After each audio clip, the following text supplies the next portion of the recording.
quorum bell.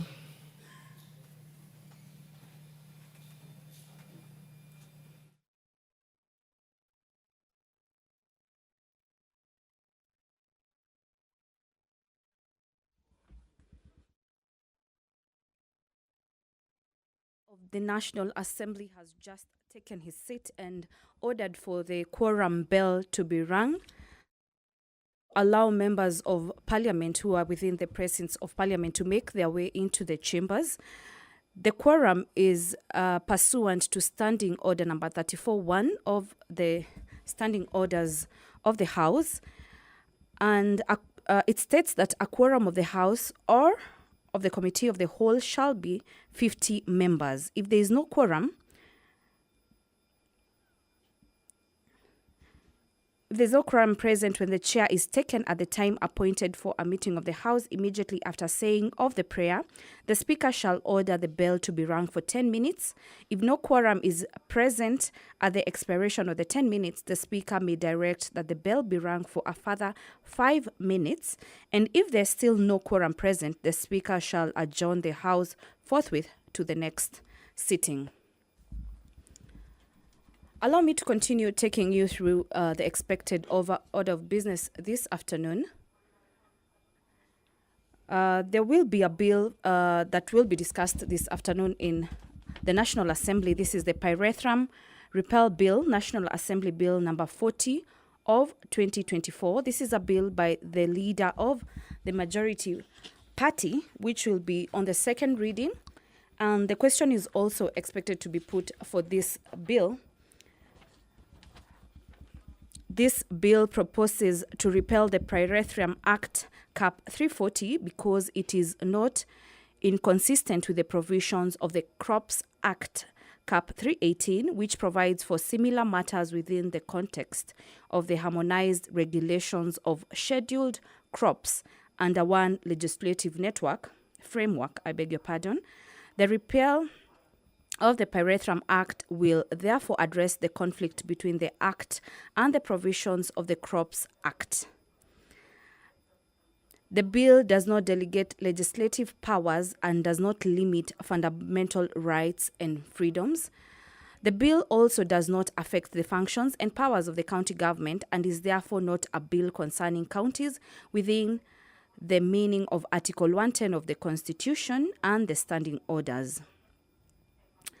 The enhancement of the bill shall also not occasion additional expenditure of the public funds. So this is one of the bills that is expected to be discussed this afternoon at the floor of the House. There also will be a motion on consideration of the report on the examination of financial statements of selected state corporations.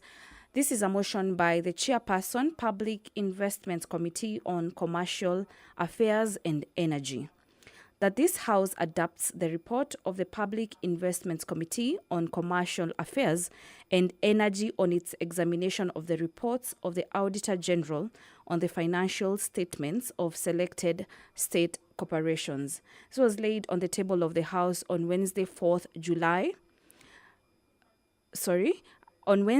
June 2025, and a question is expected to be put. There also will be a motion on the consideration of the 6th report on the financial statements for the NGCDF accounts for 3 constituencies. This will be by the Chair, Decentralized Funds Account Committee. That this House adopts the 6th report of the... Order number 1, administration of oath. Order number 2, communication from the chair. Order number 3, messages.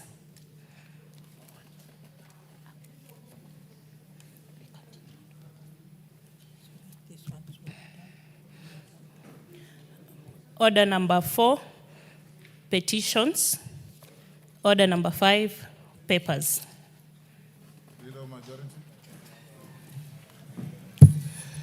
Thank you, Honorable Speaker. Honorable Speaker, I beg to lay the following papers on the table of the House today, Thursday, July 31st, 2025. 1. Report on the cell tissue and organ transplant services in Kenya from the Ministry of Health. 2, propose budget ceilings for each constituency for the financial year 2025-2026 from the National Government Constituencies Development Fund Board. Honorable Speaker, this is a report that I think members of Parliament should be interested in, and we are laying this report today, and it's important that you have a look at it to know what is allocated for your constituency. And 3, report of the Auditor General and financial statements of the North Rift Technical and Vocational College, TIATI, for the year ended 30th June 2023, and certificates there. Honorable Speaker, I beg to lay.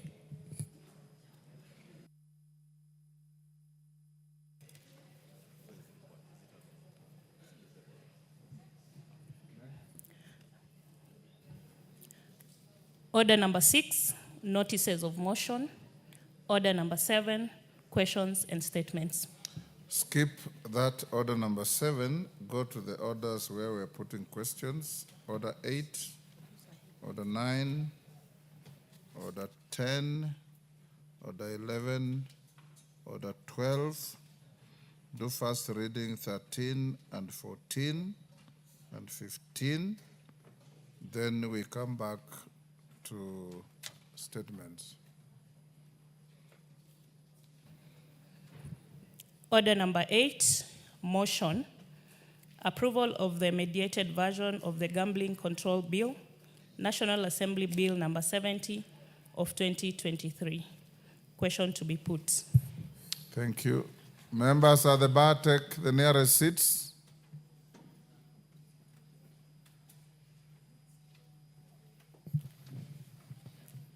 Order Srat.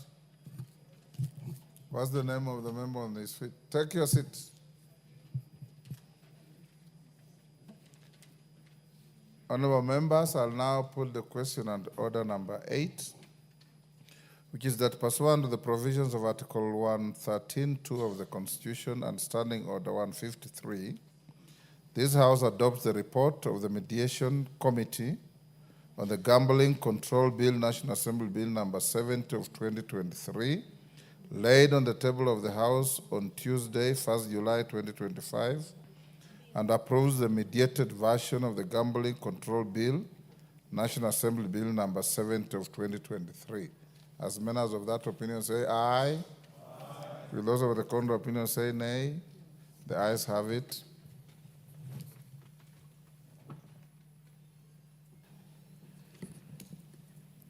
Order number 9, the Meteorology Bill, Senate Bill number 45 of 2023. Second reading, question to be put. Honorable members, I now put the question at order number 9, which is that the Meteorology Bill, Senate Bill number 45 of 2023, be now read a second time. As members of that opinion say aye. Will those of the contrary opinion say nay? The ayes have it.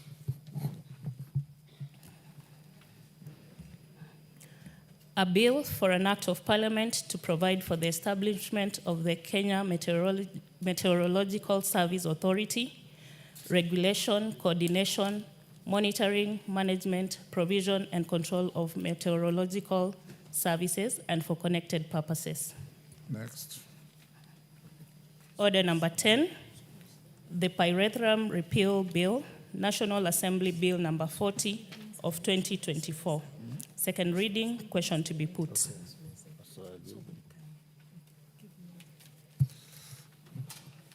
Order, members. Order, Cheney. I now put the question at order number 10, which is that the Pyrethrum Repeal Bill, National Assembly Bill number 40 of 2024, be now read a second time. As members of that opinion say aye. Will those of the contrary opinion say nay? The ayes have it.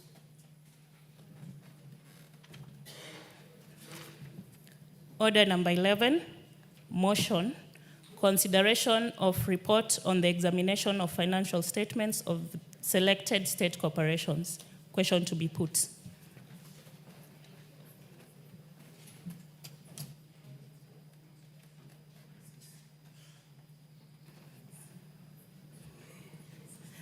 A bill for an act of parliament to repeal the Pyrethrum Act and for connected purposes. Next. Order number 11, motion, consideration of report on the examination of financial statements of selected state corporations. Question to be put.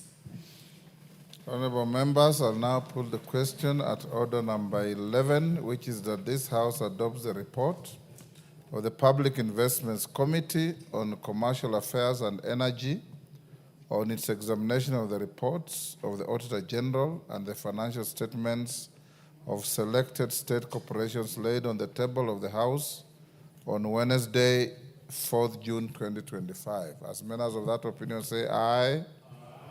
Will those of the contrary opinion say nay? The ayes have it. Order number 12, motion, consideration of 6th report on the financial statements for the NGCDF accounts for 3 constituencies. Question to be put.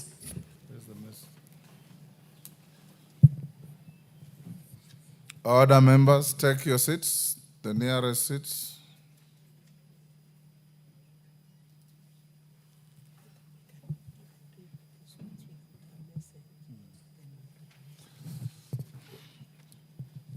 Honorable members, I now put the question at order number 12, which is that this House adopts the 6th report of the Decentralized Funds Accounts Committee on its consideration of the report of the Auditor General on the financial statements for the National Government Constituencies Development Fund for Webuye East, Dagoretti North, and Matuga constituencies for financial years 2016-2017, 2017-2018, 2018-2019, 2019-2020, 2020-2021, and 2021-2022, laid on the table of the House on Thursday, 10th April 2025. As members of that opinion say aye. Aye.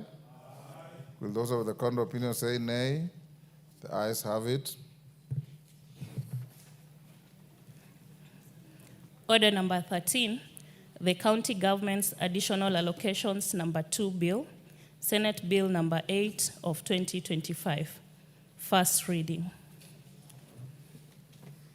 A bill for an act of parliament to provide for the additional allocations to county governments for the financial year 2025-2026, the responsibilities of national government and county governments with respect to such allocations, and for connected purposes.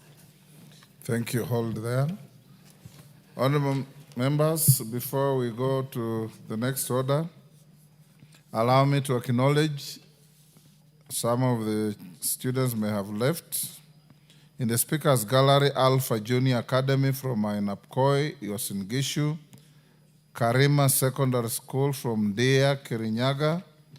In the Public Gallery, St. Mary's School from Ainapkoi, Wasingishu, Yanga Primary School from Kinangop, Nyandarua, Mitamayu Primary School from Naivasha, Nakuru, Testai Primary School from Rongai, Nakuru, Gracious School from Bahati, Nakuru.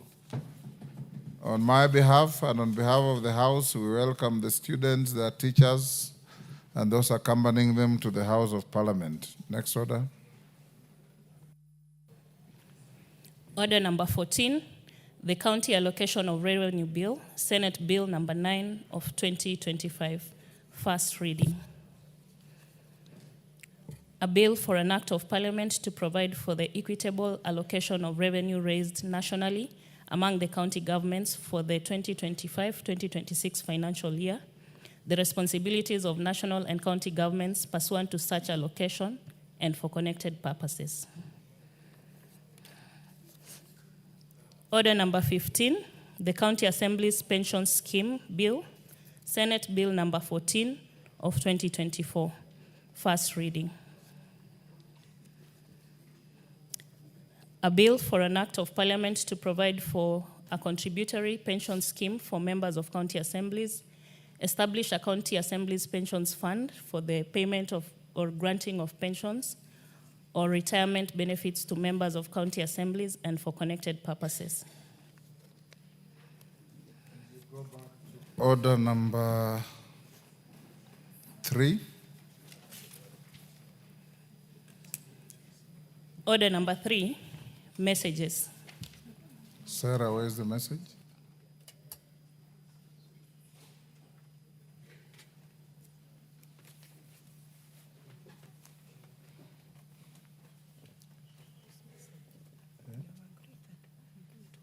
On Tuesday. Okay. Okay. Thank you.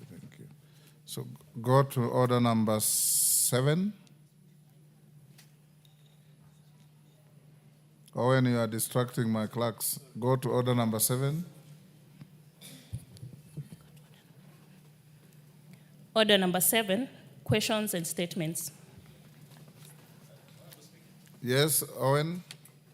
Sorry, I seem to be disturbing your clerks, Honorable Speaker. You are not disturbing, you are just distracting. Distracting. Yes. But I'm looking for that order number 15 in the supplementary that we have. Order number 15 on the the County supplementary. Assembly's pension scheme. But bill. this one that we have reads consideration of the Public Finance Management Public Officers Medical Fund Regulations. That is order number 16. But this is, that one for pensions is not in the order paper that Do we you have the supplementary order paper? Unless, Mr. Speaker, there are several supplementary which we need It's to be only ordered. one. I approved only one. Can you come and cross-check with mine? Yeah.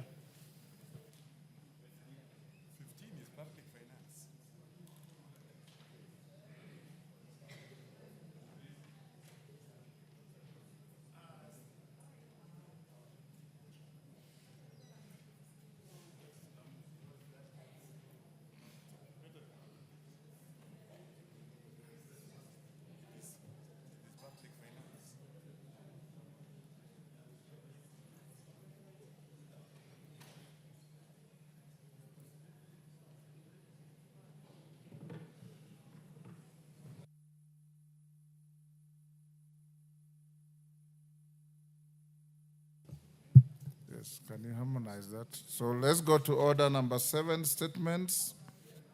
Request for statements, Francis Sigay. Yes, Nzengu, Mwingi North. What's your point of order? Hold, Ambassador. Go ahead, Mheshimiwa.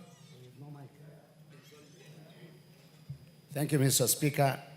I raise understanding order 43, which is to discuss a matter of, to ask the House to discuss a matter of national importance. And this is the reference to the NGCDF funds. Mr. Speaker, in most of the constituencies, the monies were disbursed and the money is sitting idle in the bank. It's not helping the communities because of the new EGP government procurement system, where the requirement is that everything is done online, and the kind of system that is used under the NGCDF Act is that monies are transferred from the main CDF account to PMC accounts.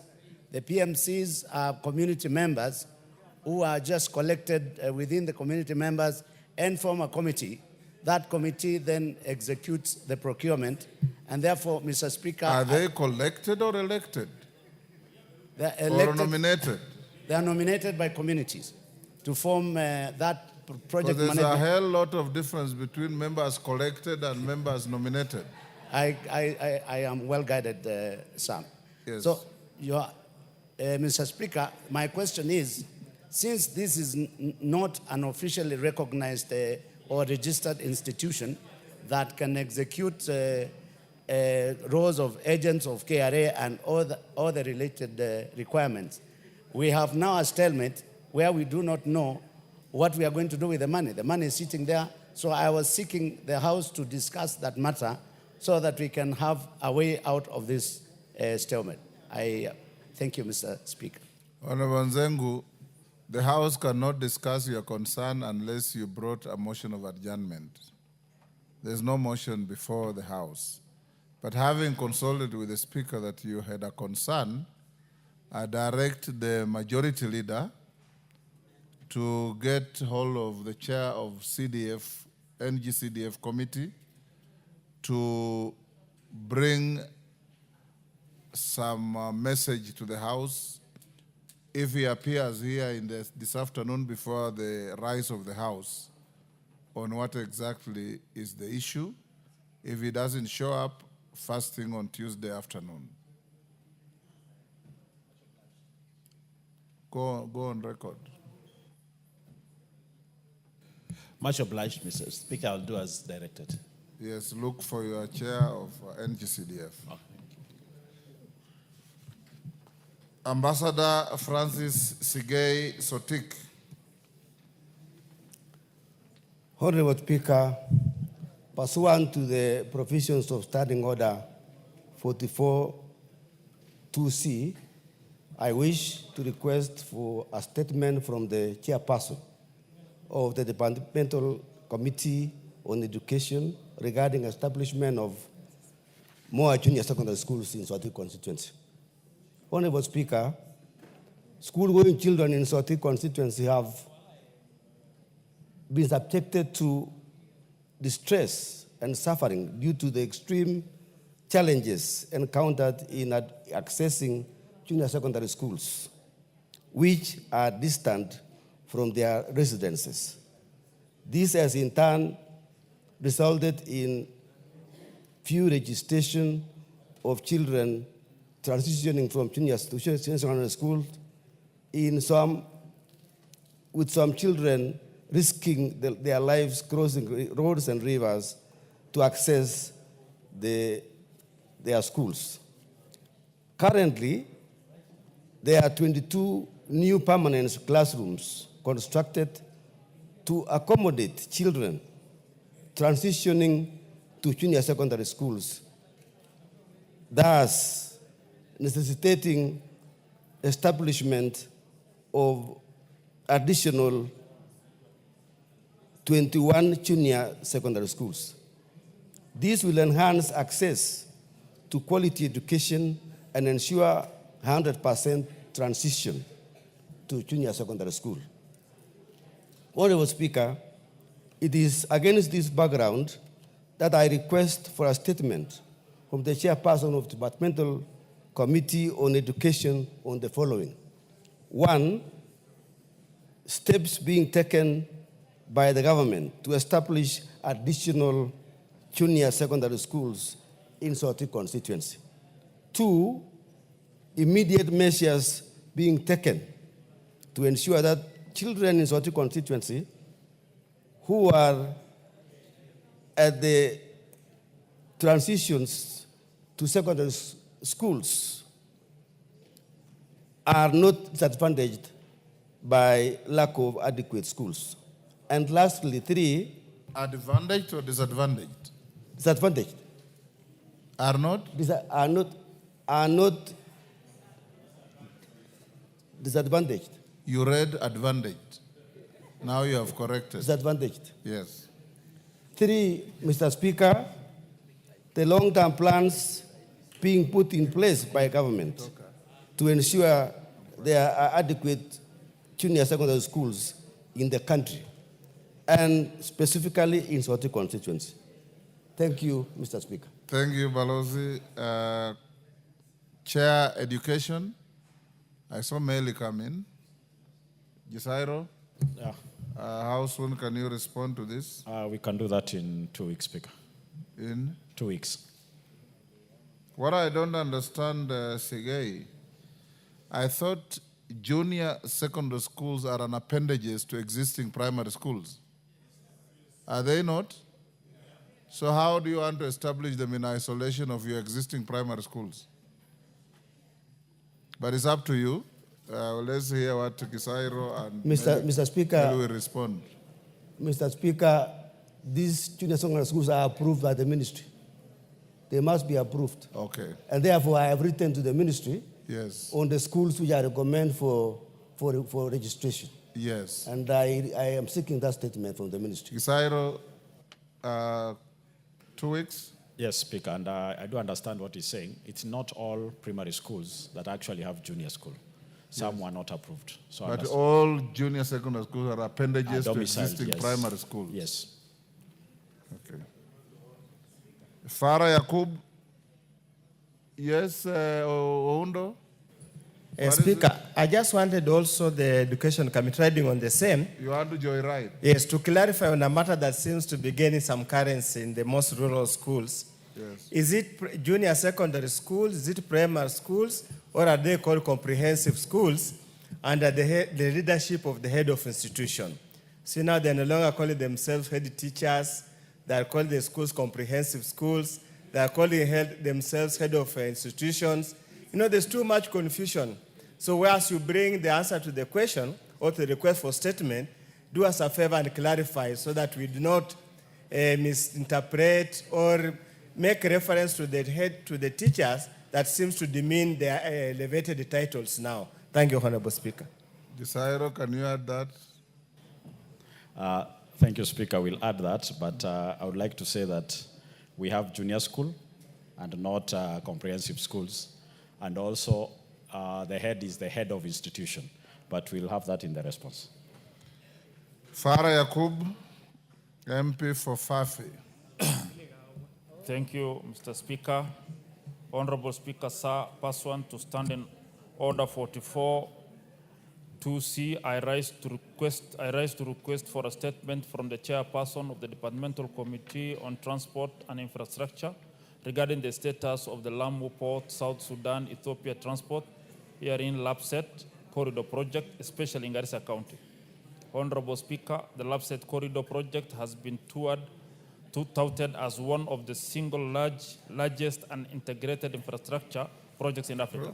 Envisioned as a transformative, game-changing infrastructural undertaking, Lapset seeks to connect the economies of Kenya, Ethiopia, South Sudan, and Uganda, among other nations in the East Africa region.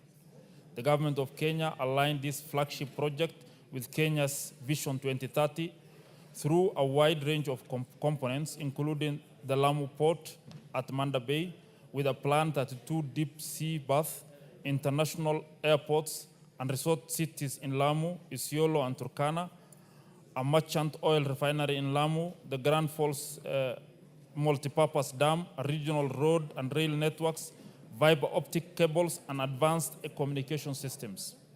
Honorable Speaker, the implementation of the Lapset project promises to significantly accelerate economic growth, open up the historical marginalized northern part of the country, ease congestion at the port of Mombasa, and enhance regional integration.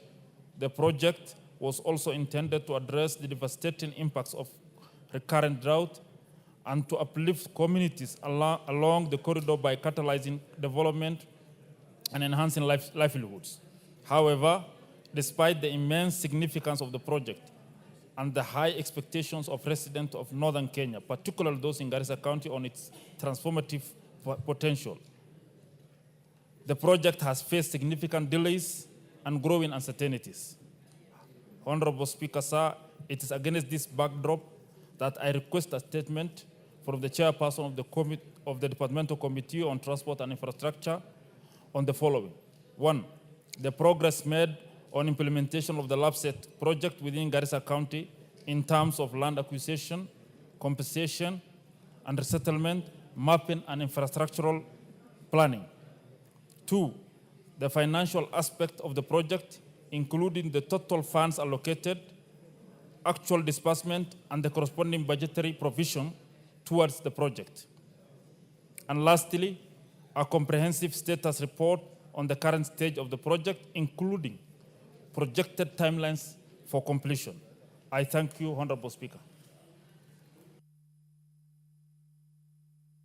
Yes, thank you. Chair Transport. Chair Transport is away. With my permission, he says he's sitting exams. Who is the Vice Chair? Any member of the committee? Yes, Waitan. Hold on, Waitan. Kainan wants to joyride on that. Thank you, Mr. Speaker. Mr. Speaker, the LabSted corridor program was supposed to be a regional flagship project intended to provide transport and logistics infrastructure aimed at creating seamless connectivity between the East African, you understand. Yes. And out of that, Mr. Speaker, the Kenya government deliberately decided to construct another port in Lamu. So that beautiful idea, creative idea, has now gone into West. Mr. Speaker, you're also aware that Ethiopia is a huge landlocked country, Mr. Speaker, that was also supposed to rely on that important connectivity, Mr. Speaker. Mr. Speaker, under your leadership and through this House, unless we put in place deliberate affirmative measures, Mr. Speaker, that project will join other white elephant projects, Mr. Speaker, that will avail to meet the test of time. Mr. Speaker, in addition to what the Honorable Member for Fafi has asked, will I be asked to ask the Chairman to respond also to the following. The first objective of that project, Mr. Speaker, was to open up northern Kenya, which has hitherto been marginalized. That objective is not being met. The second objective, Mr. Speaker, was supposed to link the port of Lamu to the Ethiopia. That second objective is not being met, Mr. Speaker. And the third and fourth, Mr. Speaker, the third and the most important objective was to create an economic opportunity for the people of Kenya.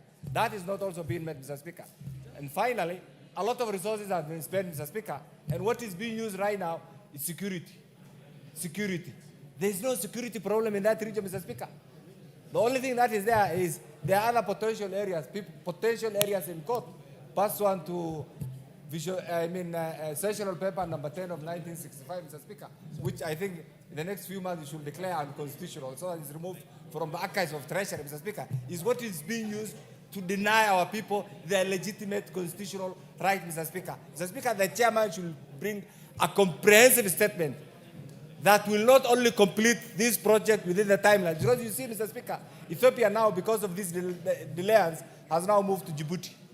You can see the economic cost of this. So, Mr. Chairman, as you respond to this, can you come up with a timeline that will enable us complete this project so that the people of Ethiopia can easily be connected to that port? Thank you, Mr. Speaker.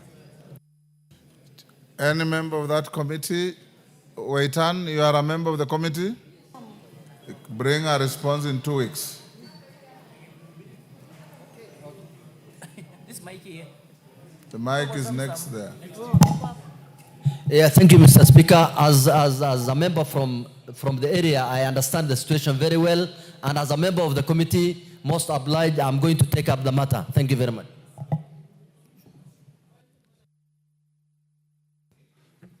Millie. Thank you, Mr. Speaker. Mr. Speaker, I'm writing on a point of order on a different issue. Mr. Speaker, I have noted with concern that there are very, very, very many school students who are visiting Parliament. It's good for students to visit Parliament, students and pupils. But as a person who is an expert in child protection, the numbers is very concerning. Right now, I've even seen at KICC just the number of buses that are there. And if you look outside the gate of Parliament, the number of youngsters that are outside Parliament, Mr. Speaker, the issue of child protection is very wide. Some of them might be run over by vehicles, some of them may get lost, they might be abused. And usually there are standards even for children when they come, so that even when they're coming into Parliament, you have to be sure that there are certain safeguards, including chaperones, the number of chaperones. But the number of students that are outside here is a crisis in waiting. And Mr. Speaker, I'd also request that even for them to have meaningful experience in Parliament, now they just walk in and walk out. I don't know what they're really experiencing by these short stints that they're having. So maybe if Parliament could advise the various schools so that their visits are staggered as it has been done in the past. Thank you, Mr. Speaker. Naisula, on the same? Thank you, Mr. Speaker, and thank you, Honorable Millie, for raising this issue. But just related to that, I had taken note that yesterday, I think 2 of the children fainted, I think because of standing for long hours. And I'll be writing to you as the chair of the Parliamentary Service Commission that within Parliament, we need to have a health facility where we can have quick first aid, even for members, for staff, for such kind of children, where we can have emergency services, Mr. Speaker. And I thought about it because if anything had happened and we had to rush those children to a hospital, it would be important that they get first aid here in Parliament. And so I will be writing to you so that that can be considered, even for members of Parliament and for staff. Thank you, Mr. Speaker. Thank you, Millie and Isula. To begin with, I had noted the same. You remember I told you yesterday, Wednesday, that on Tuesday alone, we received 60 schools that came to Parliament. When I instructed the clerk to inquire, I got a response to the effect that, one, the teachers who have requested to come at this particular time explained that because schools are on holiday, this is the only available time until the next holiday. And luckily, this holiday falls at a time when the House is sitting. Number 2, I have also asked the clerk and the sergeant if they are overwhelmed with the number of schools coming into Parliament. They say they are not. They say they are able to handle. And if you look around Parliament, yours truly and the management have set various places, gardens and places that are fairly reasonable for schools to sit and have their snacks after coming to the House. Some just out here and are doing so. Number 3, in Isula, we have a resident first aid nurse in Parliament. So if that was brought to the attention of the affected institution, the children would have been attended without a problem. So I'll tell the sergeant's office to be on high alert that in case of any such thing, they should be able to deal with it. Lastly, you yourselves as members have told us this is an open space for Kenyans. It is the Parliament of the people of Kenya. So when people want to visit us, including schools, we allow them. I agree with you, Millie, that the numbers are a bit large now. But we also send a word to the teachers who bring their students that they bear the greatest responsibility in ensuring their safety, their protection, their feeding, their accommodation if they come to stay in Nairobi.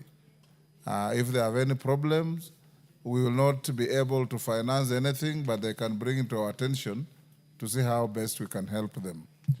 In the meantime, I encourage also my clerks here to bring notification to the Speaker as soon as they come in, because we're having a situation where we're acknowledging the presence of schools that have already left. And that is not very orderly. On that note, allow me to acknowledge in the public gallery. What about Speaker's gallery?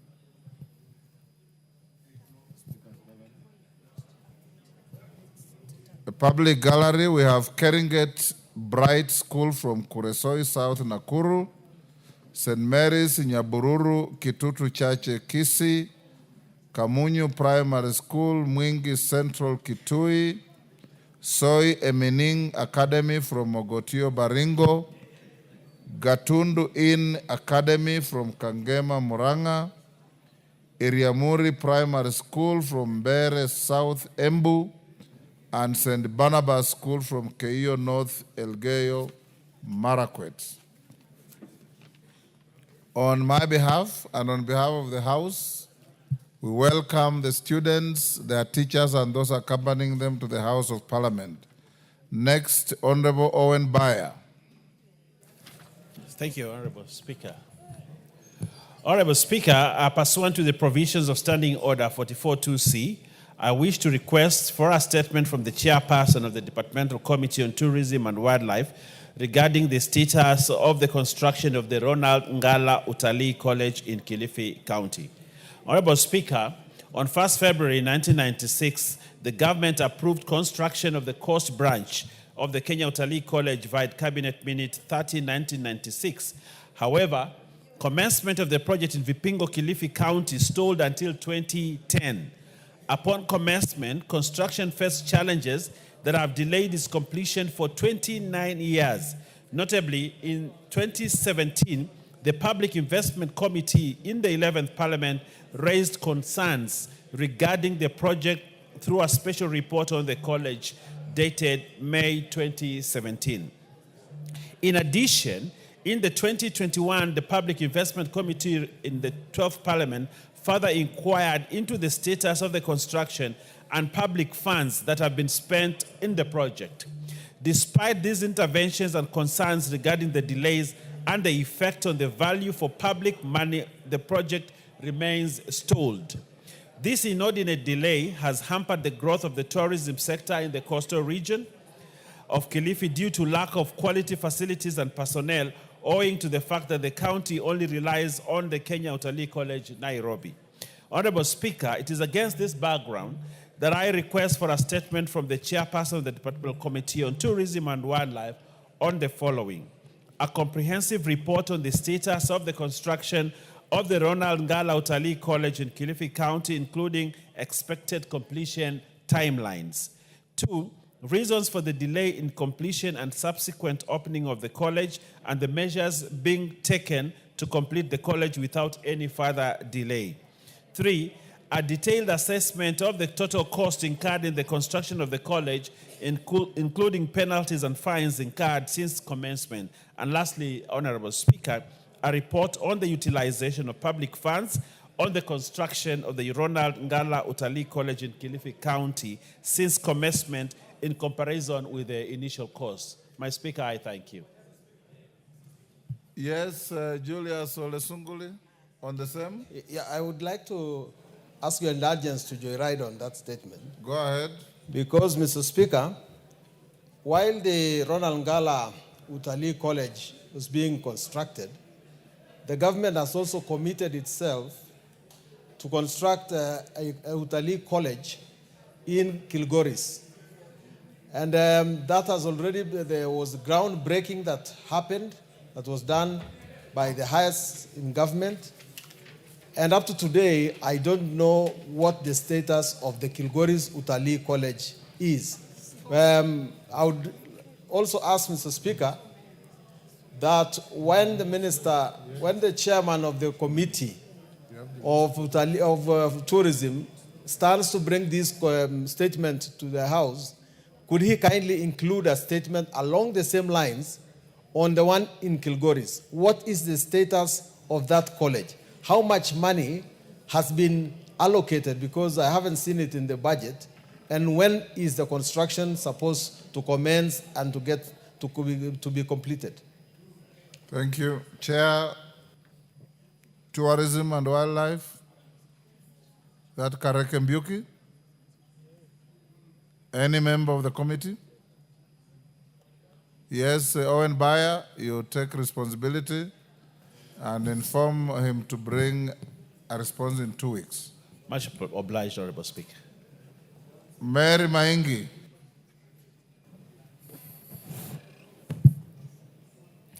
Thank you, Mr. Speaker, for allowing me this opportunity. I want to speak to 2 issues regarding the farmers of Moya constituency, the rice farmers. On the 20th of February this year, I requested for a statement from the Departmental Committee on Trade on the importation of rice into this country. Mr. Speaker, rice is the third consumed cereal in this country. Mary Maingi, I gave you an opportunity to remind the House that you requested for a statement and it has not been responded to. I did not give you a latitude to open debate on the same statement that you requested. Thank you, Mr. Speaker. I am guided, but with your indulgence, I would like the CS for Trade and the CS for Treasury to come and explain to this House what he plans to do with the farmers or with the rice in Moya constituency, since I learned about import into this country of rice yesterday through a Gazette notice. What does he plan to do with the rice in Moya constituency? Mr. Speaker, also allow me to speak to the issue of fertilizer.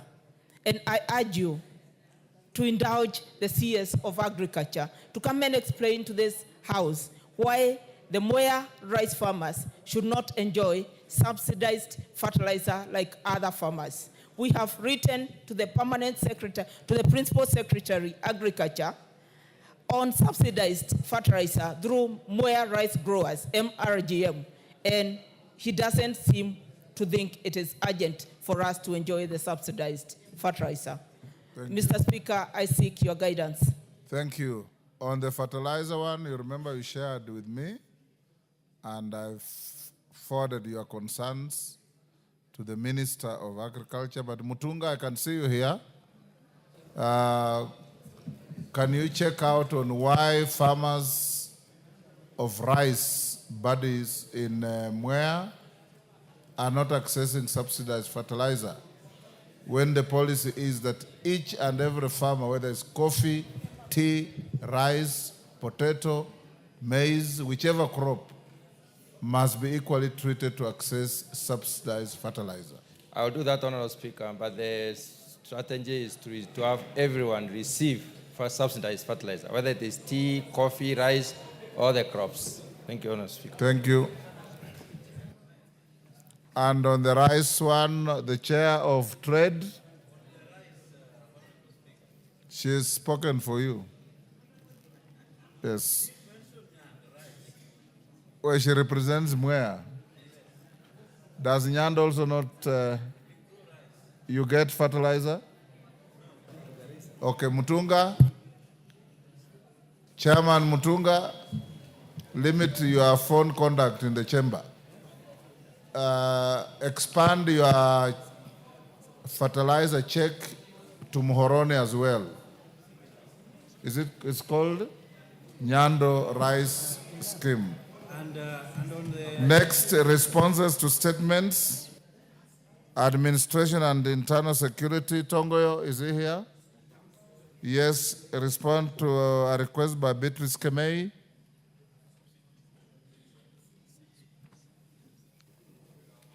Before you do, let me acknowledge additional schools in the public gallery. Boretti Junior School from Belgut Kericho. Ndonyo Kiasin School from Samburu, East Samburu. Katandatu School from Imendi, South Meru. Sirwa Comprehensive School from Mogotio, Baringo. Mumiasi Central Primary School from Mumiasi West, Kakamega. And Uslisima Primary School from South Imenti, Meru.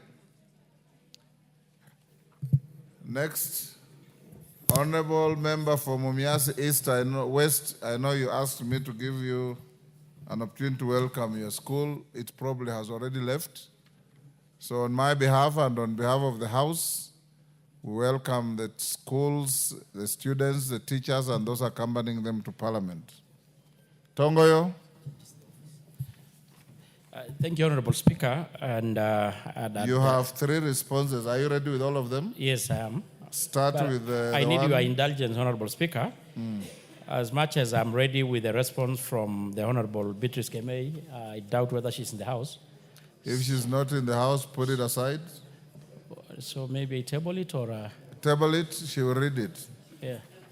Yeah, but I think she had left, so maybe you'll allow me to table it. To be fair to her, in case she has supplementaries, okay. We stay to next Tuesday afternoon. Okay, thank you. Chiforomondo Mangale, a response to your request? Yeah, so Honorable Speaker, also with me have a response. on a statement being sought by the Member of Parliament for Lungalunga constituency, Honorable Chefuromondo Mangale. Okay, and the member sought to the Member of Parliament has requested to be informed the current progress of construction of the Lungalunga sub-county headquarters and the measures, if any, being implemented to expedite its completion in order to provide proper office space for the Deputy County Commissioner and other heads of departments. And I respond as follows, Honorable Speaker. The process of construction of the Lungalunga sub-county headquarters commenced on the 2019 in the drawings and the bill of quantities. However, the construction has not commenced due to limitation of funds. The land for construction of the headquarters is available with a parcel number Kwale Mahuruni 1856, measuring approximately 2.80 hectares. And Honorable Speaker, in regard to the second question on the issue of measures being put in place to expedite the process, the ministry is in process of engaging the National Treasury for the funding of the project, which is estimated to cost about 53,497,506,000. I submit, Honorable Speaker, signed by Honorable C.S. Kipchumba Murkomen. I submit, Honorable Speaker. Foromondo, are you satisfied? We go to the next. Mr. Speaker, the response is not satisfactory. Because then, Mr. Speaker, 13 years is such a long time to be told that the ministry is trying to get some funds so that they can actualize the project. Mr. Speaker, I wish the chair would liaise with the Honorable Minister so that at least this is a beginning of the financial year. We get some funds to realize or to actualize the project, because then the DCC has no place to work on. They operate on a makeshift office which has been abandoned by the KRA. And again, this has been the trend. When you look at the Mwachanda Bridge, it has stayed since the time when we had rain seasons of El Nino and many other projects in Lungalunga sub-county. So please, sir, Mr. Speaker, I would request that Mr. Chairman liaise with the Honorable Minister so that we get some funds. 53 million is very little money for that matter. This is a big government with 4-point-something trillion budget. Please, sir, I'm requesting that something be done so that this thing is addressed. 13 years is such a long time. Thank you, Mr. Speaker. Tongoyo, can you first track for him? Thank you, Honorable Speaker. As much as I really understand the frustration of the Member of Parliament, Honorable Speaker, we all know the problem. I've been lamenting in this House on the issue of funding the project within the ministry. In this financial year, Honorable Speaker, we have got hardly 500 million. And of course, we know the majority of the gazetted units in this country. But having said this, Honorable Speaker, I'm going also to take up to see whether we can get something. But at the same time, Honorable Speaker, I want to challenge the Member of Parliament. We have also our NGCDF, which in a bigger extent can also help even the ministry in doing something in the said sub-county. Majority of members of Parliament in this House have really contributed immensely in the issue of NGCDF, in the issue to support sub-counties, including the Member of Parliament, Bowen. He has done a very good job, and majority of members of Parliament here. So I call upon my colleague here, maybe as we wait the ministry to probably get some fund, you can also do something in your own kitty of NGCDF. Thank you. Respond now to a request by Yakub Ado. Hold there. Yes, Rachel Nyamai. There's another joyrider here. Thank you very much, Honorable Speaker, for allowing me to also joyride on this. I would like to inform the Chair, Honorable Speaker, that we have assistant chiefs who were hired 1 year ago, specifically April 2024. And you know, now we are past April 2025. Initially, I had informed them that I do not want to raise the matter because I thought it can be handled administratively, but I would like to request the Chair that this is a matter that needs his consideration. as we await for implementation of the ones that have already been gazetted, but now those who are already hired and they have not been paid. It's a big concern, Honorable Speaker. Thank you very much for allowing Thank you, me. Tongo. Take care of that. And yes, Owen, you want to joyride on that as well? Yes. Honorable Speaker, I think this is a problem that needs to be looked at because I have chiefs in Kilifi County, that assistant chiefs and chiefs that were hired a year ago, Honorable Speaker. And Honorable Tongo, they have not been paid. And you can imagine a chief waking up every day serving the people and there has not been payment. When I asked, I was told there's a problem with the Public Service Commission who say that they should be hiring chiefs and not the local administration hiring chiefs. And because of that problem, Honorable Speaker, the chiefs are suffering. And this is something that can be resolved within the shortest period. But I think there is a problem within the Interior Ministry. Honorable Speaker, this is a matter that must be sorted out. Otherwise, they keep on piling it, and it will become another huge pending bill going forward. But it's something that can be sorted. Tongo, you note that and address it. Those are comments. They don't require a response. But Honorable Speaker, maybe just to put a word across, because it's not the first time that it's coming up, and the problem actually lies with the Public Service Commission, and they've got this issue of generating the service numbers. So at times it takes quite unnecessarily long, but as you guided, it's an issue that we are going to follow up and have it addressed. Can you now respond to a request by Yakub Ado? Is Yakub here? Yes, Speaker. Yes. Member. Thank you, Honorable Speaker. Once again, response on the statement being sought by Honorable Yakub Ador, the Member of Parliament for Bura constituency, in regards to the disappearance of Aden Nur Hassan. And I want to respond as follows. On the 14th May 2025, at about 10:20 hours, Mr. Maudili Lead Aden Hassan reported at Bangale Police Station, VIDE OBIN number 8, 14/5/2025, that his cousin Aden Nur Hassan, a resident of Bulta Banda village, had been abducted within Badangale Township. Such efforts commenced immediately, and the vehicle number plate circulated at all roadblocks. Preliminarily, finding revealed that the victim was abducted on the 13th May at about 13 hours by two men using a black BMW vehicle with a registration number KCS 147Z.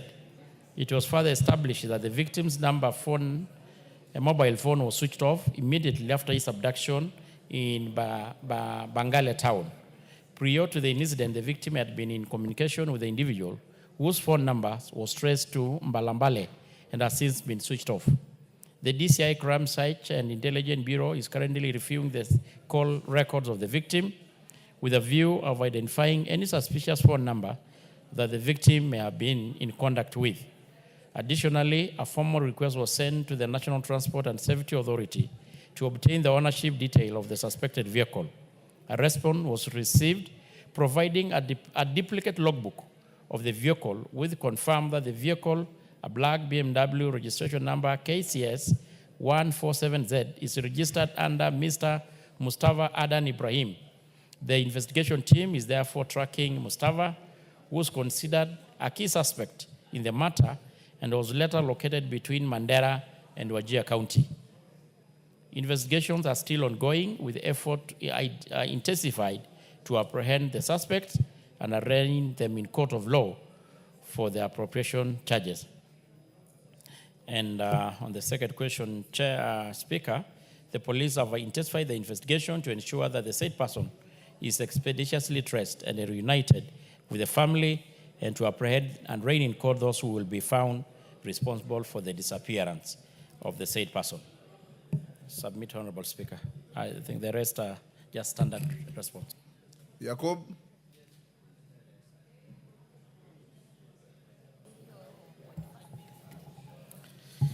Thank you, Speaker. This response is not satisfactory for the following reasons. I am in contact with the family, and specifically the person who has reported the matter. without cutting or casting aspersions on the investigation process, the family has not reported that specific registration number, and the source of that information is not known to us. And the second issue is about the named individual called Faisal.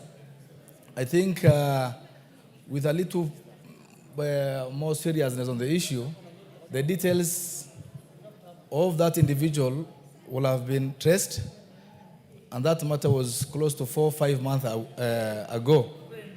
The family, and as their representative, I believe that that information has not or is not satisfactory. Secondly, Speaker, is about that Bengal station. My constituency is about 13,000 square kilometers, and specifically, I have raised an issue about lack of patrols by police in the same area, because that was not an isolated matter. It is a case that has repeatedly been reported. And up to today, part of the response from the chair is that Bengal police station still has not been allocated any police vehicle, and the closest police vehicle is about 180 kilometers away for any response. God forbid, if anything happens today, there is no response that could be expected from the police around there. So my request to the chair is that, through the speaker, is that next time when that leasing process of the vehicles for security purposes is availed, stations such as Bengal and far-flung areas where the constituency is very vast should be considered and given a priority going forward. Thank you. Thank you. Tongo. Thank you, Honorable Speaker. You've heard the concerns of I him. did. So look at them and appraise him on what else you are doing. Well guided. Beatrice Kemei has come here. She says she had stepped out to respond to a biological emergency. And she's requested that we reinstate her statement. So go ahead and respond. Thank you, Honorable Speaker. Yes, Kamukete, what is it?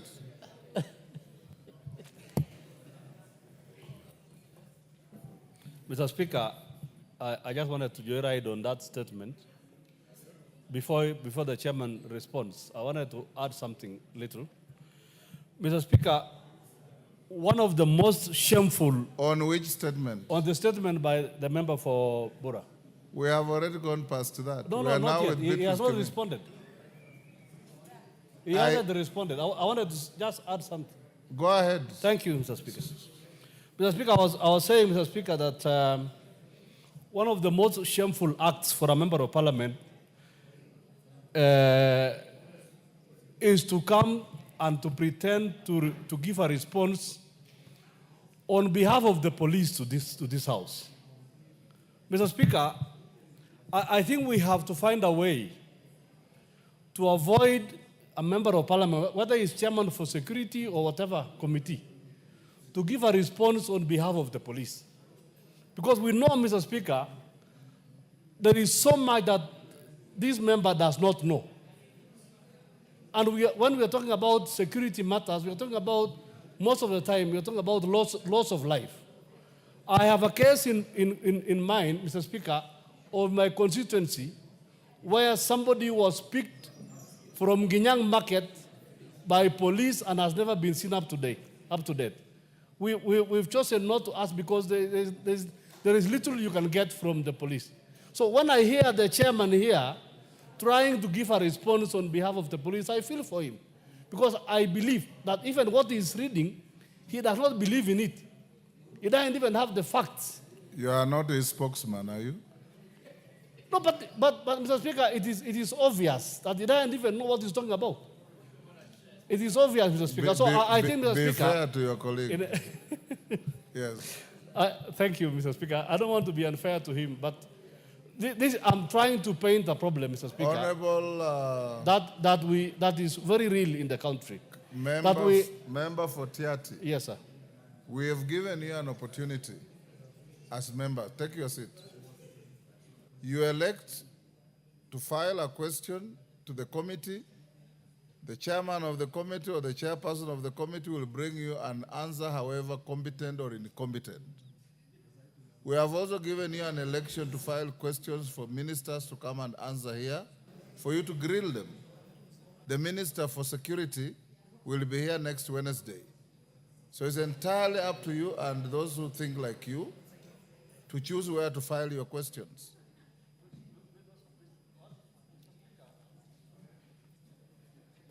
Yes, Kamket.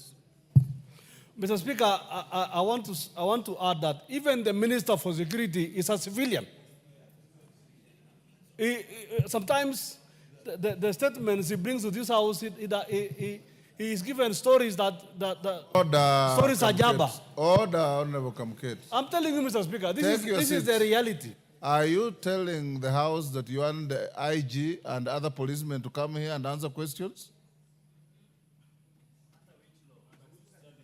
Under what standing order?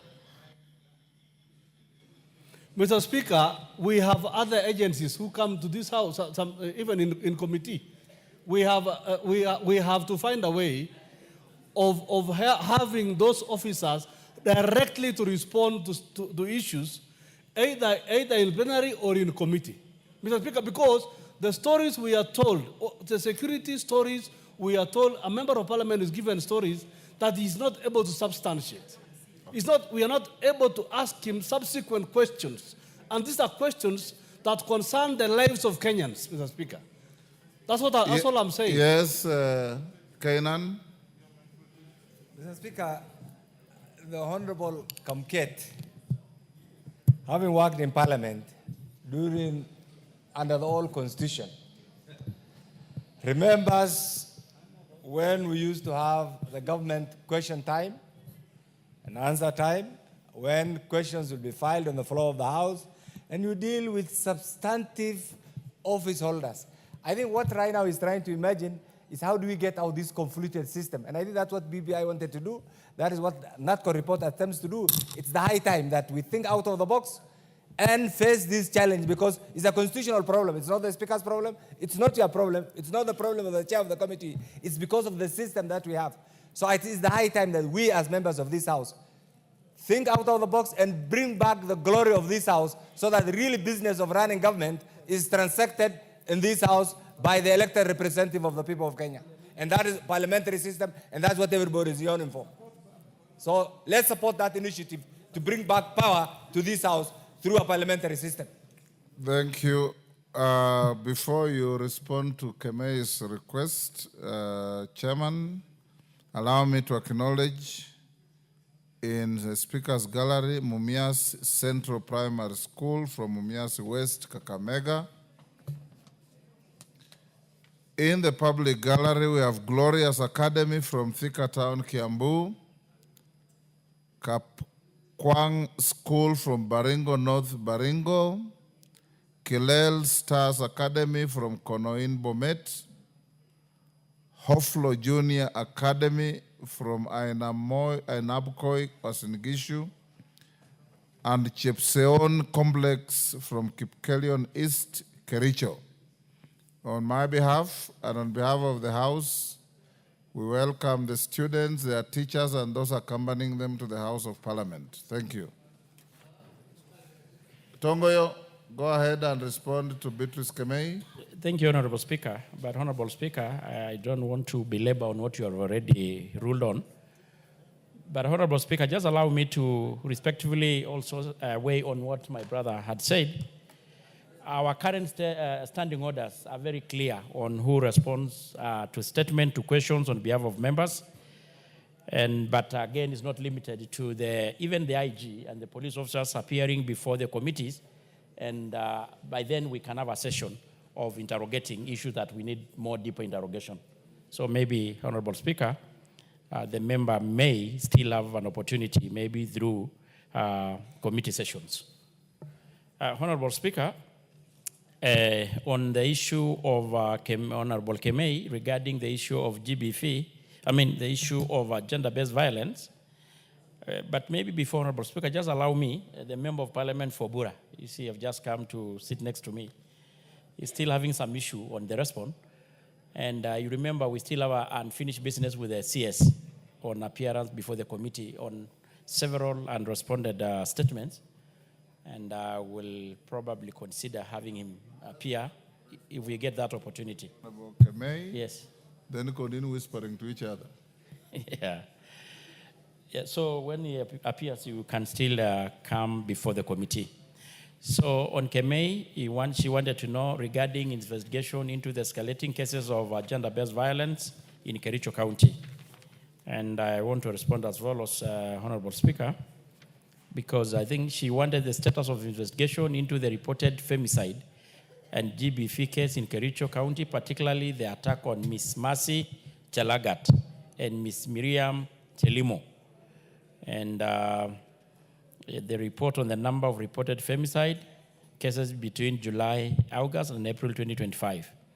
Honorable Speaker, Nicholas Koech reported at Jirimoni Police Station, VIDOB number 0621 of 2025 on the 20th April at around 9 hours. A reconciliation team arrived at his home from Lesirwa, Kipkelion village with intention to reconcile his daughter, Damaris, and her husband, Mr. David Kimtai. The two had a domestic dispute which had prompted Damaris to flee from a matrimonial home to her parents' home, David, who is the accused, and was accompanied by his kinsmen, Mr. Wilson Cheblagat and Pastor Samuel Mutai, while Nicholas was accompanied by his brother, Thomas Kibet Koech, and his son, Gilbert Cheboy. After the deliberation at around 15 hours, Damaris was invited to give her submission, and she declined to accompany her husband back to their matrimonial home. And Range David pulled out a knife from his jacket and stabbed her severally on the stomach. The accused also stabbed Gilbert on his abdomen after he attempted to restrain him. Their father, Nicholas, also sustained minor injuries, and neighbors who responded to the distress call subjected David to a mob injustice. All the injured persons, including the accused, were rushed to Kericho Referral Hospital. The accused was treated and discharged, while Damaris and her brother Gilbert were admitted and were later discharged. The investigating officers visited there and processed the scene, recovered a knife which was kept as an exhibit, and further recorded statement, while P3 forms were duly completed. And the accused was arrested on the 26th April and arraigned before Tamu law courts on grievous harm contrary to section 234 of the Penal Code. He pleaded not guilty on both counts. The court released him on a bond of Kenya shilling 200,000 or a cash bail of 50,000. The case was fixed for routine mention and hearing on the 26th May this year and June 23rd, this year. The accused appeared before Tamu Law Court for a routine mention on the 26th of May. However, both complainant requested the presiding magistrate for the withdrawal of the case, having reconciled with the accused. The accused was subsequently acquitted and the case withdrawn under Section 204 of the Criminal Procedure Code on both accounts. Honorable Speaker, Bavin Serem, a nominated MCA, reported at the Grimoni Police Station via a mobile phone that Mr. Meshach Odida Juma assaulted his wife, Miss Miriam Chelimo, on the night of the 2nd April this year at a Gate Point bar within Jirimo Trading Center, following a domestic dispute on the 3rd April. The suspect took the victim to Jaramogi Oginga Referral Hospital for treatment, and unfortunately she succumbed to the injuries on the following day. Subsequently, police officers from the Kipkelion Police Station arrested Meshach Odida and booked him via OB 12-14-04-25.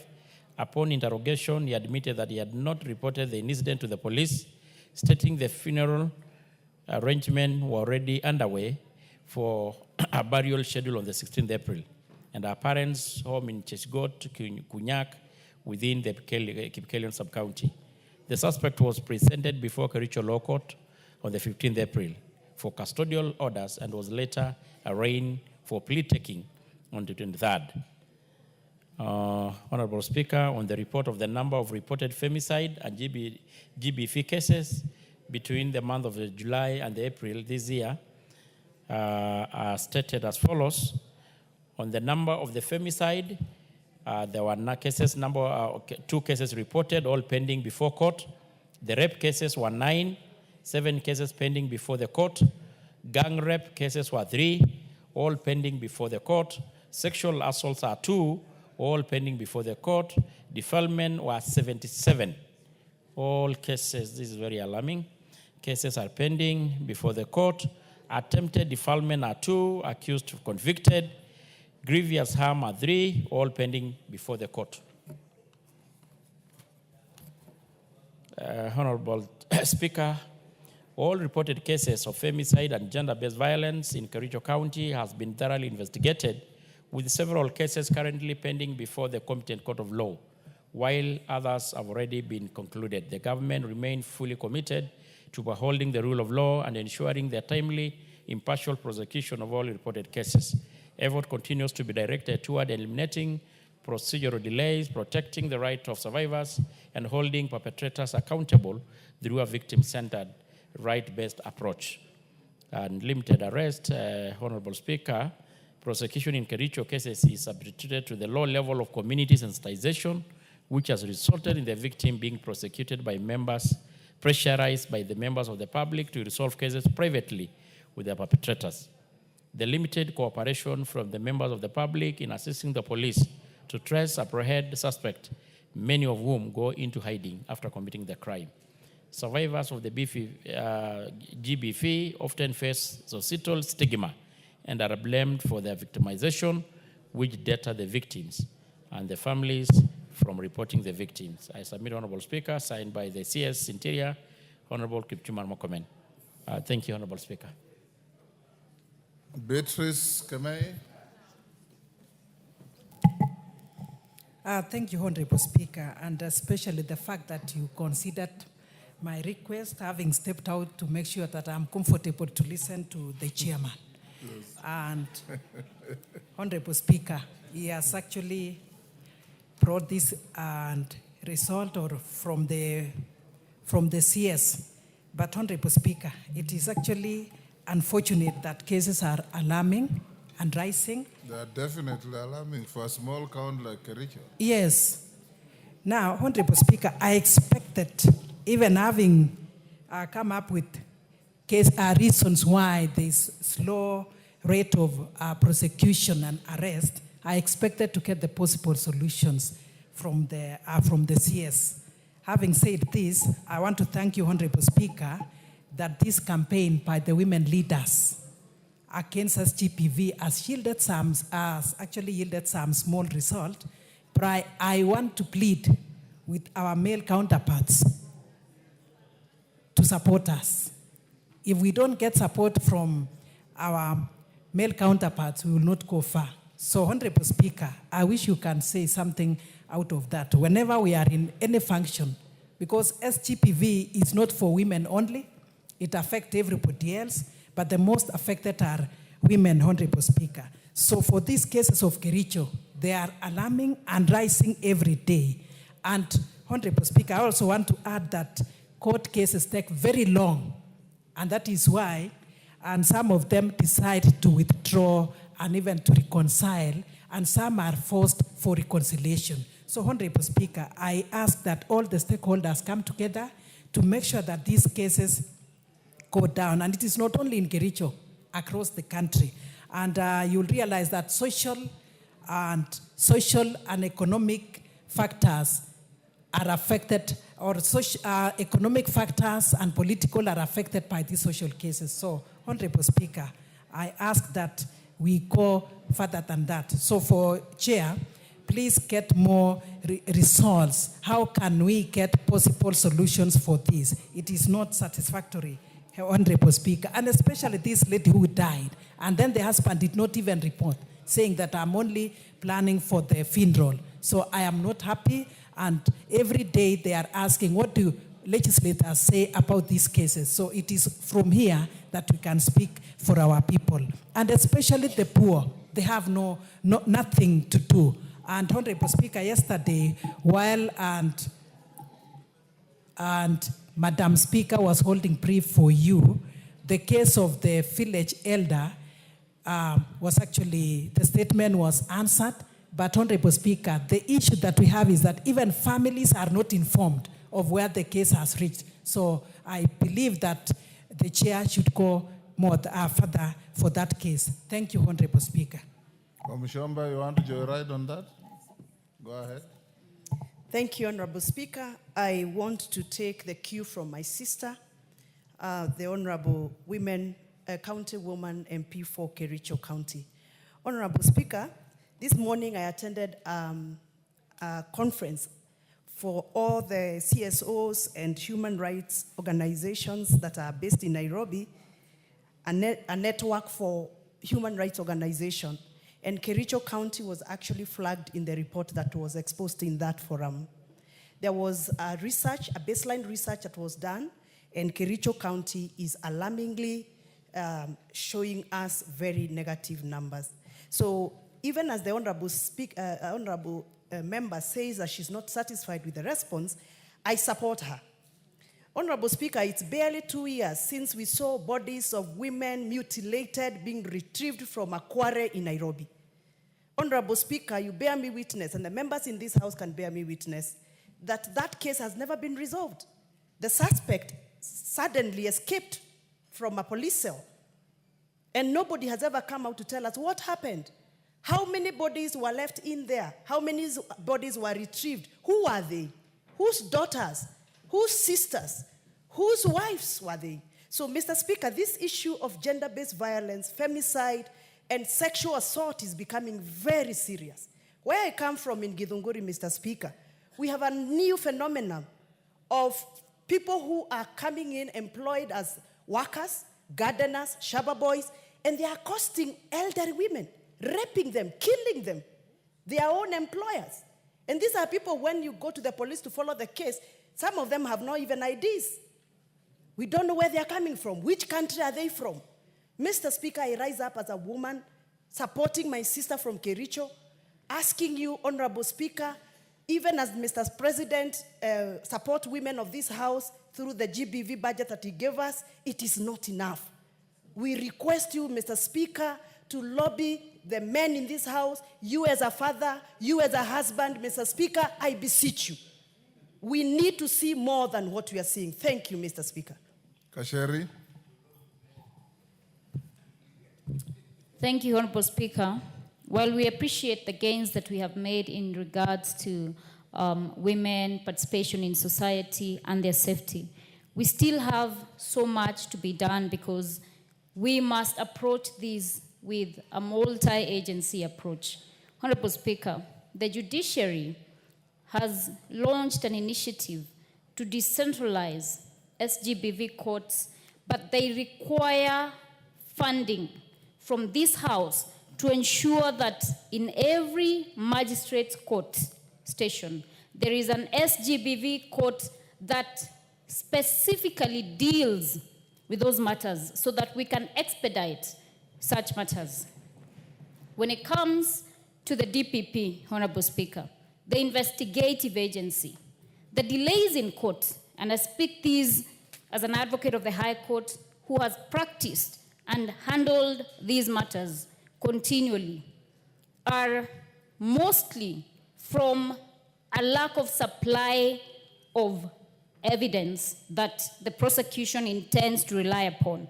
So every court mention, there is a further adjournment because the DPP's office is unable to supply the evidence as per the requirements of the law.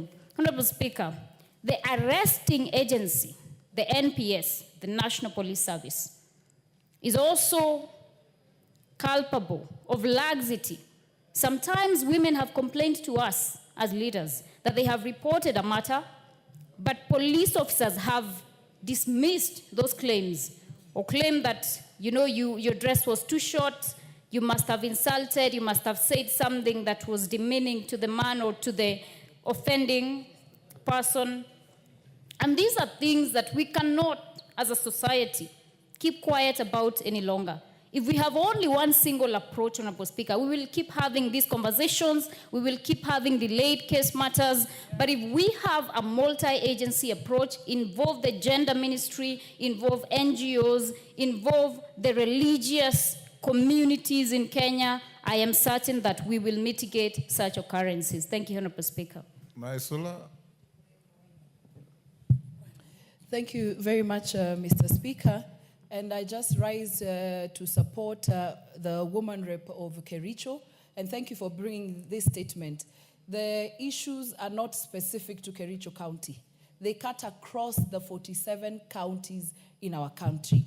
And Mr. Speaker, just as my colleague has said, we cannot fight the issues of GBV, defilement, rape, using one approach. We all have to come together. Recently, His Excellency, the President, supported all the women through KEWOPA to go and do sensitization in our counties, in our constituencies, so that this is a conversation that is happening down at the grassroots levels, Mr. Speaker, and we're grateful about that.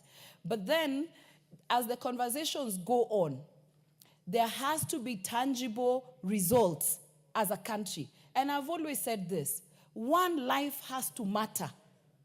We don't have to wait until 10, 20 bodies are found in a quarry.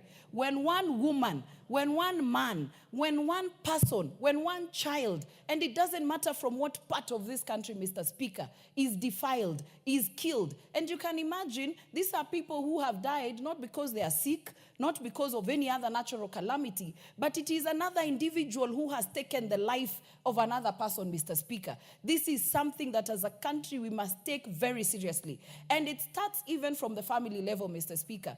And I'm very happy with some, because in social issues, people don't like also talking or speaking out. What we have realized is that the people who defile, the people who rape, the people who kill are people well known to the victims, Mr. Speaker. It is their uncles, it is their brothers, it is the partners of their mothers.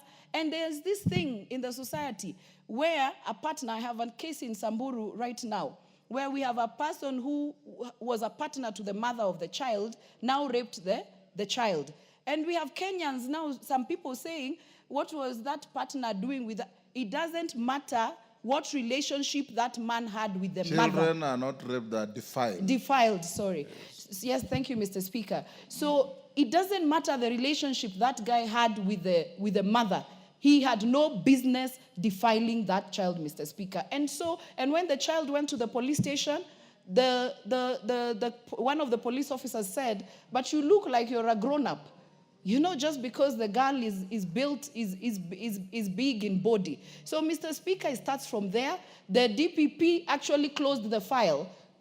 In my constituency, closed the file before the case continued. So it is a collective responsibility. Until we jail, until we make sure that people are accountable, Mr. Speaker, this issue will not end. And I thank you, Mr. Speaker, for the opportunity. Thank you. It is degenerating into a debate. Haika. Thank you, Mr. Speaker. Briefly, I want to mention and begin by supporting my sister from Kericho, Women Rep, Mr. Speaker.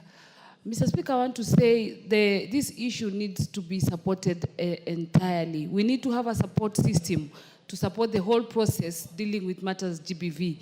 Because as most of our women leaders and women reps, we are trying to put up some rescue centers, some safe spaces, houses, for such kind of cases, Mr. Speaker, because some of these cases, we lose them in these courts because of lack of evidence, or sometimes, the people who are defiled or any other type of GBV, there are times they are threatened, and because they don't have a safe space where they can be kept or the evidence can be hidden, for them to go and prove the courts. So, Mr. Speaker, we need to take this matter very seriously, and maybe when it comes to funding, we need to secure some funds, especially when it comes to building the safe spaces or the rescue centers to be able to support such kind of cases. Mr. Speaker, thank you.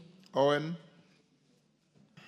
Yes, thank you very much, Honorable Speaker. Honorable Speaker, I stand to support my sister Beatrice Kimei and the other honorable members, the women that have spoken about this matter. Honorable Speaker, when a society, when the big issue that society wants to deal with is rape, defilement, and all that, Honorable Speaker, the society is degenerating and not moving forward. As a civilized society, Honorable Speaker, and I want to speak to men in this country, we need to dignify ourselves and take a position that we must protect the ladies and the women and the children in this country, other than going out there to do the things that are unprintable that are done to young women, to small children, and to women. Honorable Speaker, as a country, I think Kenya has moved very fast in terms of industrialization, in terms of development. We have made a big step, but one step we must make is to walk away from issues of rape and issues of defilement as a nation. And that's where we can stand among the League of Nations and say, yes, we are a country that can be respected. Honorable Speaker,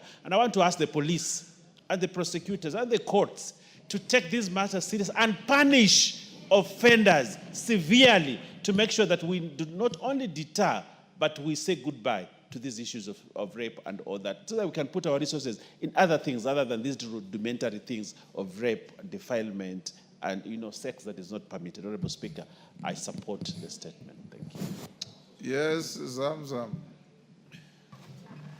Asante sana Mheshimiwa Spika, na mimi niweze kuweza kutilia pono dadangu alivyozungumza wa Kericho. Mheshimiwa Spika, hizi cases za defilement, za ulawiti wa watoto, wa mama kupigwa zimekuwa nyingi sana Mheshimiwa Spika.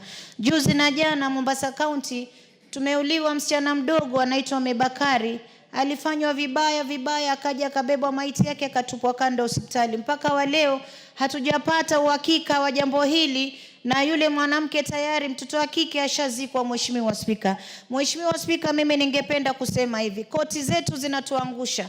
Hasa hawa maprosecutor wanatuangusha sana, na lazima waweze kutilia maanani kuwa hizi cases za wanyonge wao zitakuja kuwalemea hata mbele ya Mwenyezi Mungu. Mheshimiwa Spika, unapata mtoto mdogo amefanywa vibaya, mama akienda naye pale anaanza kuulizwa maswali ya kijinga Mheshimiwa Spika, anaweza kumdharaulisha mbele ya watu Mheshimiwa Spika. Na mimi nataka nimwambie Chief Justice, kule mashinani cases ni nyingi, watu wanatoka mbali, anaambiwa nenda ukirudi kama kilomita 3 kutoka Mwakirunge kuja kotini, mpaka sasa ule ushahidi Mheshimiwa Spika unakuja unapotezwa.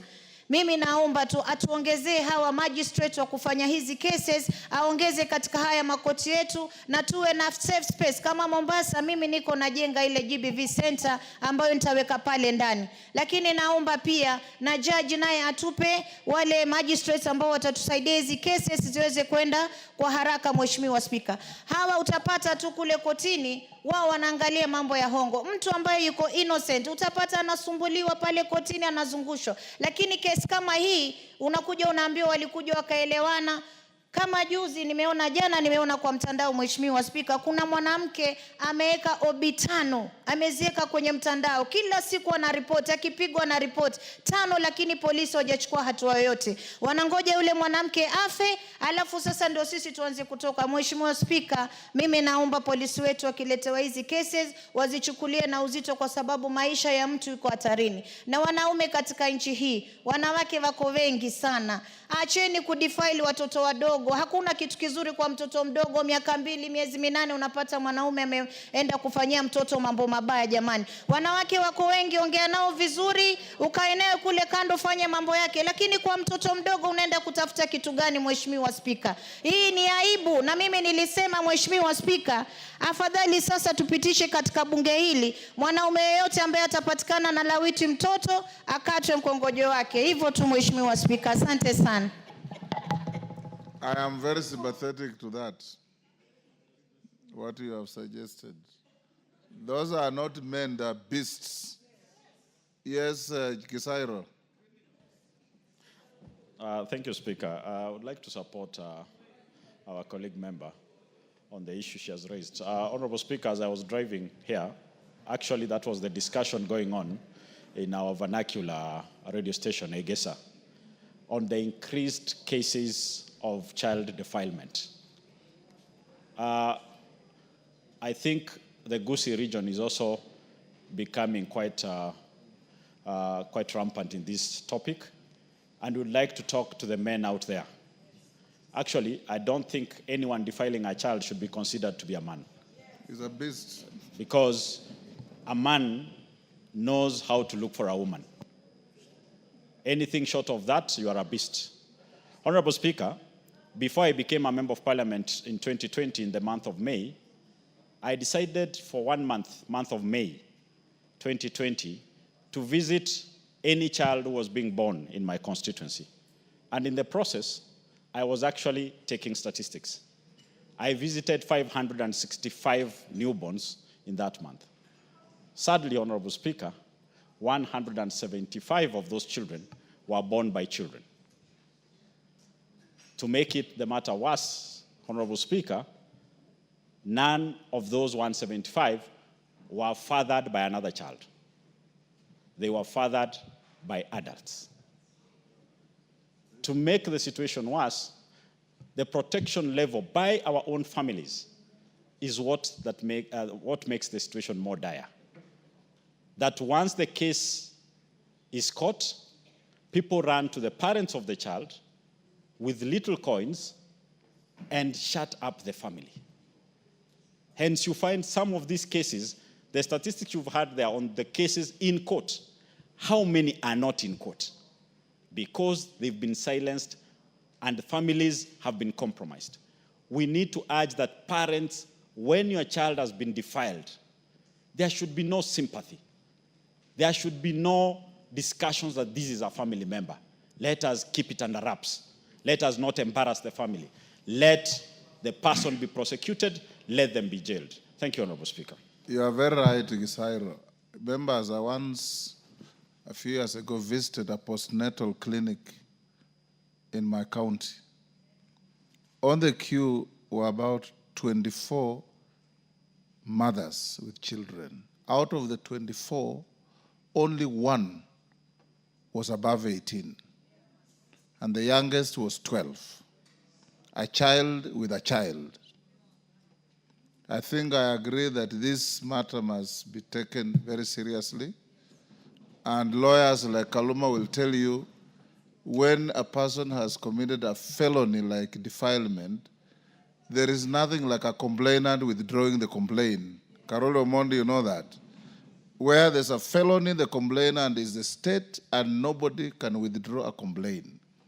And I agree that as a house, you should tighten the punishment to these beasts, including but not limited to what one member, Mama Zamzam, suggested.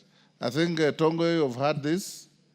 You should probably, the leader of majority, inform the various agencies, the DPP, the DCI, Interior, the Judiciary. You know, it's a tap on the wrist. A person has defiled a child, goes to court, and is given a free bond or a cash bail of 500 shillings. It is not on. I think as a house, you should speak in unison and protect families. Yes, Caroli? Thank you very much, Right Honorable Speaker. There's just a little element that is bothering me that maybe if I raised, I could get some contributions from the members. When underage children have relationships and the girl gets pregnant and both are underage, it is normally the boy who then gets charged.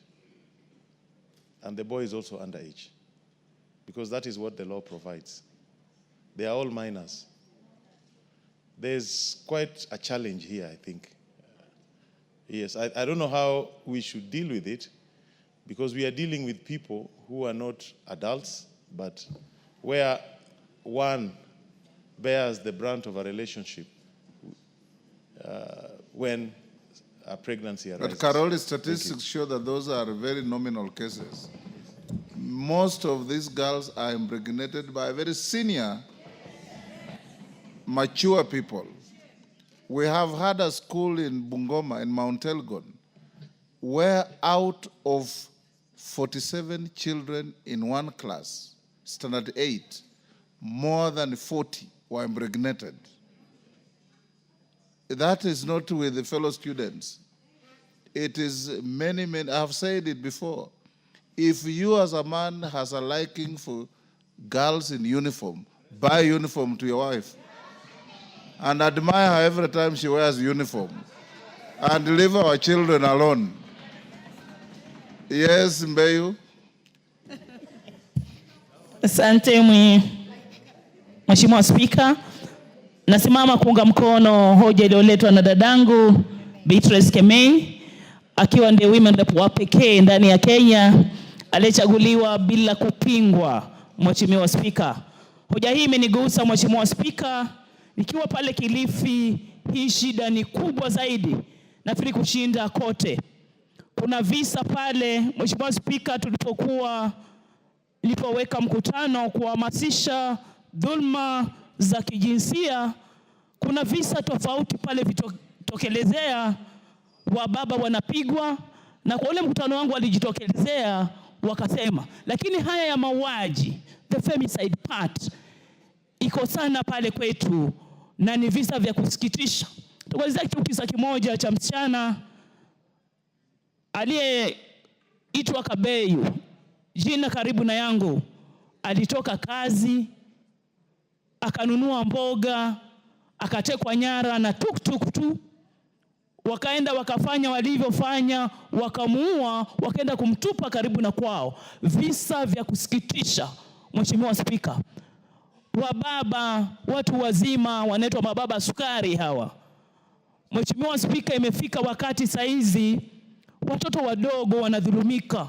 Watoto miaka hao si baba sukari, hao ni baba sumu. Zamani walikuwa wanaitwa baba sukari, sasa ni baba sumu. Na Mheshimiwa Spika, watoto wadogo, kuna itikadi nyingine kutoka kwa jamii fulani ati wakitumia hawa watoto wadogo, wakidhulumu watoto wadogo, wanatoa virusi vya ukimwi, ambao ni uongo. Mheshimiwa Spika, kuna hiyo itikadi, wanatumia vitu ambavyo havistahili. Wamama wengi wanadhulumika, watoto wengi. Na la kusikitisha, Mheshimiwa Spika, kesi hizi hata zikifika kwa police desk zinakuwa compromised. Visa ambavyo vimetoka kwa watu wa jamii, baba, mjomba, kaka mkubwa, wanaona aibu. Familia wanaambiwa waende wazungumze hizo vitu nyumbani, ni watoto wamedhulumika. Imefikia wakati, Mheshimiwa Spika, tuweze kufanya maamuzi ndani ya nyumba hii. Nikikueleza zile visa ambazo zimetokea pale Kilifi North, pale kunaitwa Kiwandani. Mheshimiwa Owen yuko hapa. Ni visa vingi, tunaweza kuhesabu moja baada ya nyingine. Ni masikitiko makubwa. Mheshimiwa Spika, imefika kama kuna adhabu ya kotini. Hatutaki hizi kesi zizungumzwe nyumbani, zifike kotini na hukumu itolewe. Na hatutaki hukumu mtu atoe 500 atolewe beli sijui bond. Vile kuna kifungo cha maisha. Vile kuna kifungo cha kuteswa, kuwa hanged. Tunataka hawa wanaohusika, vijana. Visa hivi viko mpaka makanisani. Mheshimiwa Spika, sina aibu, mimi ni Mkatoliki, lakini visa hivi viko katika makanisa yetu. Mafadha wana rape watoto,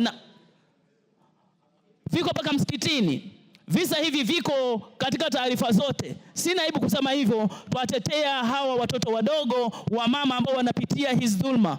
Mheshimiwa Spika, imefika bunge hili tuweze kutengeneza policy kwa kisa hiki kipata mtu apelekwe kotini, na hii aliyosema dadangu Zamzam iwekwe hadharani. Mtu afungwe kabisa juu ya mti pale, akatwa zile sehemu zake, watu wengine wafanye hivi, visa vitaacha. Iwe mfano tu, kila koti hukumu ikitolewa wakatiliwe mbali kabisa hivi vifaa wanazitumia ovyo kwa watoto wadogo, na vitaacha. Wengine wakiona, wababa washindwe katika jina la Yesu wanaotumia watoto wadogo. Asante Mheshimiwa Spika. Let's end there and go to something else. I think message is made. Yes, Tongoyo. Thank you, Honorable Speaker. I know, Honorable Speaker, this has gone really into a big debate. And of course, as well understood. Honorable Speaker, I think that we should not end this one here. Because looking, Honorable Speaker, into these figures, it is really a cause of concern. In less than actually 10 months, put together all these numbers, there are more than 100. And maybe this is just Kericho, it could be replicated in the rest of the counties. Honorable Speaker, as much as I know there is other government intervention and to try to look into the curbing this menace, including the task force, I know there was a one-off, some money, almost 1 billion given to our colleagues to carry sensitization, which I know maybe we need to probably give more so that the sensitization goes on. Maybe, Honorable Speaker, I will suggest that so that we go beyond rhetoric and debates here, if we consider creating maybe a caucus in Parliament made up of women, I mean, both our colleagues, members of Parliament from women and men, so that we see how we can ventilate and discuss this one more deeper ways and look whether we can look interventions. And of course, even now I know even the training of Ngawa officers to include even the village elders, now that we have a village elders policy, so that, Honorable Speaker, we see how we can really look intervention into this. It is really becoming so much alarming, Honorable Speaker. Thank you.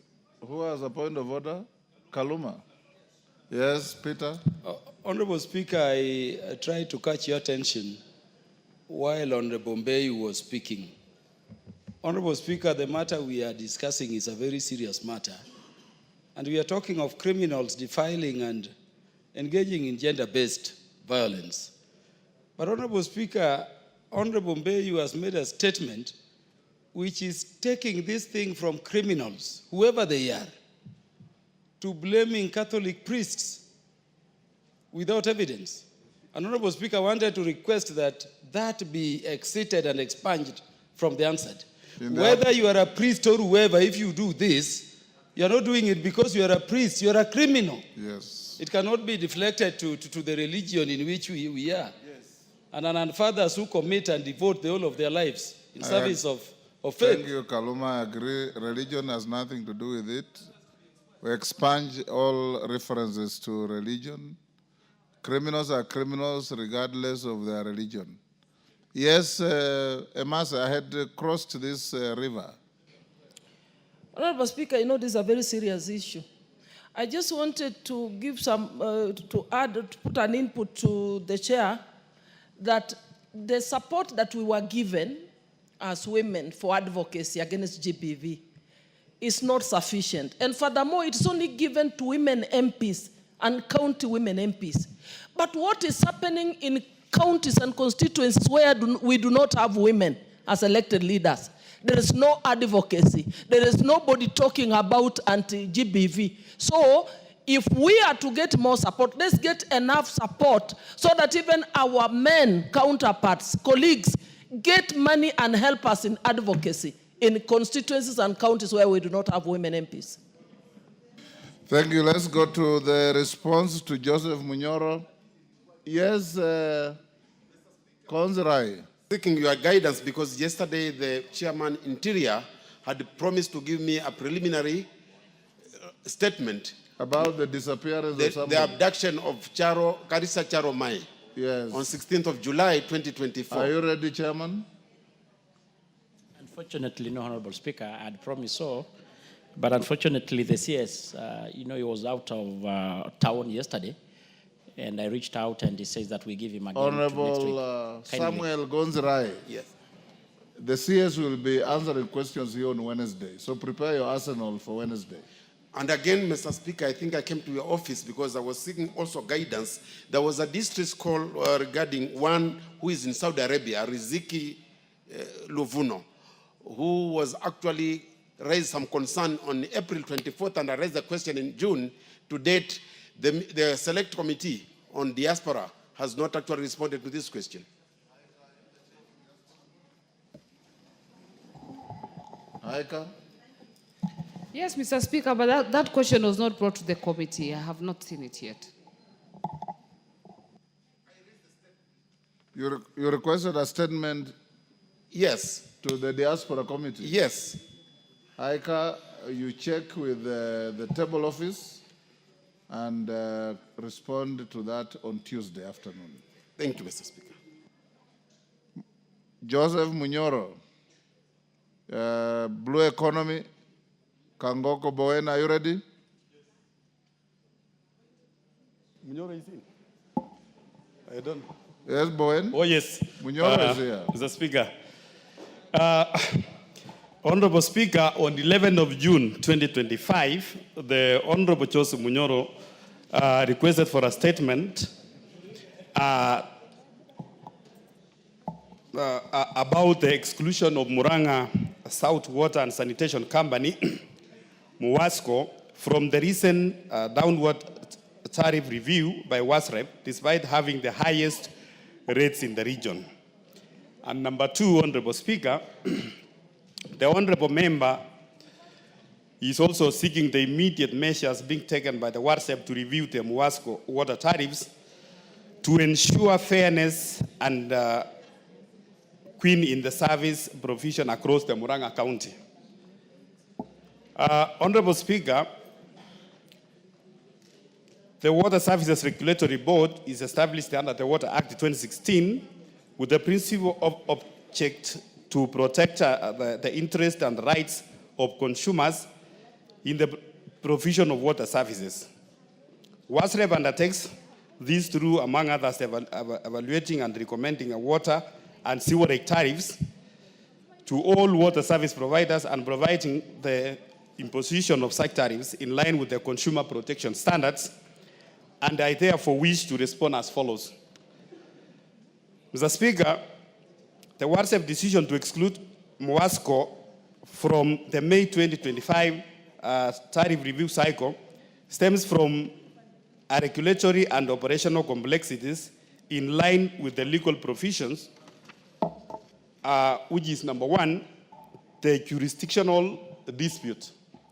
Mr. Speaker, on 24th February 2025, the Muranga Water and Sanitation Company, that is MUWASCO, submitted a formal request to WASREP to expand its services areas to include the parts of MUWASCO's jurisdictions, which is Muranga Town, Nginda, and the Ichakaki wards.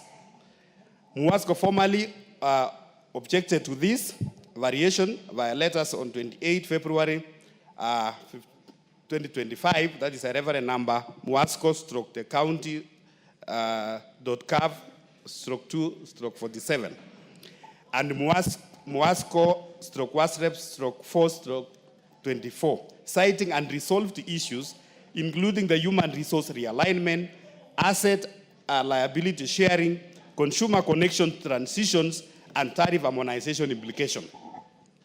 Section 98(1) of the Water Act 2016 mandates the service area variation require the explicit consent of all the affected licenses.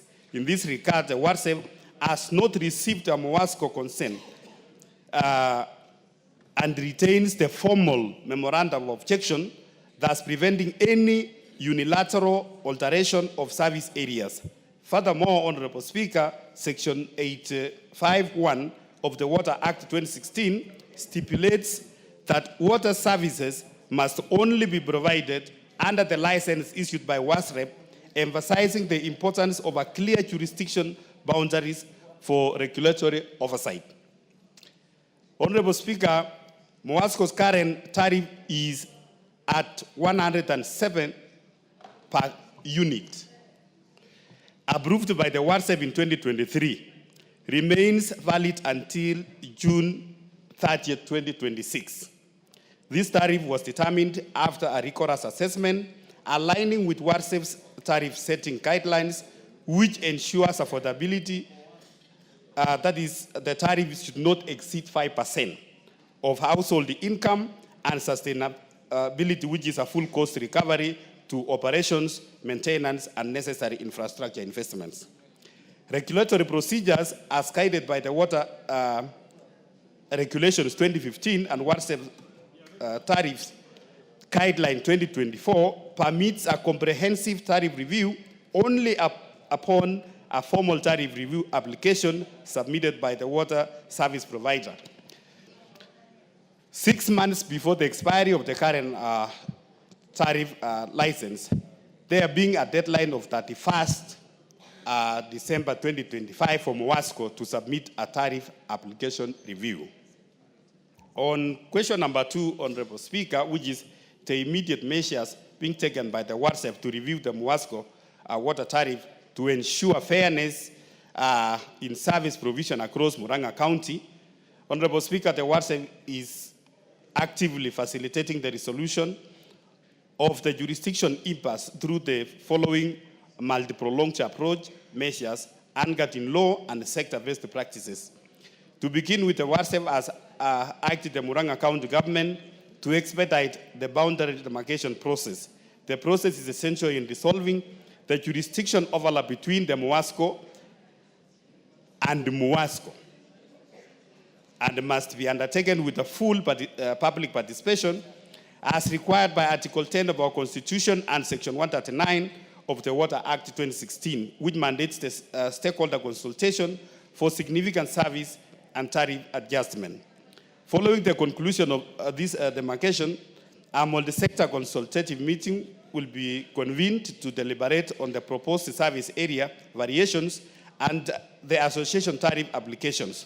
This forum will bring together the Ministry of Water and Sanitation and Irrigation, the WARSEV, the ATHI and the Tana Water Works Development Agencies, the county government of Murang'a, both the water service providers, that is MOASCO and MUSWASCO. Honorable Speaker, those are the affected, and also the affected communities. Honorable Speaker, the WhatsApp also providing the technical assistance, both utilities to support the preparation of their tariff renewal application in full compliance with the WhatsApp tariff guidelines 2024. In interim, Honorable Speaker, the WhatsApp continues to monitor the MOASCO's operations to ensure adherence to the affordability, sustainability principles that underpin the current approved tariff. And it is important to clarify, Honorable Speaker, that the MOASCO's exclusion from the recent tariff review process is procedural necessity, not an act of regulatory biasness. The utility existing tariff is at Kenya shillings 107 per cubic meter remains valid and compliant with the Water Act of 2016 and prevailing tariff guidelines. This tariff will remain in force until the review is triggered by a joint application following a jurisdiction clarity. The WhatsApp commits prioritizing this review as soon as these conditions are met. And lastly, Honorable Speaker, for this context, the tariff structures across Kenya are designed to reflect the unique operational realities of each water service provider, including infrastructure investment requirements, service coverage, and the cost recovery needs. Currently, the highest approved tariff for the lifeline consumption, that is block 1 to 6 cubic meters, is Kenya shillings 300 per cubic meter, while the national coverage tariff for 2022-2025 regulatory period standard is at Kenya shillings 115 per cubic.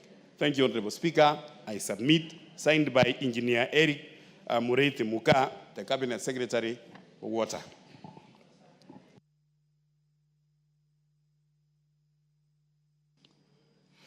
Yeah, let me interrupt the proceedings to welcome and visiting schools to the National Assembly. Honorable members, in the public gallery are pupils and students of SDA Cap Keringon Comprehensive School from Mosop constituency, Nandi County. They are welcome to the National Assembly to observe proceedings. Is Honorable Joseph Munyoro satisfied with the response? Thank you, Honorable Speaker. I'm not satisfied. And Honorable Speaker, I'd like to know what happens when a question is not answered. Do I resubmit the statement, or do they invite the water service provider so that we can have a discussion? Because I think they completely misunderstood. One of the reasons I'm saying this is simple. I asked what the basis for Murang'a South Water and Sanitation Company, whose tariffs were not reviewed, as they reviewed all tariffs of all water providers in Murang'a County. The reason, one of the reasons, because I think it's not even a reason, it's an excuse, they are saying that Murang'a Water and Sanitation Company, that one provides water in Kiharu region, apparently submitted a formal request to expand their services to Muswasko's territory, whose request Muswasko refused. And based on that, they refused to review tariffs of Muswasko, who is not the offending party. So, Honorable Speaker, I was not asking the question after the dispute was resolved. I was asking the question with the current status quo, that already Muswasko have a jurisdiction. They provide services to residents of Kegumo constituency, Kadara constituency, and parts of Maragua. Why were their tariffs not reviewed without the issue of the dispute? And Honorable Speaker, if you were to wait for the tariff of the dispute to be refused, what happens if it's never sorted? Do they continue suffering? And why are we punishing innocent people? Because residents are not part of the dispute. The dispute is among companies, water service providers. I've carried for very long. Two, I don't know when you are. they claim that the tariff was determined after rigorous assessment. And I'm wondering whether other tariffs were not, or if the fact that it was a rigorous assessment, then it's too much work to do the same so that they can review the tariff. And I really need your guidance here, because the issue of immediate measures being taken for them to review, again, they've just taken the dispute and started their explanation with, to begin with, WASREB has urged the Murang'a County government. I mean, Honorable Chair and Honorable Speaker, sorry, you need to let me have a session with this WASREB, because we just need to know, when you ask measures you are taking, you start with number one, I'm doing this. Number two, or it's not possible. So, Honorable Speaker, I take great exception to this answer that is half-baked. And I know it's not the chair's fault, but it's WASREB trying to take us for granted. They are discriminating against our people, and it's totally unfair.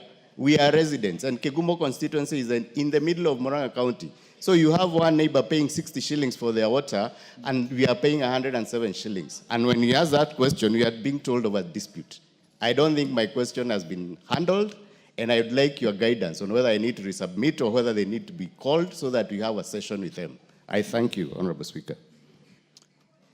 The departmental committee chair, are you able to seal those information gaps, or we direct a different approach to dealing with the issue?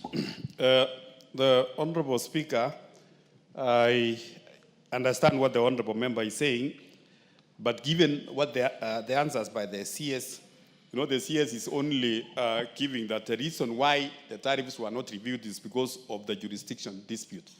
Honorable Speaker, I want to assure the Honorable Member, and also assure you, Honorable Speaker, that I can as well take up this matter, invite the Cabinet Secretary together with the WASREB, and to appear before us, and I can invite also the Honorable Member so that we can resolve this issue.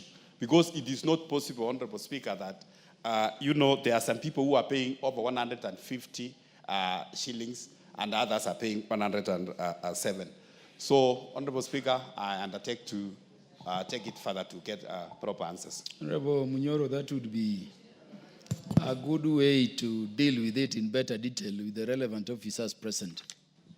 Yeah, I thank you, Honorable Speaker. I'll be waiting to get that. When do you want to get those members of the executive for a sitting with the committee members and the Honorable Munyoro? Mr. Speaker, probably after this, will walk to clerk's office to write straight to the PS, and let me say in 2 weeks' time, probably, because I may not know the schedule of the PS, but within 2 weeks' time, Mr. Speaker, I should.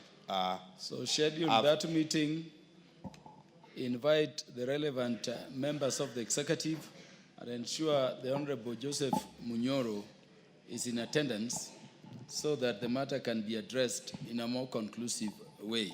Thank you, Mr. Honorable, yes, yes. Thank you, Mr. Speaker. I'm well guided. Number two, Honorable Speaker, yesterday, the Honorable Kainan, I think through the leader of majority, asked the Speaker that there is a question, and indeed, Honorable Speaker, the Honorable Kainan asked a question, or I requested for a statement on 9th of April about water and sewerage in Wajir County. Do I hear you to be saying and Mr. You have the response? No, I tabled the response, Mr. Speaker, because following the guidance of the Speaker that when a member asks for a statement and it is listed in the order paper, and when the member is not in at that time, Honorable Speaker, we table the answers. And I tabled the answer or the response by the Honorable Kainan, Honorable Speaker, and it's on an answer on 29th of May 2025. Good. Your responsibility is discharged. Honorable members, let me again recognize an institution sitting in the Speaker's Gallery on a visit to the National Assembly. This is Simat Comprehensive School from Kapseret constituency in the Great Uasin Gishu County. On my own behalf and on behalf of the Speaker of the National Assembly and the House, you are welcome to the National Assembly to observe the proceedings. This is where we make laws for the country. This is where we oversight the national government. And this is the house from which all Kenyans are represented. May you continue with your learning sessions. Welcome. I wanted us to go to the next issue. Yes, give Honorable Makali Mulu the mic. Yeah, thank you so much, Honorable Speaker, for indulging me. I just wanted to share experience on this matter which you have just directed. I was once in that situation where I was not happy with the response from the chair of our committee. And the way you have proposed, Honorable Kagogo, is the way to go. Where you summon the PS and the concerned parastatal or water body, and then you can invite the honorable member to be sorted away, I'm assure you. Because I got a very good response after we started our team. So I support that approach. No, they are both not there. Yeah, the advice is taken. Could you call what I'm seeing as the response to response number 5, the question by the Honorable Charles Onchoke. The Chair, Departmental Committee on Education. Do we have the response to the question which was asked by Honorable Charles Onchoke? Mr. Speaker, Honorable Charles Onchoke had written to our clerk that he was out of the country and he wished his response to be done when he's present. So he requested that we stand it down until when he's available. Because I don't have information from the clerk, that question under the standing orders will stand dropped because Honorable Charles Onchoke is clearly not in the House. Could we have the response in relation to the question by Joshua Kandie, MP? Is the Honorable Joshua Kandie in the House? Honorable Speaker. Also not there. He's not there, but Honorable Speaker, I just would like to table it because Honorable Kandie was invited to the committee while the response was being given, and he did ask any follow-up questions he may have wanted. So I think it's only appropriate that I can just table it. Yeah, then table the document. The Honorable Kandia and any other member interested to see what the response is can pick it from the table and see what the response is. What of the question by Honorable Joshua Kandie? Do we have the response? Who is representing the Departmental Committee on Education? It's the one I've just... That is the one you have tabled. Yeah. Oh, so it was, Joshua Kandie twice. Huh? Yeah, so the response can be picked from the table as directed by Honorable Joshua Kandie. The response number 5 to the question by the Honorable Irene Kasalu, MP. I can see Honorable Irene Kasalu somewhere in the House. Do you have the response by the Departmental Committee on Health? Yes, we do. Yes, Chair. Thank you, Mr. Speaker. In response to a request for a statement by Honorable Dr. Irene Kasalu, MP, regarding the unlawful detention of the body of the late Mrs. Priscilla Nyokabi Gaku by Kenyatta National Hospital. Mr. Speaker, this is a response from the Minister in reference to the letter by the Clerk of the National Assembly on dated 30th June 2025 addressed to the Cabinet Secretary, and the response as follows. 1. Reasons for the detention of the body of the late Ms. Priscilla Nyokabi Gaku by Kenyatta National Hospital from 30th May to date, the 2024 to date. Honorable Chairman and members, the late Ms. Priscilla Nyokabi Gaku was admitted to Kenyatta National Hospital private wing referred to here as KPCC on 2nd April 2024, where she subsequently underwent surgery. Upon admission, both the patient and the sister signed the admission questionnaire confirming their understanding of the hospital's credit limit policy, which caps allowable credit at Kenya shillings 200,000. In line with the established KPCC private wing credit policy, the hospital does not offer waivers or extend social work services for patients admitted under this category, that is in the private wing. Clients are informed of these financial obligations at the point of entry and are required to acknowledge by signing the admission documentation their commitment to fully settling the associated charge.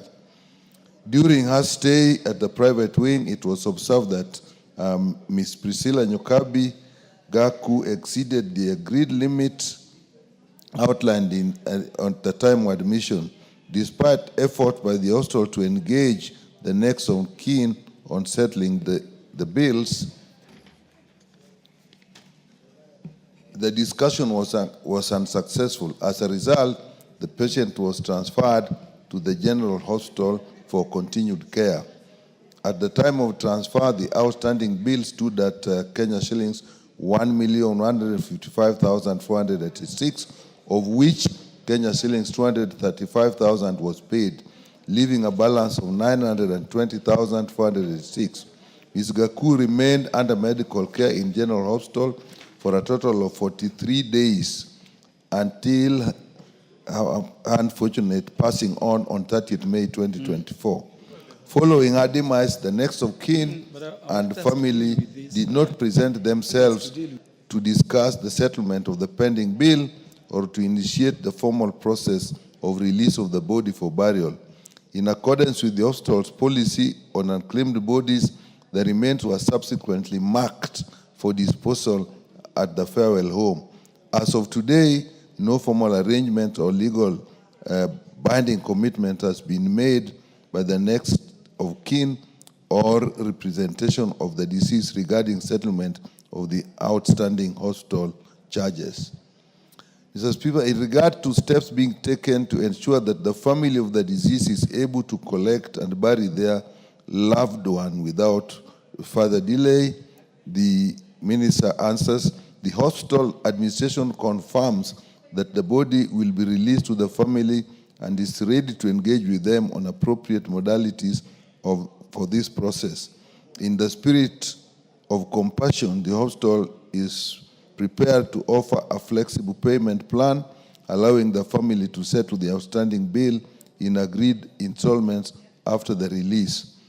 We remain committed to handling this matter with dignity and are available to support the family through the necessary arrangements.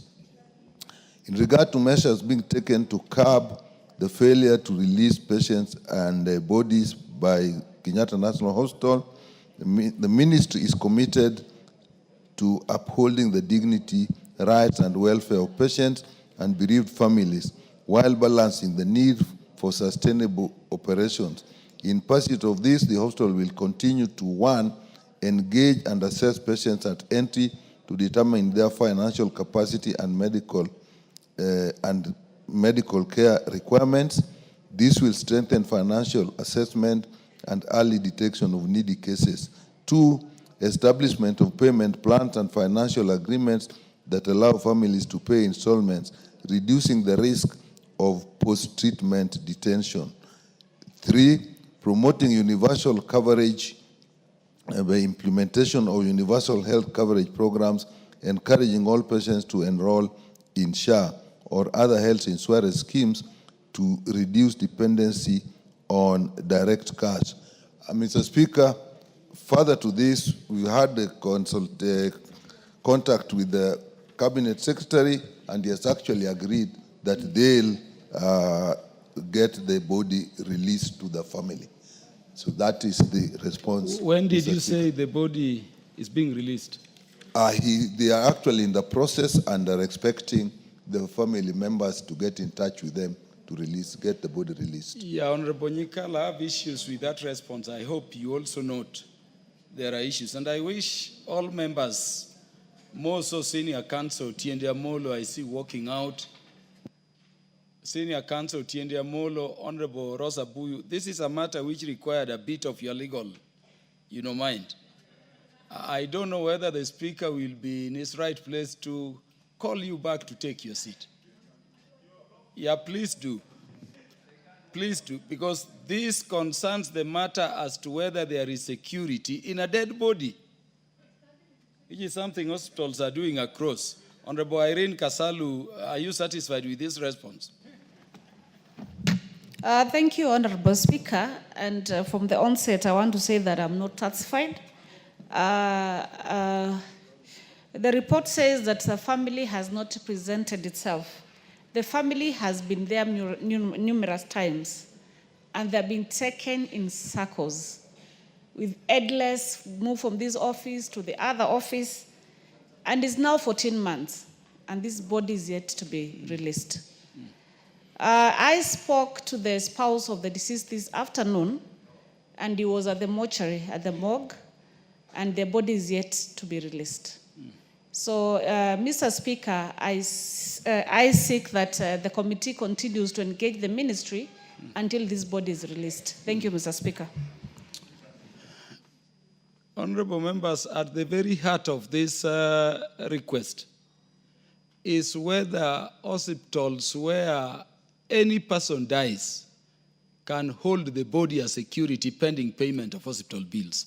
And I requested Honorable Amolo to step back, not just as a senior counsel, but also because I remember a short while back, the High Court made a determination on this matter and directed that you cannot hold a dead body.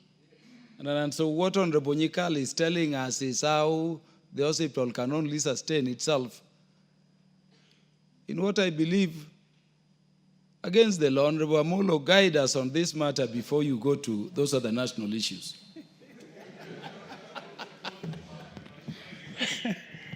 Thank you, Mr. Speaker. Mr. Speaker, I rarely find myself lost for words. But on this, I am a bit lost, especially because I didn't quite follow the context. But to the extent of your briefing, I would say two things. First, that a distinction must be made between private hospitals and public hospitals. There are things private hospitals can do which public hospitals by law ought not to do. And in the event that we are talking of a public hospital, then the question of sustainability in terms of profit making ought not to arise and ought not to be the primary consideration. The second issue, which however is constitutional, is the right and entitlement to emergency medical treatment. Now, that is a constitutional right that accrues and covers both private and public hospitals. I would imagine that the dilemma some hospitals have faced, and I have suffered this myself, even as we speak, 2 of my constituents have been detained after passing on, one in a private hospital and one in a public hospital. For the private hospital, their argument was that they admitted as an emergency, but when the emergency ceased, they could not discharge because of risk of death. And that now that the person passed on, they ought to be paid what they were entitled to, and we are still engaging. And I think that to that extent, many members here are in a similar situation. But as for the public hospitals, I think, and in compliance with the High Court order, the High Court did order that whatever the circumstances, you cannot detain a deceased person's body to await payment of hospital bills.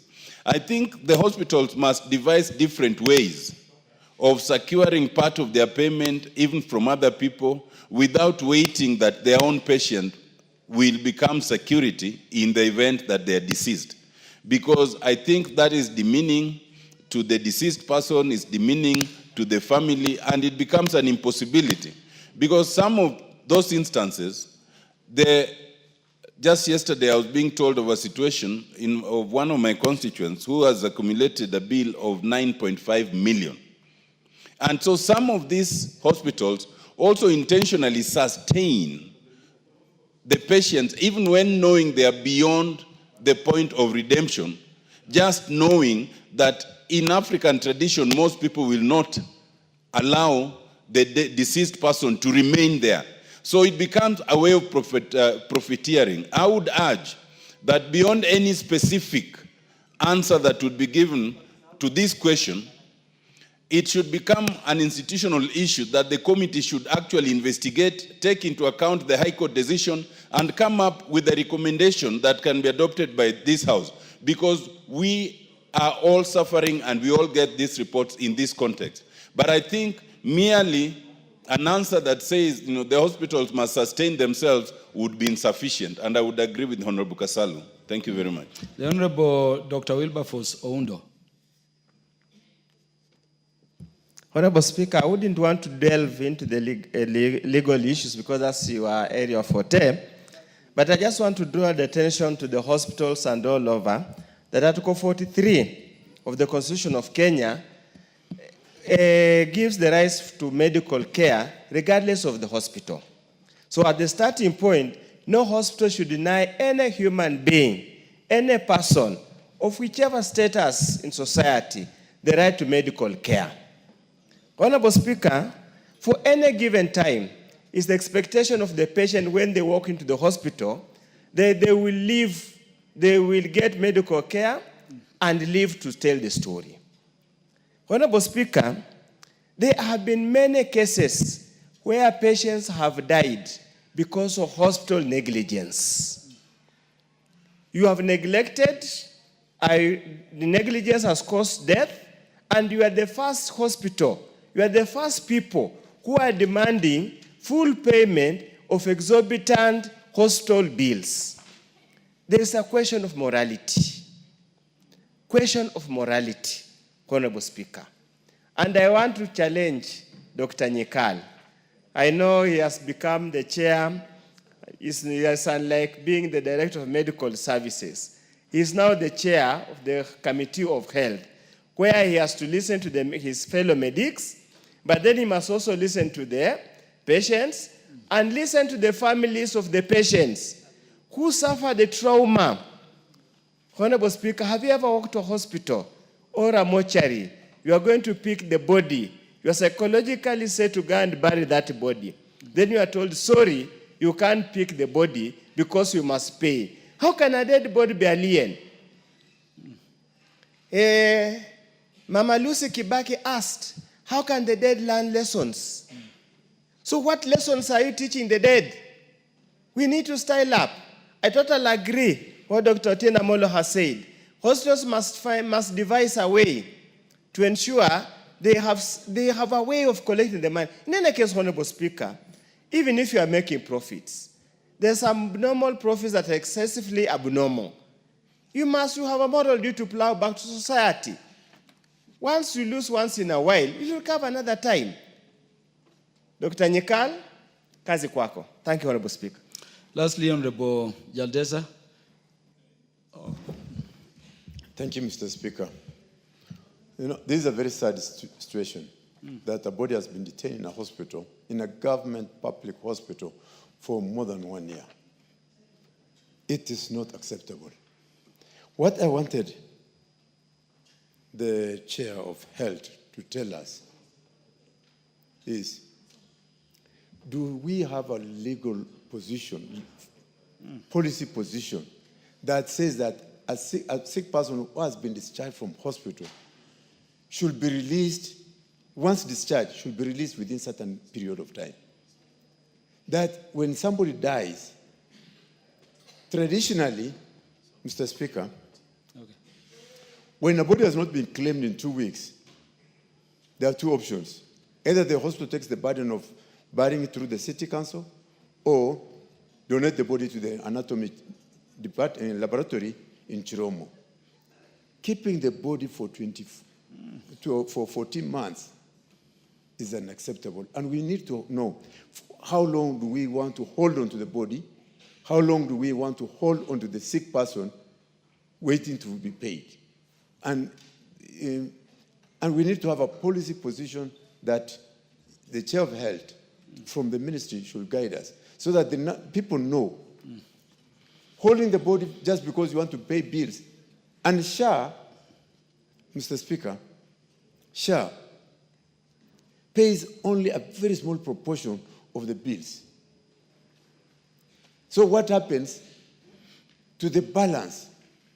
Because when we were passing the law on SHA, we had said that nobody should be raising fund to pay hospital bill. What is it that now, all of a sudden, SHA cannot pay? And that you only pay a small proportion and the family will cater for the rest. And yet,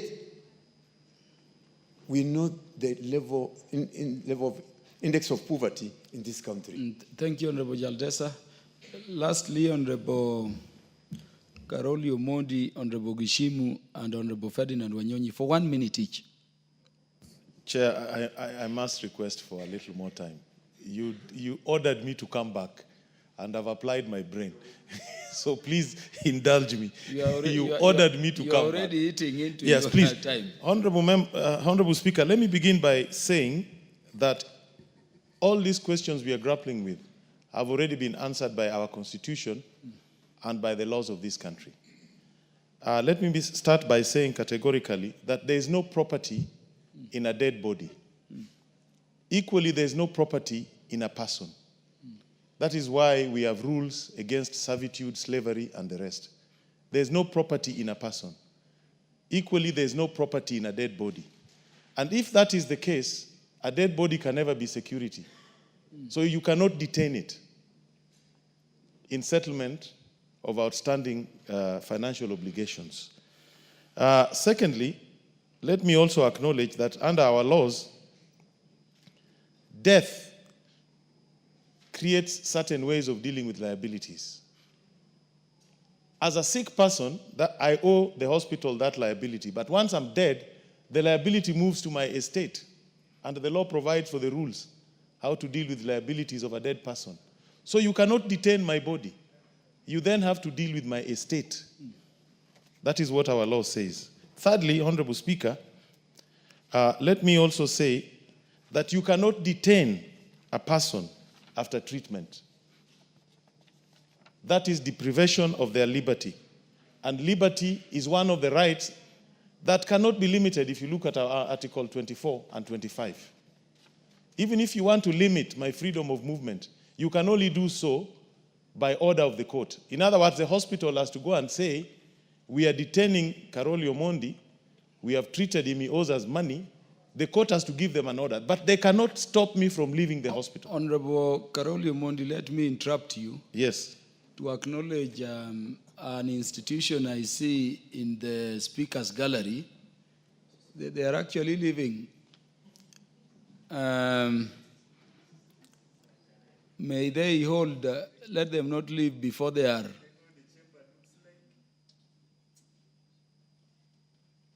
Let the students return so that we may recognize them before they leave. Yeah, so in the speaker's gallery, we have students from Thao Kingley School, Nakuru Town Constituency, Nakuru County.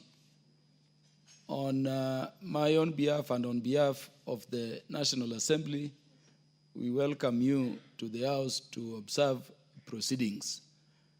This is one house of our Parliament of Kenya, where we deal with the matters oversight, representation, and of course legislation.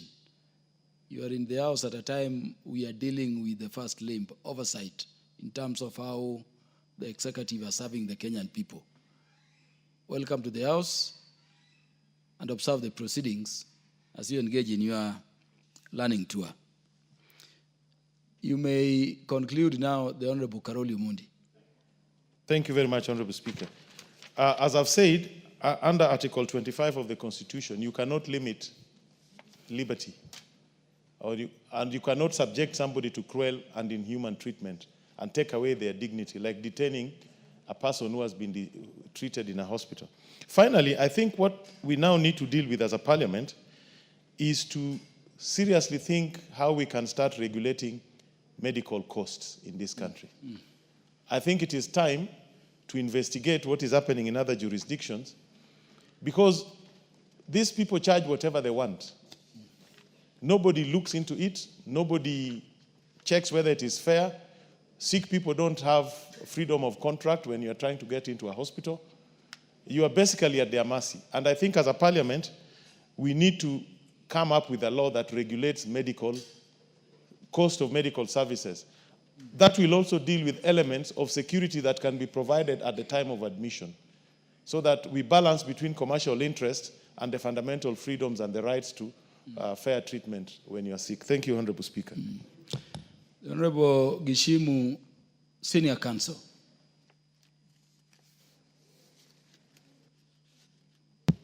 Thank you, Honorable Speaker. And let me associate myself with the concerns by Honorable Kasalu on this matter.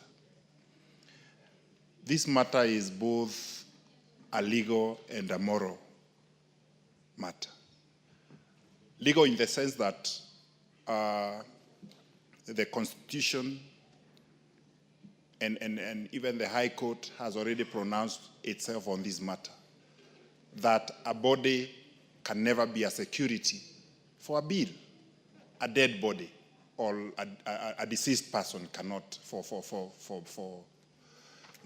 to be a security for any bill. And Honorable Speaker, what even concerns most of the bills that are demanded by hospitals are bills for people who have passed on. Why? I investigated a matter for a person in my constituency who passed on. And what some of the hospitals do, they ramp up, they put, or they add bills that were not there because a dead body cannot talk. So you find once as a person passes on, there is a lot of things and a lot of money that is lumped up on the bill, so that the relative of this person can pay. So I think this is a matter, I agree with my colleagues, that we need a policy, through the ministry, so that we can also legislate and be able to come up with a law.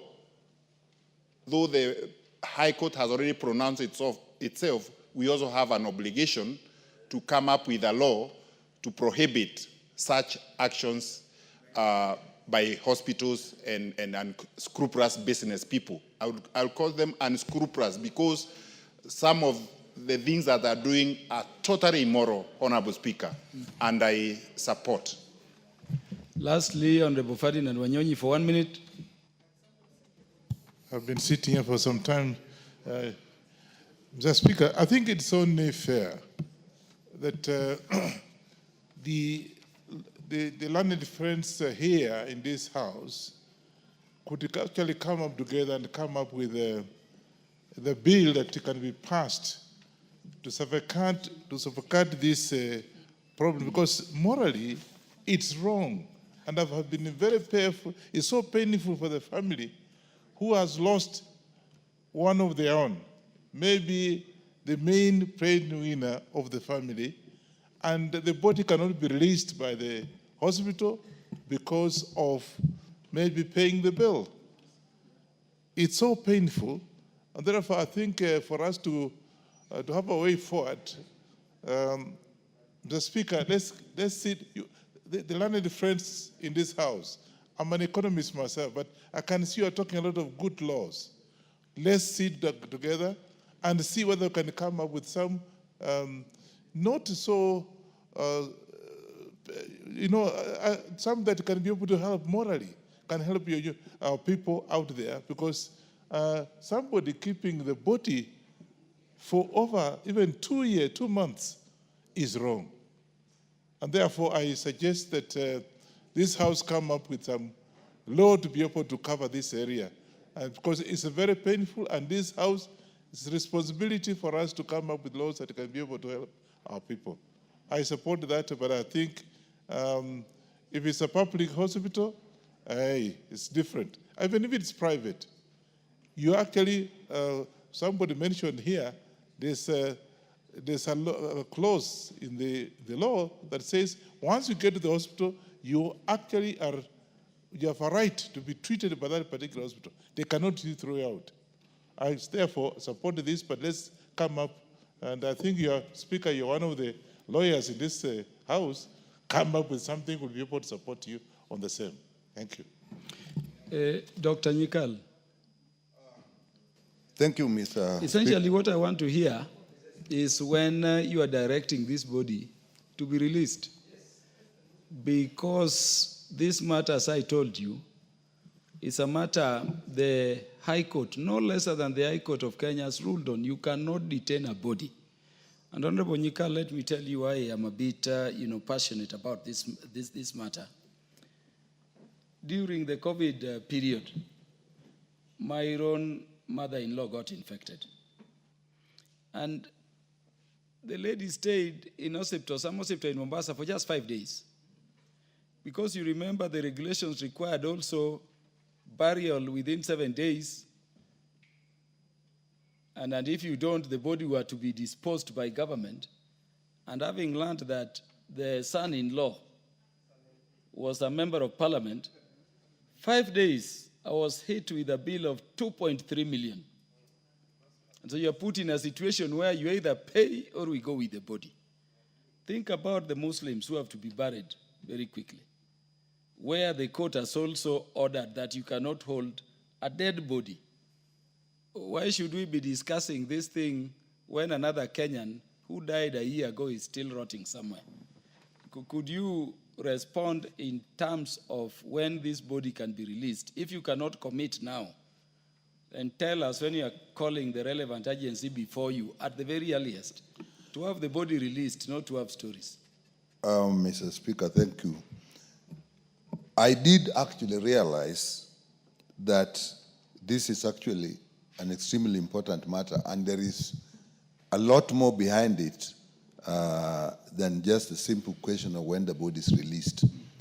I did take up this matter with the minister, even as late as yesterday, with the PS as early as today, and they have confirmed to me that this body is to be released. Actually, they were talking of today.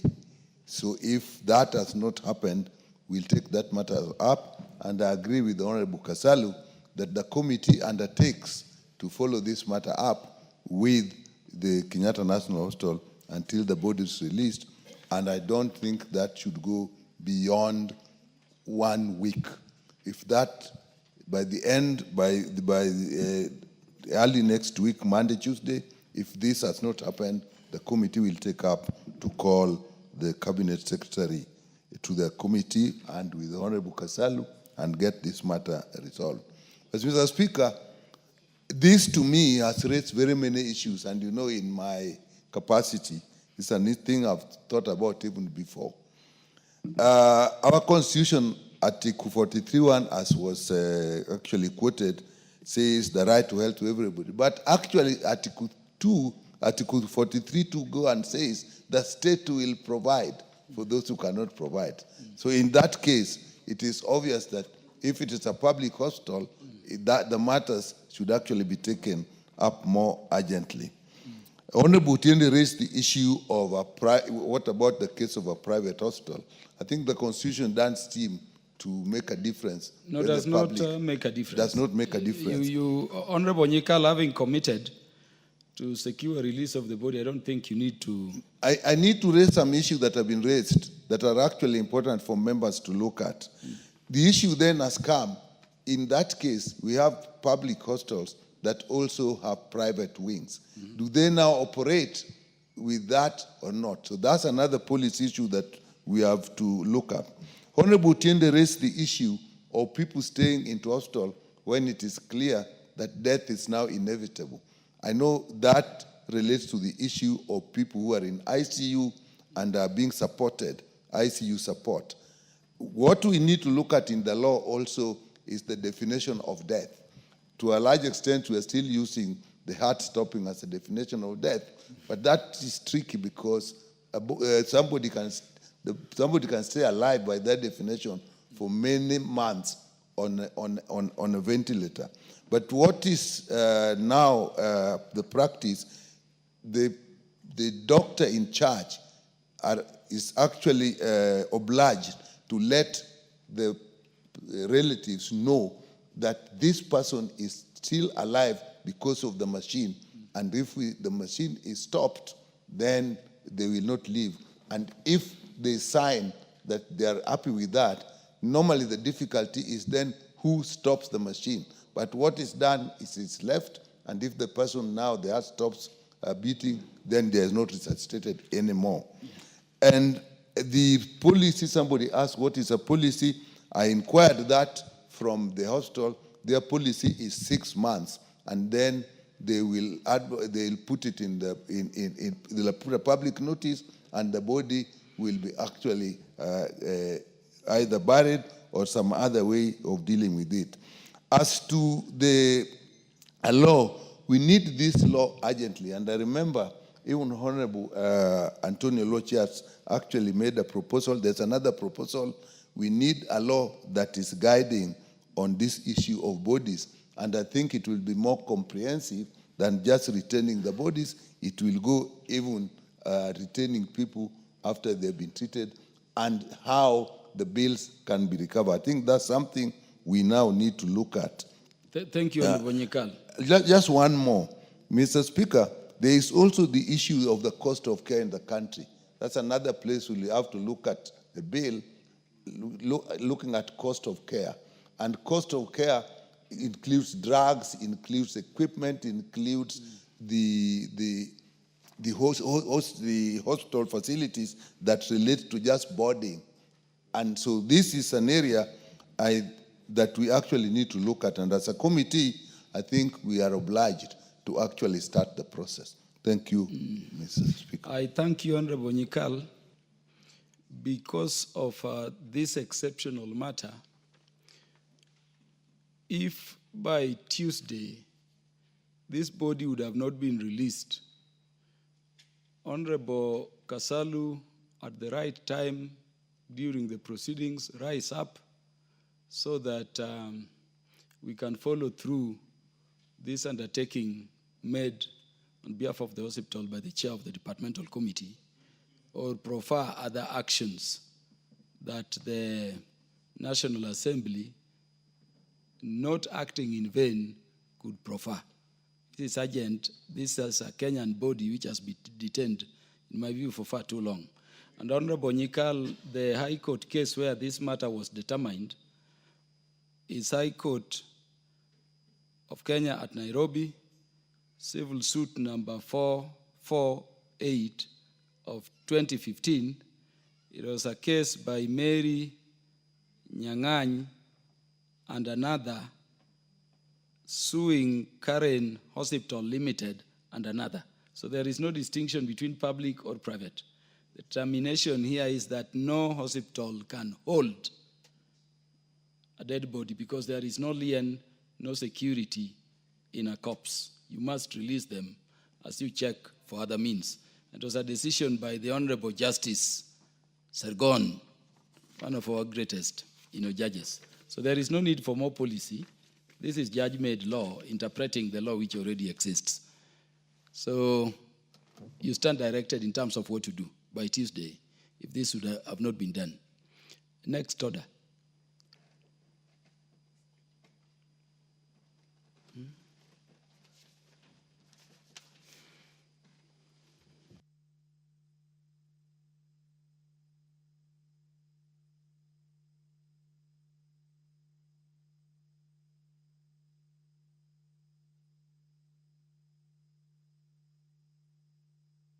Yeah, the leader of majority has papers to lay. Give Honorable Jematia the mic on behalf of the leader of majority. ML. Thank you, Mr. Speaker. On behalf of the leader of the majority party, Mr. Speaker, pursuant to the provision of Standing Order 44.2a, I rise to give the following statement on behalf of the House Business Committee, which met on Tuesday, 29th July 2025, to prioritize business for consideration during the next week. Honorable Speaker, with regards to business schedule for Tuesday next week, the House is expected to continue with the debate at second reading of the Kenya Roads Amendment Bill 2024 and the Kenya Science Language Senate Bill number 9 of 2023, should they not be concluded today.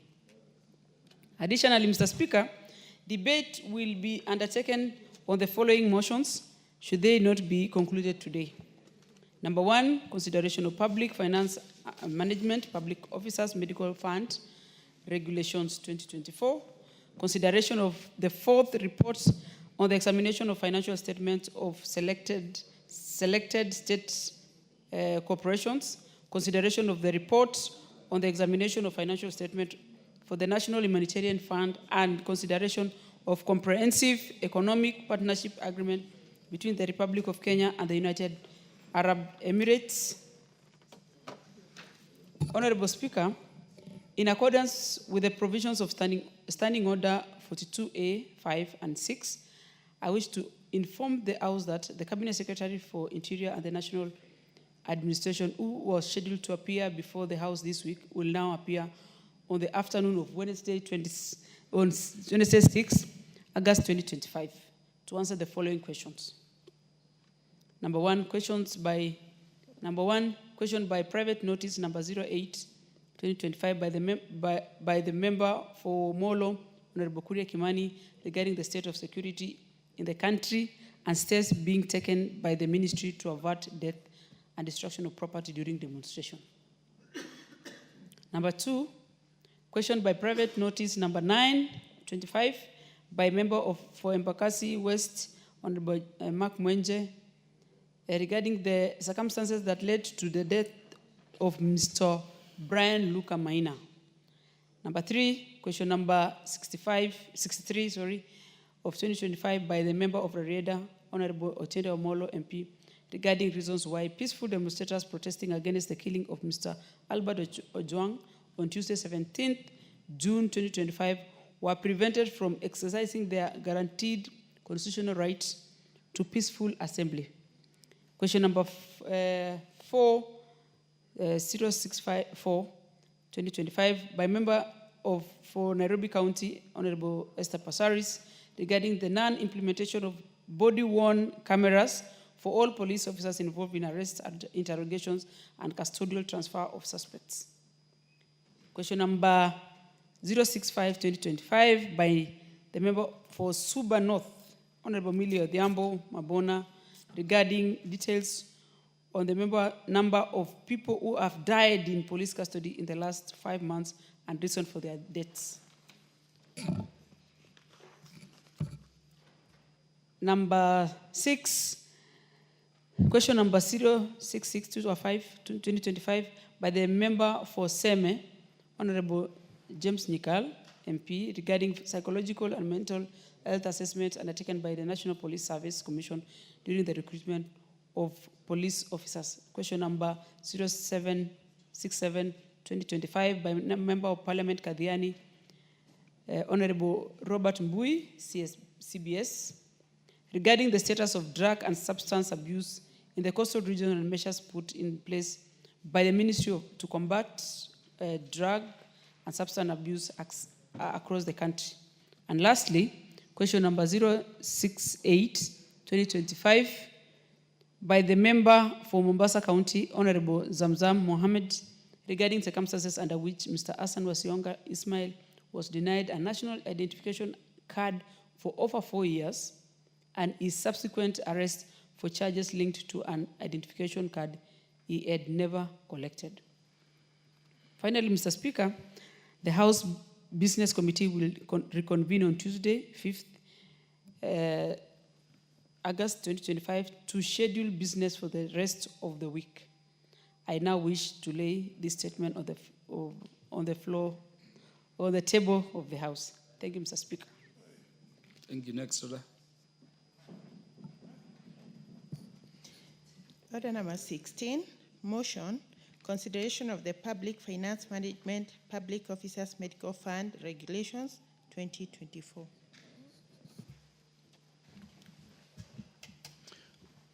Mover. Thank you, Honorable Speaker. Honorable Speaker, I beg to move that this House adopts the report of the Committee of the Delegated Legislation on its consideration of the Public Finance Management Public Officers Medical Fund Regulations 2024, laid on the table of the House on the Thursday, 24th July 2025, and pursuant to Section 24, subsection 4 of the Public Finance Management Act, Chapter 412A. This House approves the Public Finance Management Public Officers Medical Fund Regulations published as legal notice number 195 of 2024. Honorable Speaker, legal notice number 195 of 2024 was published in the Kenya Gazette on the 6th December 2024 and laid on the table of the House on the 27th May 2025. It was made pursuant to Section 24, subsection 4 of the Public Finance Management Act 2012, thus qualifying as a statutory instrument within the meaning of Section 2 of the Statutory Instruments Act. Honorable Speaker, the object and the purpose of this Public Finance Management Public Officers Medical Fund Regulation 2024 are to establish the Public Officers Medical Fund to ensure continuity of medical benefits for public officers, and even after they have exhausted the comprehensive range of health services provided by the Social Health Authority, SHA. Honorable Speaker, specifically the fund will be used to finance the provisions of medical scheme for public officers and facilitate any expenses approved by the administrator of the fund and thus promote the objectives of the fund. Honorable Speaker, let me give a few highlights of these regulations. And part 1 of the regulations contains obviously the preliminaries on interpretations and the objects of the regulations. And basically the objects of these regulations is to provide a framework for the administration and management of the medical scheme for the public officers.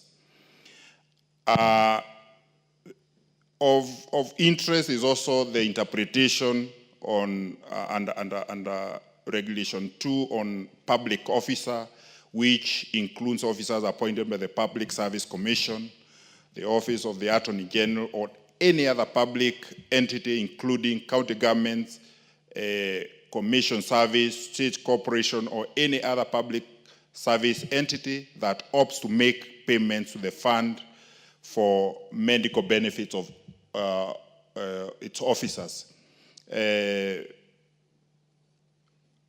You'll note, Honorable Speaker, that there are some government entities, agencies, which already have medical schemes for their workers. And if they want also to enjoin in this scheme, that avenue also allows them to do so. Honorable Speaker, Part 2 of these regulations provide for the establishment of the fund and the sources of the fund, and which is mainly that the National Assembly may appropriate these funds, and also contribution made by the ministry responsible for public service and any other employer who has opted to contribute to these funds. Honorable Speaker, under Regulation 5, the purpose of the fund shall be to finance the provisions of medical schemes for public officers and to facilitate expenses approved by the administrator of the fund in order to promote the objective for which the fund is established. Going to Regulation 8, provides for the payment out of the fund, which shall be only to the SHA. Actually, this fund shall be managed by another government agency, so there is no avenue that this money can be used in other way other than and actually managed by the Social Health Authority in respect of medical claims and other expenses incurred pursuant to the purposes of which the fund is established. Honorable Speaker, there is Part 3, which provides for the administration of the fund, and it gives it shows that there is a body that will be administering this fund. And also Part 4, it is the financial provisions which provide for the manner in which the fund will be managed and accounted for in line with the principles of the good finance management. Part 5, Honorable Speaker, is the miscellaneous provisions which indicates that expenses should not exceed 3%. The administrative expenses, that is, should not exceed more than 3%. Actually, should not exceed 3% of the approved budget of each financial year. It also provides for the review of the performance of the fund and also on winding up of the fund. Honorable Speaker, the government of Kenya introduced comprehensive medical insurance scheme for civil servants and disciplined services and their dependents in 2012, known as the Comprehensive Medical Insurance Scheme for Civil Servants and Disciplined Services. The scheme started with the basic coverage of the principal member and 3 dependents, and was later enhanced to cover a principal member and 6 dependents. This package covers outpatient, inpatient, specialized services, dental, optical, and annual medical checkups, among other benefits. So the recent, the establishment of SHA, of course, facilitates all Kenyans' recent comprehensive range of quality health services, which include integrated preventive, promotive, curative, rehabilitative, and palliative health services at level 4, 5, and 6 health services. And now this fund comes in now to help the civil servants continue to receive medical benefits as part of their remuneration under the new healthcare framework, which is now to complement what SHA is already offering. And it has already been, it is known that actually SHA is not covering everything. So, Honorable Speaker, under this arrangement, civil servants will first utilize the full range of medical services available through the SHA. And once these benefits are exhausted, now they have an avenue through this fund now to take care of further medical needs or demands, and hence this public officers medical scheme. Honorable Speaker, the Committee on Delegated Legislation accordingly considered these regulations in accordance with the Constitution, the Statutory Instruments Act, the Public Finance Management Act, under which it is anchored, and the Interpretation and General Provisions Act, Chapter 2 of the Laws of Kenya. And in compliance with Section 16 of the Statutory Instruments Act, the committee also confirmed with the National Treasury and Economic Planning in a meeting held on Wednesday, 16th July 2025, before arriving at its final recommendation. During its scrutiny of the Public Finance Management Public Officers Medical Fund Regulation 2024, the committee made the following observations.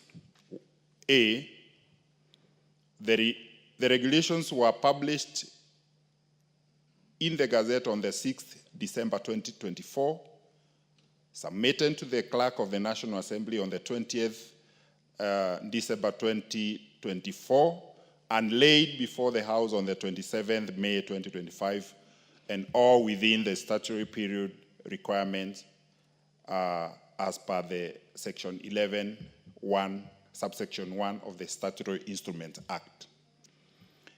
B, a multi-agency task force convened during the drafting of the regulations held targeted consultations with stakeholders, and their input were taken into account.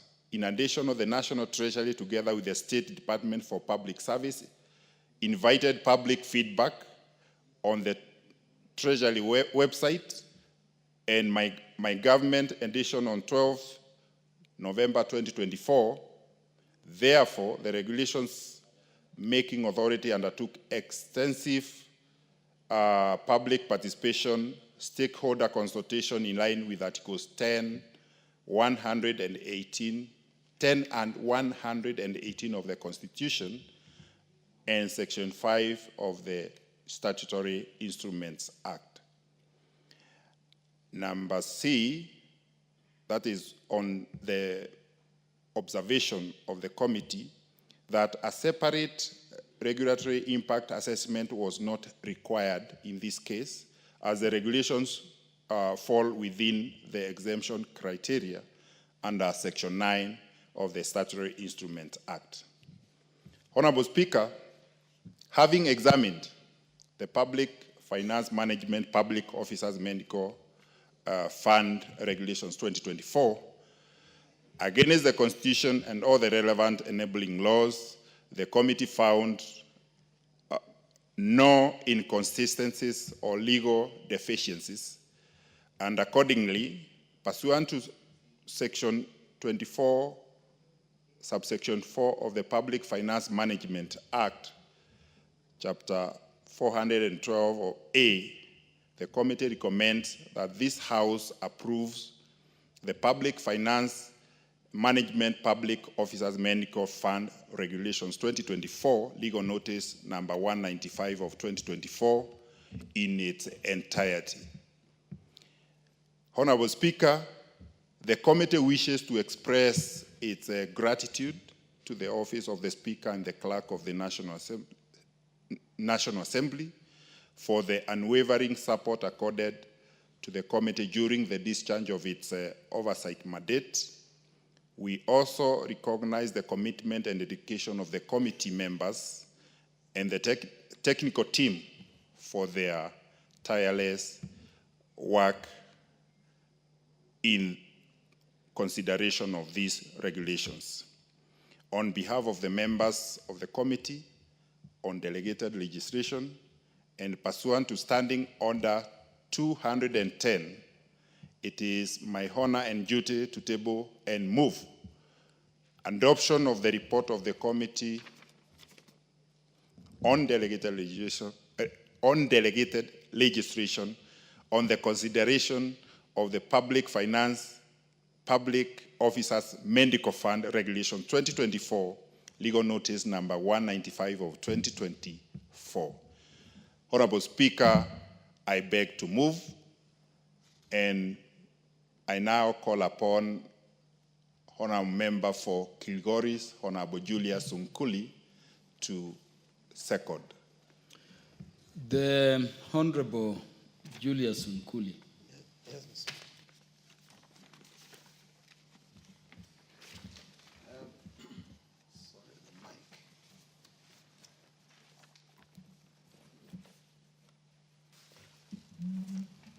Mr. Speaker, in seconding this motion, I just want to make a few observations. I am a member of the Committee of Delegated Legislation that deliberated on these regulations. Now, the regulations, of course, are made under the PFMA Act because it establishes a fund. And this is this fund is for the public servants, all the 140,000 of them in Kenya, who will now have to benefit from this fund. Mr. Speaker, the reason behind it is when SHA came into operation, actually it abolished what we used to call the enhanced schemes. So the ones that used to be with the police, the ones that used to be with other civil servants, and subjected everybody to go to the Social Health Authority. Now, everybody is covered. Every civil servant is covered. However, Mr. Speaker, it has also been seen that in order for civil servants to continue benefiting from a more comprehensive scheme, then they needed a separate fund. And it was agreed, and agreed also by government, that this fund will be financed by, first of all, appropriations from this House, secondly, by employer contribution, and thirdly, by grants. This will give a very comprehensive coverage to the members of the public service. But it is also one of the recommendations of these regulations that a civil servant needs to first exhaust all the other available schemes before they can benefit from this particular one. So it's not just a question of last resort, but you know, in our SHA, maybe to go for dental checkup, you'll only get up to 900 shillings. Maybe as a civil servant, that is not going to be possible. But then that's when the medical fund will kick up, and you will now be able to use that. Now, we have also increased the number of dependents. From the 2012 regulations, now you can actually, it's a principal plus 6 others who will benefit from this scheme. These will, of course, cover everything: emergency services, abroad treatment, checkups for 1 year, and dental, optical, and all the things that the mover of the motion has agreed. We have looked at it, Mr. Speaker, and we say that these are good regulations. They comply with the Statutory Instruments Act, they comply with the Constitution, and they will be very helpful to the medical, to the civil service. Mr. Speaker, I commend these regulations to the House, and I beg to second.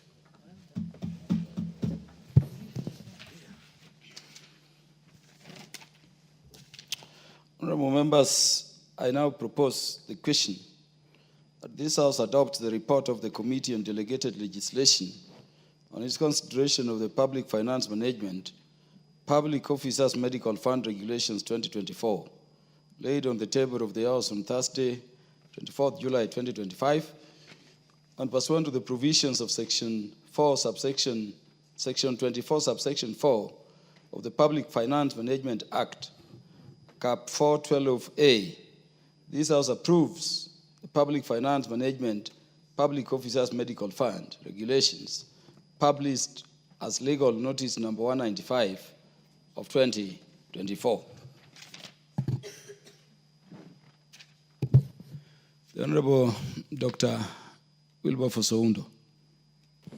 Thank you, Honorable Speaker.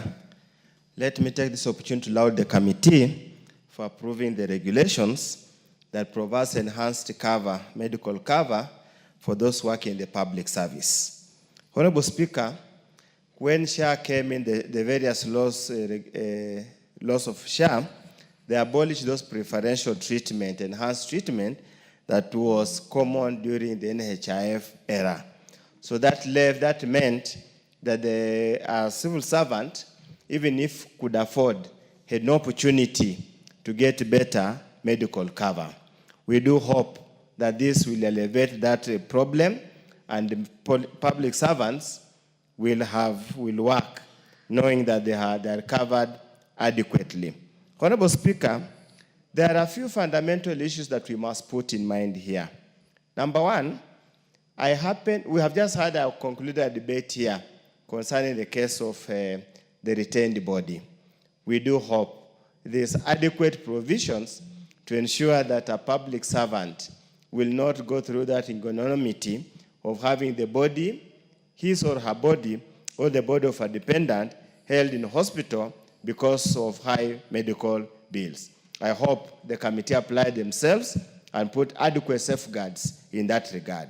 Secondly, Honorable Speaker, we just hope and pray that the membership of the scheme is voluntary, is not by force, and is not mandatory. Why do I say so, Honorable Speaker? I sit in Public Accounts Committee, and one of the cross-cutting audit query is that a majority of the civil servants are taking home less than a third of the basic pay as required by regulations. They do that why? In the past few years, there has been an increase of taxes. The executive has raided, as they call it, the pay slip. They have left the pay slip in tatters. So you find at any given time, majority of the civil servants, public servants, are unable to sustain themselves because majority of they get less than a third, and they keep on flouting the law and the attendant regulations. Honorable Speaker, there must have been a reason why they did so. And where has the taxes come from? Enhanced SHA, NSSF, housing levy, now increase on other taxes, payee, and those kind of things. Then there's that contributory pension scheme, superannuation, something like that. So to the extent, Honorable Speaker, they are no longer able to afford a decent livelihood. I hope the committee also took that in cognizance, the issue of a third salary rule, to ensure that the civil servants, as they contribute to this enhanced scheme, they are able to meet other contingent and existing liabilities. Honorable Speaker, me and you, we represent rural constituencies. And one of the people who are most dire, when it comes even applying for bursary, they will come and plead with you, are actually the teachers and any other civil servants working in the rural areas or working for even some with the county governments. We need to look at it in totality. A worker is obliged morally to live a certain decent lifestyle. A worker coming to you to pay for him, to buy Panadol or malaria dose because the county government cannot provide this kind of medicine, you are saddling him or her with additional costs. It is surely a terrible story that as a country we must address. I just plead and request the executive, Salaries Remuneration Commission, look at the public servants. They are truly suffering, and they are suffering what we call, is it pecuniary or pecuniary embarrassment? As a man, you go home with 5,000 out of a salary of probably 100 and something, because taxes, loans you have taken to pay fees for school for kids, you have taken a loan to build a house so that your wife can sleep somewhere decently. You have taken a loan to even connect electricity to your house so that your kids can watch TV watch Honorable Kaluma presiding over the assembly. It is a very terrible and horrible status. Thank you, Honorable Speaker. I support. Thank you. The Honorable Anthony Oluoch, Council. Thank you very much, Honorable Speaker, and I am a member of the Committee on Delegated Legislation. I stand to support, and I wanted to raise just three salient issues and underlying things that this House should take into consideration. First, Honorable Speaker, is that under our Standing Orders 210, the Constitution and the Statutory Instruments Act, there are two procedures through which regulations come into force, but the underlying principles in both of them is that regulations come into force unless nullified by this House.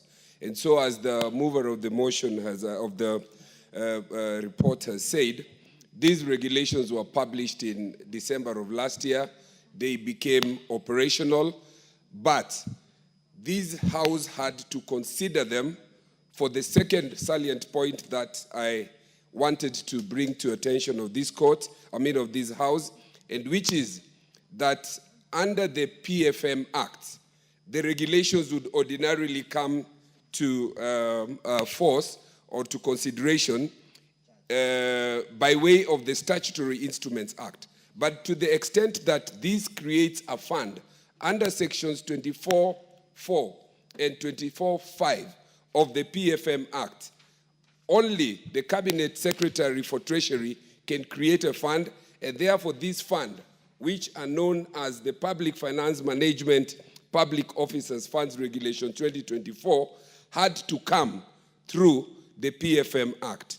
The third point that I wanted to raise is that under proposed regulation 5, which if we approve, it is expressed that these regulations are supposed to provide or intended to provide enhanced cover. The equivalent of this, Honorable Speaker, is what we have as the parliamentary medical scheme or fund. So everybody is equalized under the social health insurance in terms of the universal cover, but in order to access any enhanced benefits, a medical fund equivalent to the parliamentary one would be established. And this is what they have sought to do under this, so that the public servants are now able to, over and above the minimum universal benefits that every Kenyan is entitled to, they are therefore able to now have an enhanced cover.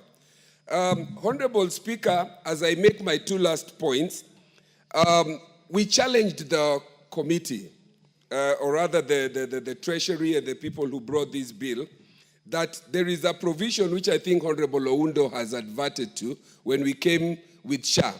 When SHA came, it removed all preferential treatments that would have been there that allowed certain people to have certain covers that were different from others.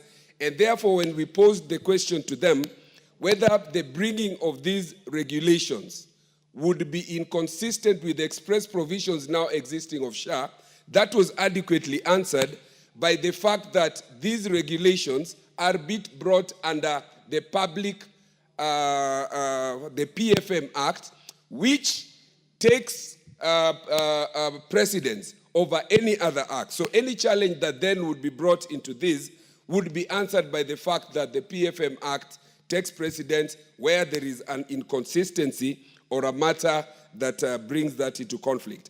Last point that I wanted to make is just to bring out one issue which I think ought to have been a cleaning up issue. Under Regulation 13 of the Statutory Instruments Act, it provides for the format and manner of bringing of statutory instruments and the relevant things that must be taken into considerations. Those relevant things include, under Regulation 13L of the Statutory Instruments Act, it says that these regulations must not, it must not inappropriately delegate legislative power. And I think this is one oversight that they had, to the extent that when you look at Regulation 11L, it proposes that certain powers which are not defined have been left here to be given to the Cabinet Secretary, and it says that perform such other as may be assigned by the Cabinet Secretary responsible for public service. I think this is an inconsistency which they may need to clean, because it would then be running afoul of Regulation 13M of the Statutory Instrument Act. Otherwise, Honorable Speaker, I support and I allowed the committee for the... The Honorable Andrew Okwome Adepo, the MP for Karachuonyo. Thank you, Honorable Speaker. Now, I want to start by saying that when SHA came into being, like my other colleagues have said, nearly all medical schemes were collapsed into one under SHA. And although this one may fall under PFM, the essence of, or the reason why they were collapsing the original schemes into one, I don't think is really out of what we are discussing now. I see that there is an element of discrimination here, because this new scheme, the Public Health Fund, Public Officer Health Fund, is supposed to take care of the excess cases which are not covered by SHA. But that kind of situation is really for all Kenyans. It is not just for those who are in public service. It is for everybody. Unless this scheme allows anyone, whether public officer or not, if the private companies, if there are people who can join this scheme, they should be allowed, in order that we don't have the element of discrimination. Health is a very important commodity. People need it in equal terms. When somebody is feeling sick, if somebody has a chronic illness, he needs as much medical attention as any other person. And therefore, I feel the committee should look into that element of the discrimination, because I'm sure later Kenyans are going to come up with complaint that the civil servants, the public servants, have come up with a scheme which is only favoring them because they have probably enough money to pay for the excess cost of having this particular scheme. Mr. Speaker, I just wanted to comment on these few observations that I have. Thank you, Mr. Speaker. Thank you, Honorable Okwome. The Honorable Member of Parliament for Embu County, the Honorable Dabo N. Thank you, Honorable Speaker, for giving me this opportunity. And indeed, I want to support the regulation of the Public Officers Medical Fund. Why? We know that the public officers sometimes may exhaust the SHA money that probably was entitled to them. And with this regulation, Honorable Speaker, then it means we will be able, or the public officers will be able, to bridge the gap without any difficulties, Honorable Speaker. Again, Honorable Speaker, in addition to the amendment of this regulation, we have realized that it is not just the former dependents. There's an additional of 6 dependents, meaning that the bigger family will be able to be catered for through this regulation. So, Honorable Speaker, as I support this regulation, it is good to know that our public officers, they are our brothers, they are our sisters, and therefore we need to know that when we support them through this regulation, it means we are taking care of our own. And again, Honorable Speaker, it will also give them dignity or dignified life when it comes to matters health with this regulation of the public officers. So I want to support this regulation and say that it is even long overdue. It should be enhanced and it should be implemented as soon as possible. Thank you, Honorable Speaker. Thank you very much. The Honorable Rindikiri Mugambi, the Member of Parliament for Buri. Thank you, Mr. Speaker. I'd like to take this opportunity to congratulate the committee for coming up with these regulations. Mr. Speaker, in this country, we have a very big pool of people who have worked tirelessly for this country. Civil servants, teachers, people in the armed forces, people in the security systems, people who have been ambassadors. All of them are very important people in our society. They sacrificed many years of service for this country. And rarely do many people really know what they go through when they leave the civil servants. Mr. Speaker, if you go to America, you're going to find the war veterans are very dignified people in that community. Mr. Speaker, you'll find that those people who have rendered service to the American, they are given a lot of dignity and respect. Mr. Speaker, we have sat in this house. We have also said that members of parliament have contributed quite a lot to the country.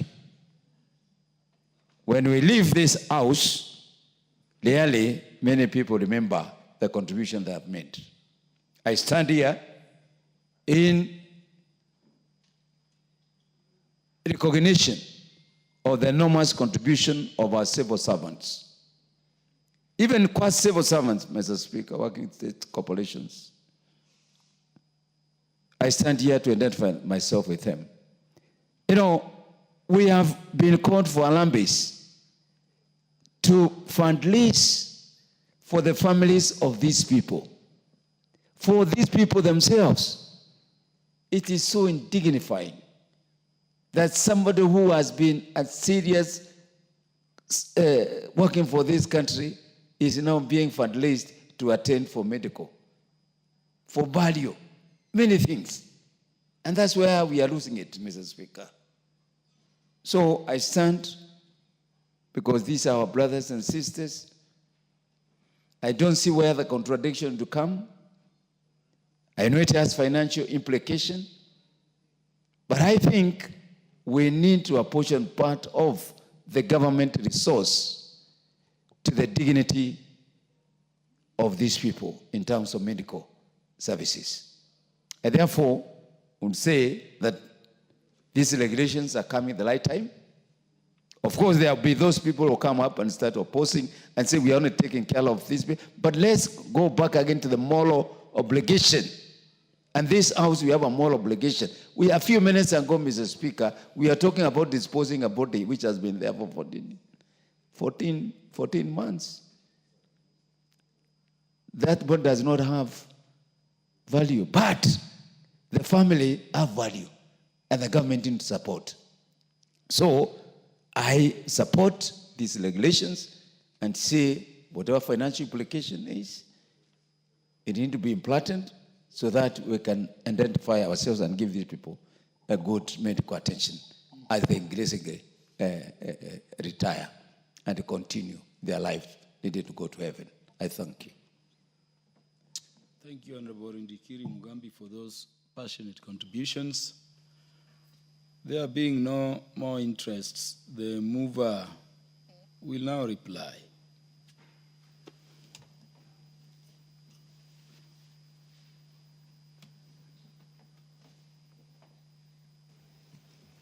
Thank you, Honorable Speaker. As I reply, I would like to point out a few issues that have been raised by some members. Honorable Speaker, this scheme will not attract any further contribution from the public servants or those are in the civil service. So there's no need of having it voluntarily because it will carry everyone on board because they are already contributing in SHA.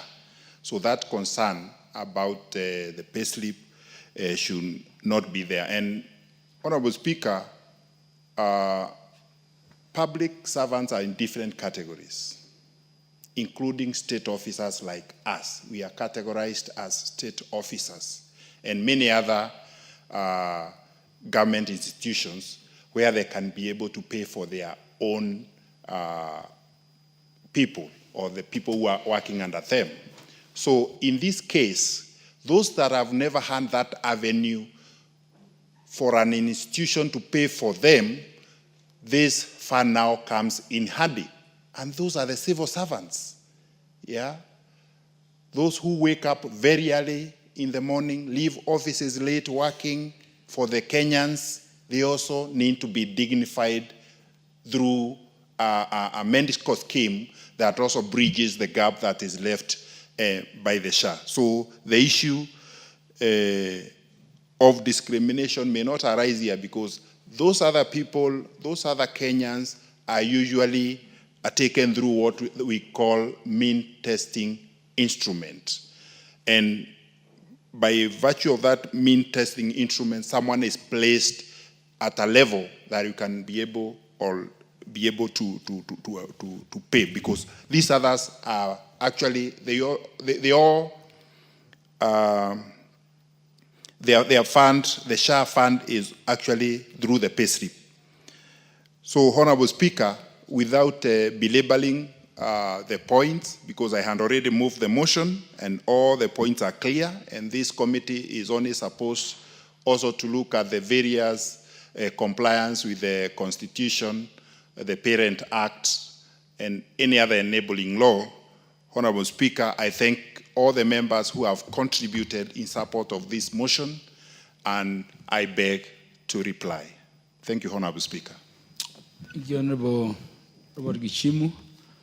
The question to this motion stands deferred to the future, and the House Business Committee will next schedule it for the consideration of the House. Next order.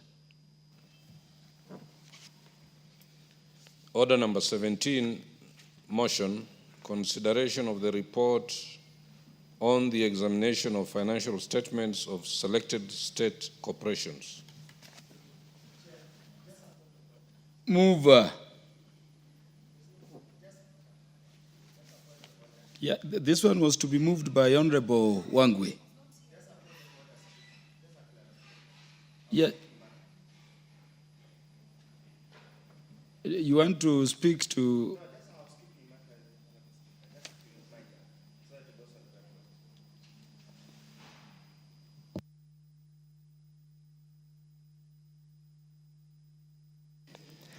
Honorable Speaker, this matter was raised earlier when the substantive speaker was on the chair.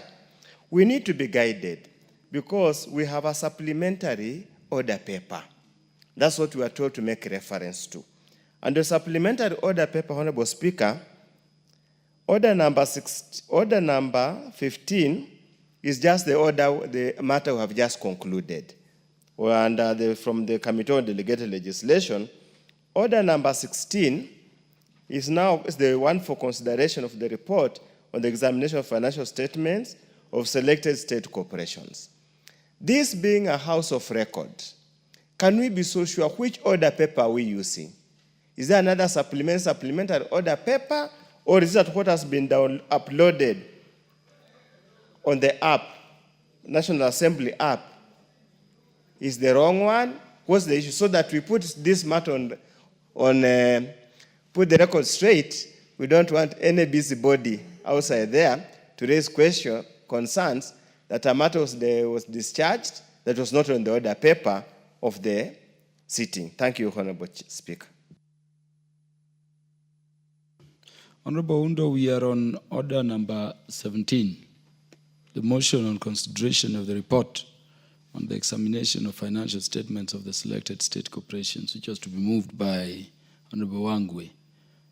Is your order paper speaking to the same?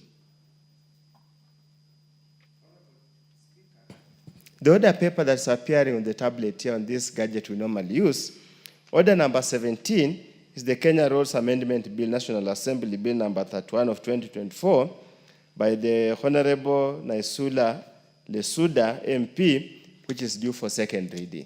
There must be a confusion somewhere. Yeah, thank you for drawing that to the attention. I hear you to be saying that what is on our digital system is different from the printed order paper. That will be taken up by our ICT department. We will go by the order paper in print form. I think we proceed in that manner. Honorable members, I was informed by Honorable Wangwe that he would be out of the house, engaged in other state duties. So this particular order will be stepped down to the future. Next order. Order number 18, the Kenya Roads Amendment Bill, National Assembly Bill number 31 of 2024, second reading. The Honorable Naisula Lesuda MP to move.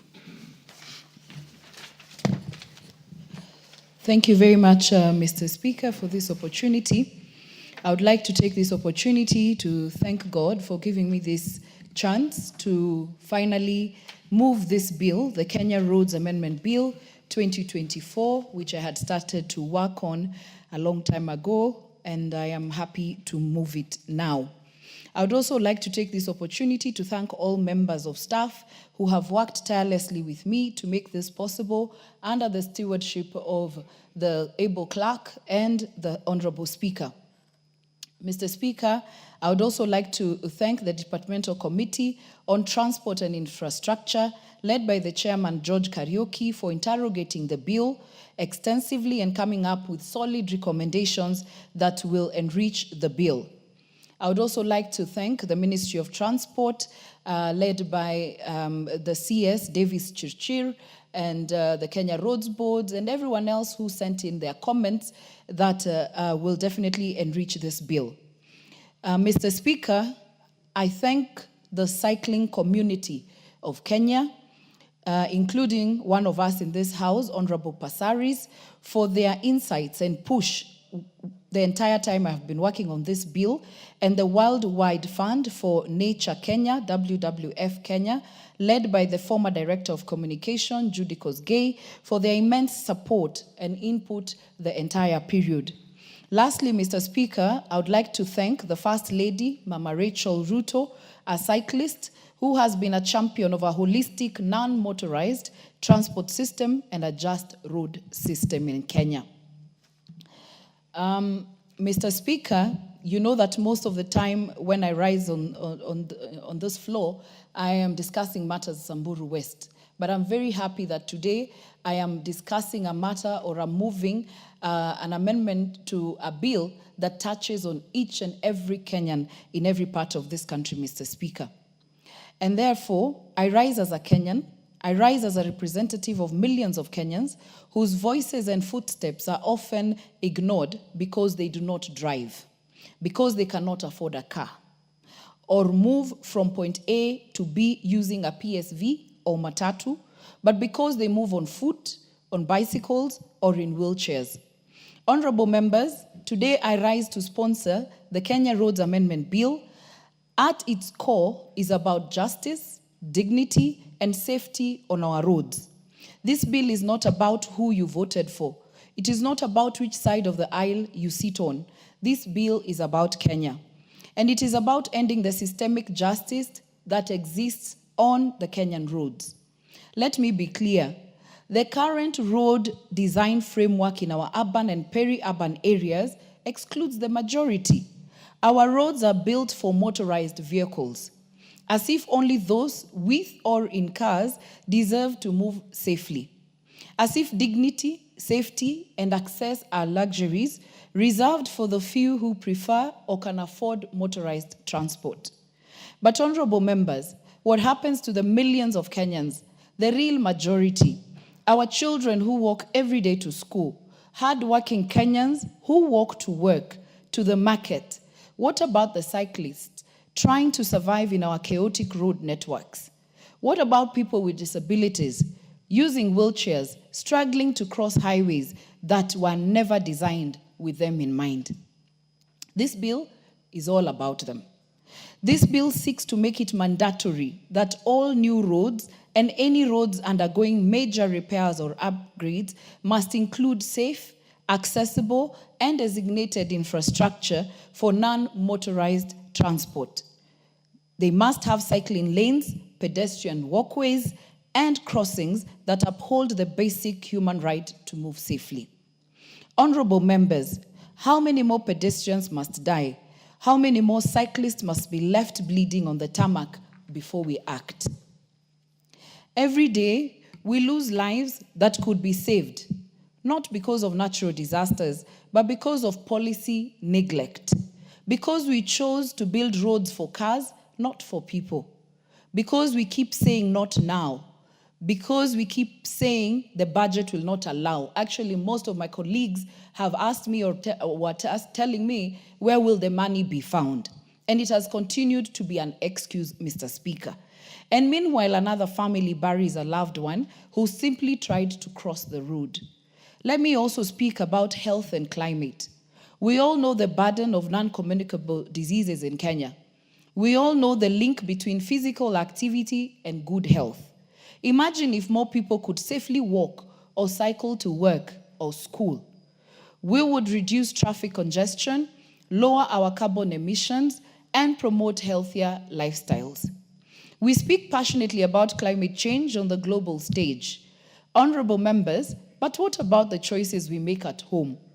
Are our roads climate smart? Are they human-centered? Are we building a Kenya where the only safe way to move is inside a vehicle? And yes, Honorable Speaker, Kenya is now like a construction site. Thanks to the securitization of the Road Maintenance Levy Fund, we have resumed over 500 stalled road projects. That is commendable.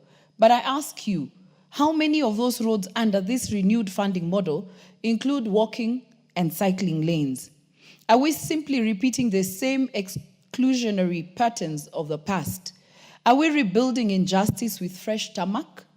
Honorable members, I urge you today, stand in the shoes of the pedestrian, sit in the wheelchair, ride the bicycle, feel the fear of the mother crossing the road with her child and no zebra crossing in sight. Today, their lives are in our hands. Their safety lies in our vote. Their dignity rests on whether we choose to design Kenya for all or for a few privileged. This is not a radical bill. It is just a reasonable one. It is not about politics. It is about public safety, human rights, climate change, and social justice. And before I conclude, Mr. Speaker, I know that many of my colleagues and even those who have accessed this bill online have asked me about the bodabodas, Mr. Speaker. It is important that I mention here that the bodabodas are part of the motorized transport according to this bill, because I define non-motorized transport means all forms of travel that do not rely on an engine or motor for movement and includes walking, cycling, and mobility assistance devices. Non-motorized vehicle also means any vehicle that is not self-propelled and includes bicycle, wheelchair, and scooters. Well, a pedestrian is a person traveling on foot, Mr. Speaker. And I just want to indulge us to think about it. Every day when you're driving to work or when you're going home, who are the majority? Is it those who are in cars, or is it those who are struggling to get where to walk, to work, or to school, or to their homes, Mr. Speaker? If you check Wayaki Way, because I use it every morning and evening, it is an expanded road that has nowhere, no beginning, and no end. There are no markings, There are no lights to it. You don't know which lane you're taking, Mr. Speaker. I think all the involved authorities, Kenya Rural, Kera, Kura, Kenha, they have to be accountable, Mr. Speaker. When you use Ngong Road, a road just ends. You know, you can imagine even the number of accidents we are having, leave alone now wanting the walkways. A road just abruptly ends, there's a blockage somewhere there, and if you use that road last night, you're not sure how to use it the next day, Mr. Speaker. And also, I know that for a fact, Nairobi City, or the Nairobi Metropolis, when we had the NMS take over Nairobi County, Mr. Speaker, they really tried to do the walkways. If you just walk around Nairobi, I know even the Nairobi County right now is trying to do it, Mr. Speaker. But the thing is, sometimes you find a walkway, it ends abruptly to a ditch. So even, I'm sure in areas like Kileleshwa, areas that people even in the evening would want to walk. So as you're walking in the middle of nowhere, there is a ditch. You have to come back to the road before again you get to that pathway, Mr. Speaker. And so these are not matters that are out of this world. It also does not take rocket science for us to think about them and implement, Mr. Speaker. Sometimes we don't even have to have a law to have pathways, to have a place where people using wheelchairs can use on the roads, or cyclists, Mr. Speaker. Sometimes we're legislating just on our bad manners as a country. It's just simple bad manners to have a road that has no access for someone who wants to walk, for someone who wants to cycle, for someone who is on a wheelchair, Mr. Speaker. Mr. Speaker, also signages. It's terrible in our country. There are no signages on where we are going. Also, we have bad manners. If the signages are put up, those who want scrap metal also steal the scrap metal. And we have to get a little bit organized as a country, Mr. Speaker. Also, on the issue of us benchmarking, most of us have traveled out of this country, Mr. Speaker. Even those who sit in those authorities and the Ministry of Infrastructure and those who are supposed to effect this, Mr. Speaker, they travel out of the country. They enjoy walking in those pathways out there. There are even beautiful parks. You sit on the parks, you walk around those parks, Mr. Speaker. But when we come back home and we say we have just gone to benchmark, what happens? You just get back into your cars here and nothing happens. I enjoy to walk myself. I think because I'm a Samburu, so I walk. Many ask me, how do you keep fit? Oh, you just had a baby the other day. You're back into shape. You're back into form. It's because I like to walk. I walk every morning. I enjoy where I live because I'm able to walk. I enjoy going to Karura. But sometimes, also when I'm stuck in traffic, like yesterday, I would enjoy just to get out of my car and walk. Some of us don't have enemies. We are not afraid of anyone in this town, in this city. Would like to walk, Mr. Speaker. But I need a pathway. I need a walkway to walk on, Mr. Speaker. The bill also touches on our counties because we know that there are some roads and our counties will be involved in this. So it also touches on our counties, Mr. Speaker. And so the bill, I know that I've noticed that there's one issue, clause 9.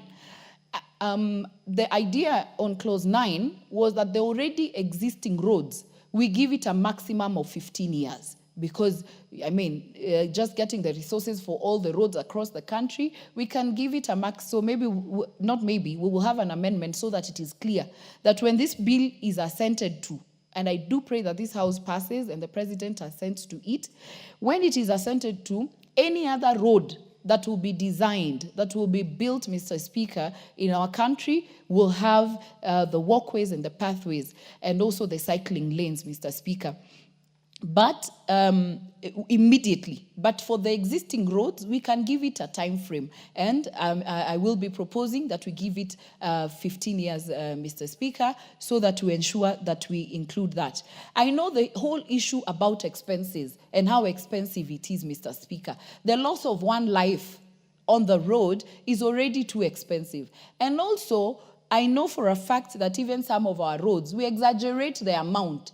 If we are truthful, if we are not corrupt, if we use the resources that have been given to us not so that there's a markup for a kickback, but to do the right thing, Mr. Speaker. There will be money for that walkway. There will be money for that cycling lane, Mr. Speaker. And so this excuse of we have money to do all other manner of things to get kickbacks from the contractors and things like that, but we are saying we cannot be organized. We have African countries just here, just go to Rwanda. We cannot keep comparing ourselves to our neighbors every other day. We want even other African countries to come to Kenya, Mr. Speaker, and say that Kenya is doing the right thing. And as I conclude, Mr. Speaker, I'd also like to say that the bill, we will be having penalties. I have seen that even in some areas where there are already existing walkways, Mr. Speaker, you find buses parking. They use the walkways as their parking lot. You find border borders using it as their parking lot. And now when you're trying to walk, you don't know where to walk, Mr. Speaker. There has also to be penalties for any motorized transport that parks or uses. If you, I'm sure as you're driving, you see buses crossing over to where the pedestrians are walking or the cyclist, Mr. Speaker. And so this bill just doesn't touch on the health of Kenyans, on the effect on the climate change. We cannot be talking about climate change big in the big stages, but when we come back home, we do not have such kind of spaces. And so I do pray that we will support this amendment. I urge you that you support the Kenya Roads Amendment Bill. Let us make Kenya walkable. Let us make Kenya cyclable, livable for everyone. I do thank you, Mr. Speaker. Who is seconding? Beg to move and give us the person seconding. Thank you, Mr. Speaker. I do beg to move and request Honorable Oundo to second. The Honorable Dr. Wilberforce Oundo. Thank you, Honorable Speaker. Allow me at the onset to sincerely thank Honorable Suda for this well-thought-out bill. Let me also congratulate her for having had the courage to move to where we are. And Honorable Speaker, I stand here to second and sincerely thank all those who have worked to get to this level. Many of us, Honorable Speaker, hardly ever get to this level with such a controversial bill. I'm a victim of such circumstances, but I really don't care. But at least once we get where we are, it's a good idea. Honorable Speaker, let me start by saying, one time I was in Houston, in Texas, and where I was seated, the debate was, who is the owner of the city? Are they the motor vehicles or the citizens? Of course, coming from the third world country, our priorities are completely different. I hardly ever had an opportunity to have to make any positive contribution. At the end of the debate, they concluded the citizens have got a superior right compared to motor vehicles. So they said whenever there's any conflict between the right of a motorist and a pedestrian, the pedestrian's rights takes precedence.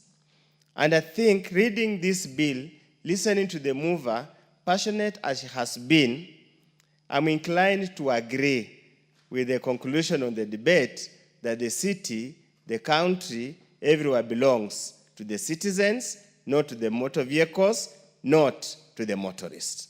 Honorable Speaker, I also want to draw attention that in my other life, when I was doing my PhD thesis, and I did on urban form and its impact on land values and the kind of things, one of the issues that came out very clearly that has got a bearing to the land form of any urban area are the means of transport, both motorized and motorized.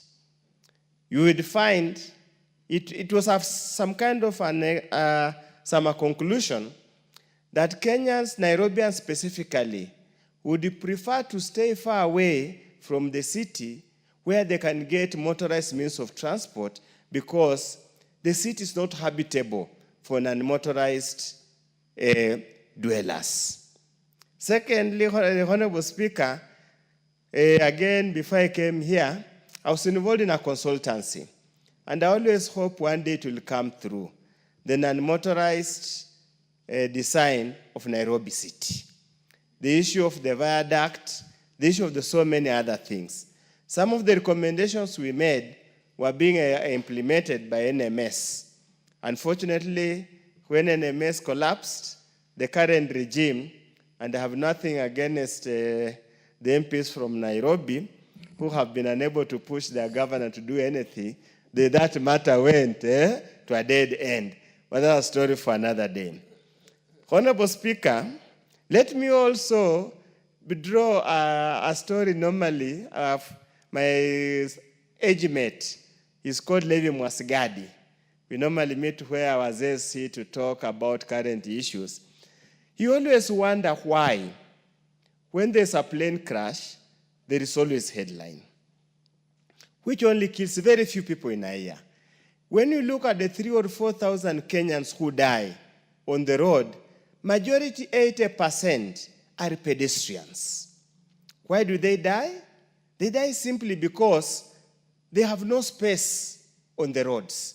The roads have been taken over by motor vehicles, by matatus, by now the emerging phenomenon of above the law borders. Kenyans have nowhere to walk.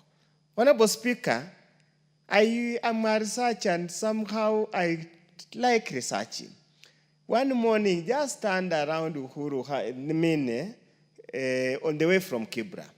You see the sea of humanity that walks to Nairobi, to the CBD.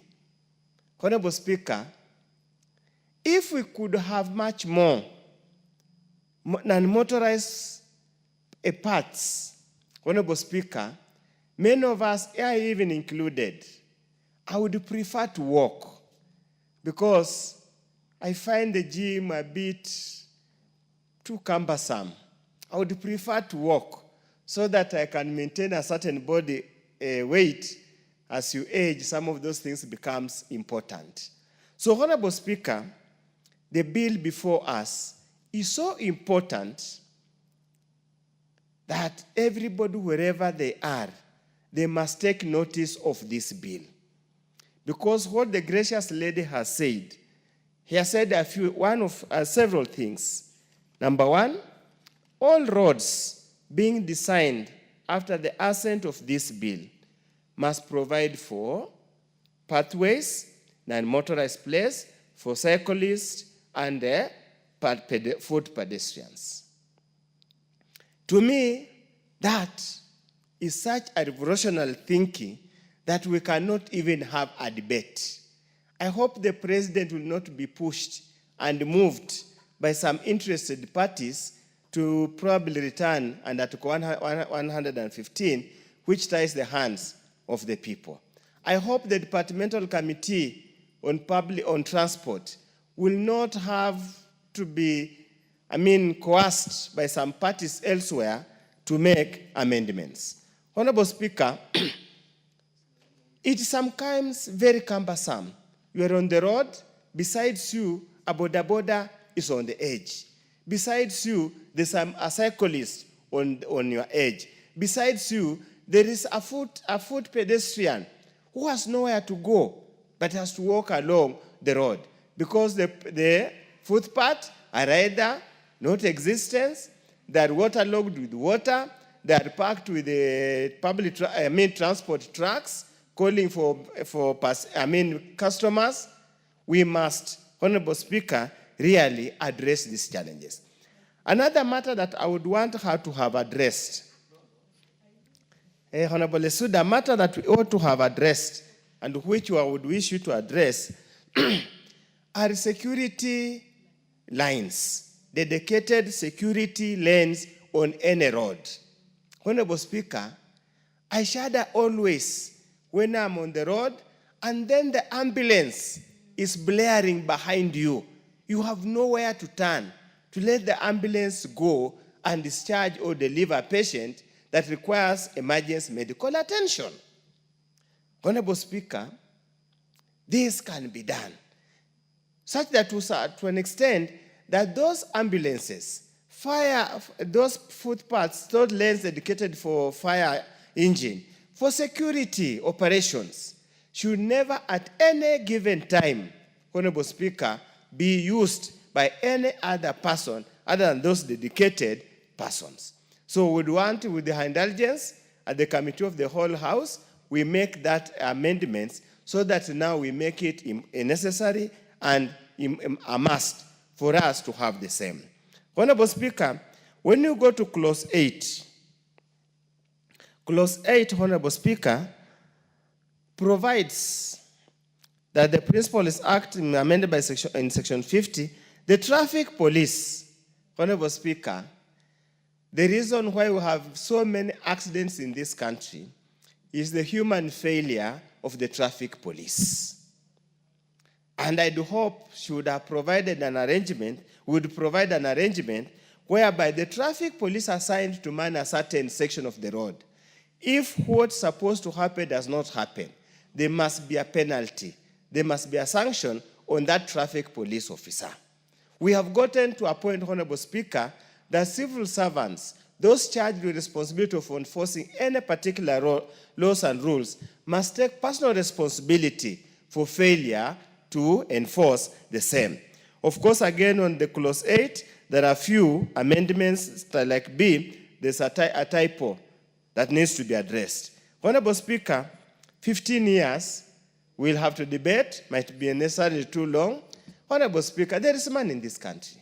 The other day we met Cabinet Secretary Chirchir before he jettisoned those senior staff in these road agencies. He complained openly that the same road China does with a certain amount of money, Kenya is done by more than 3 times. Honorable Speaker, is it again Public Accounts Committee? There was a road that was done in Bomet by around 100 million per kilometer. 100 million per kilometer. If we just became rational, Honorable Speaker, we can sort out all our problems.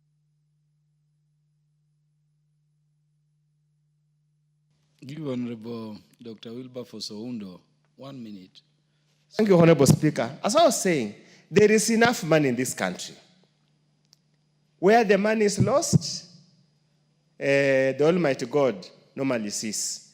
Probably one day, He will help us solve this problem. The money is there. We can actually operationalize this bill within a matter of 5 years. How much does it take to cut off a small space? With those very many remarks, I second and I sincerely congratulate the gracious lady from Samburu. Thank you. Honorable members, I now propose the question that the Kenya Roads Board Amendment Bill, National Assembly Bill number 31 of 2024, be now read a second time. The Honorable Julius Ole Sunkuli, MP for Kilgoris, will take precedence. Mr. Speaker, thank you very much. I also want to join my friend Honorable Oundo in congratulating my friend here on the left, Honorable Lesuda, for this very, very well thought out bill. Mr. Speaker, this bill, which we support, of course, first and foremost, addresses one of the key problems of Kenya, and that is that our roads are very risky and that we need to deal with this situation. I think this is one of the very few countries where before you go anywhere, you must pray because the roads are risky. And they are even more risky, Mr. Speaker, where populations are higher.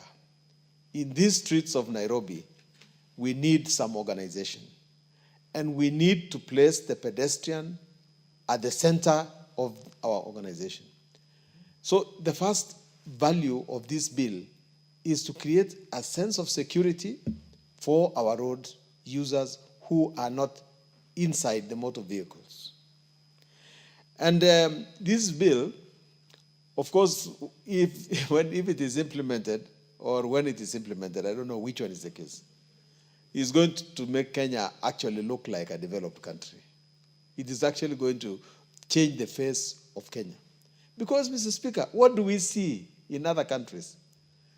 I was just trying to look at, and during my visits, which place has no motor vehicles and yet is a good city.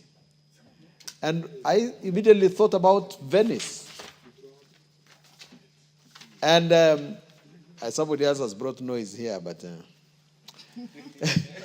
I was just thinking about Venice, Mr. Speaker. In Venice, as you know, there are no motor vehicles, really, because of the fact that you have to use boats and walk.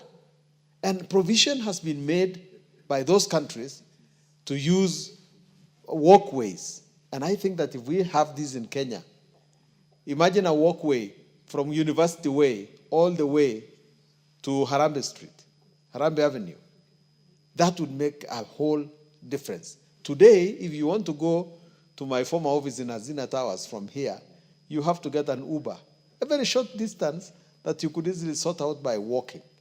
So look when we go to Geneva. If you want to walk to the United Nations from wherever you are, even from your hotel, there's provision for that. And sorry, my friend Professor Jaldesa is here. We visited each other's hotels by walking. Those are the things that make sense. And, Mr. Speaker, one of the values of these walkways is, of course, that it increases our health.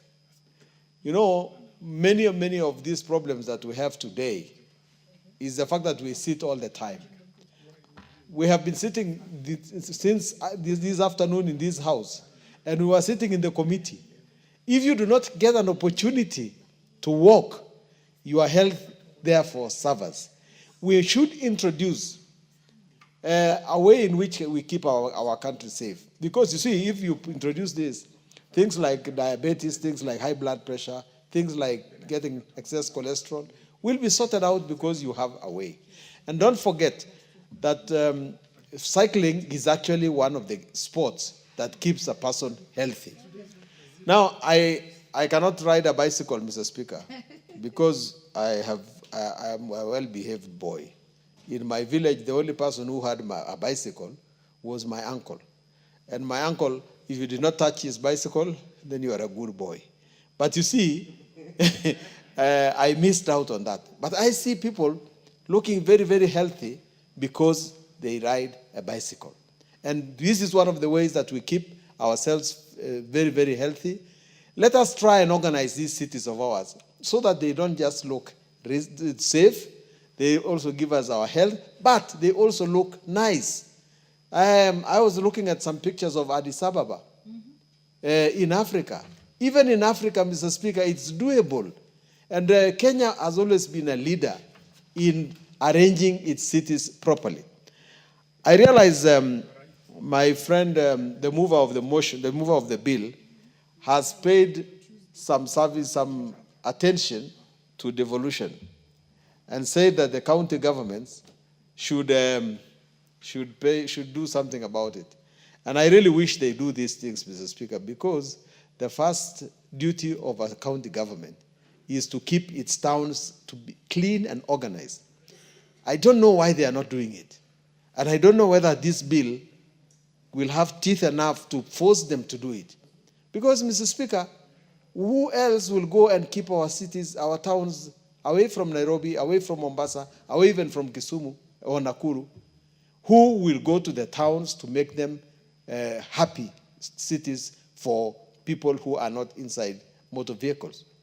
Mr. Speaker, these are things we have to understand. And the Honorable Esuda has said something which I always wonder. We go to those countries to benchmark.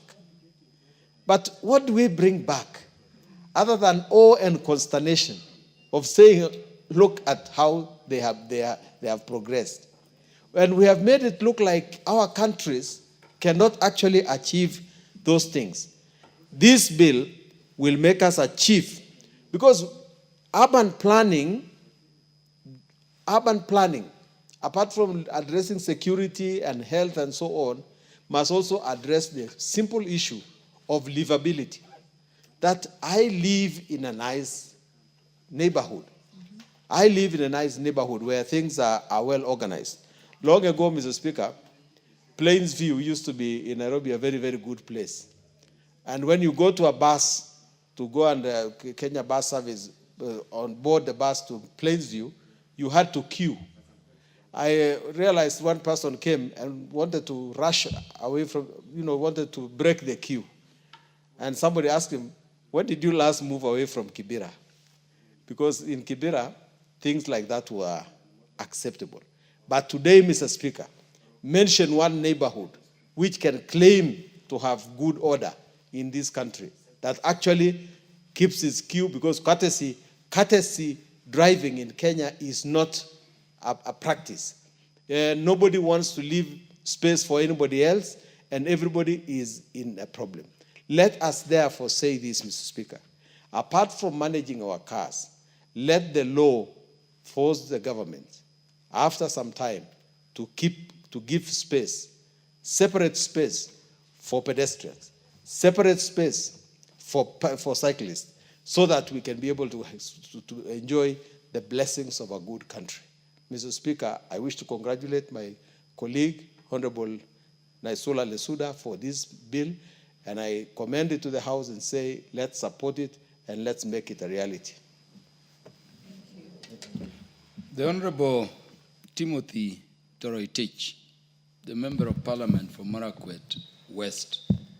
Thank you, Honorable Speaker, for giving me an opportunity to contribute on this very, very important bill. Honorable Speaker, from the onset, I wish to thank the Honorable Naisula Lesuda for such a progressive piece of legislation.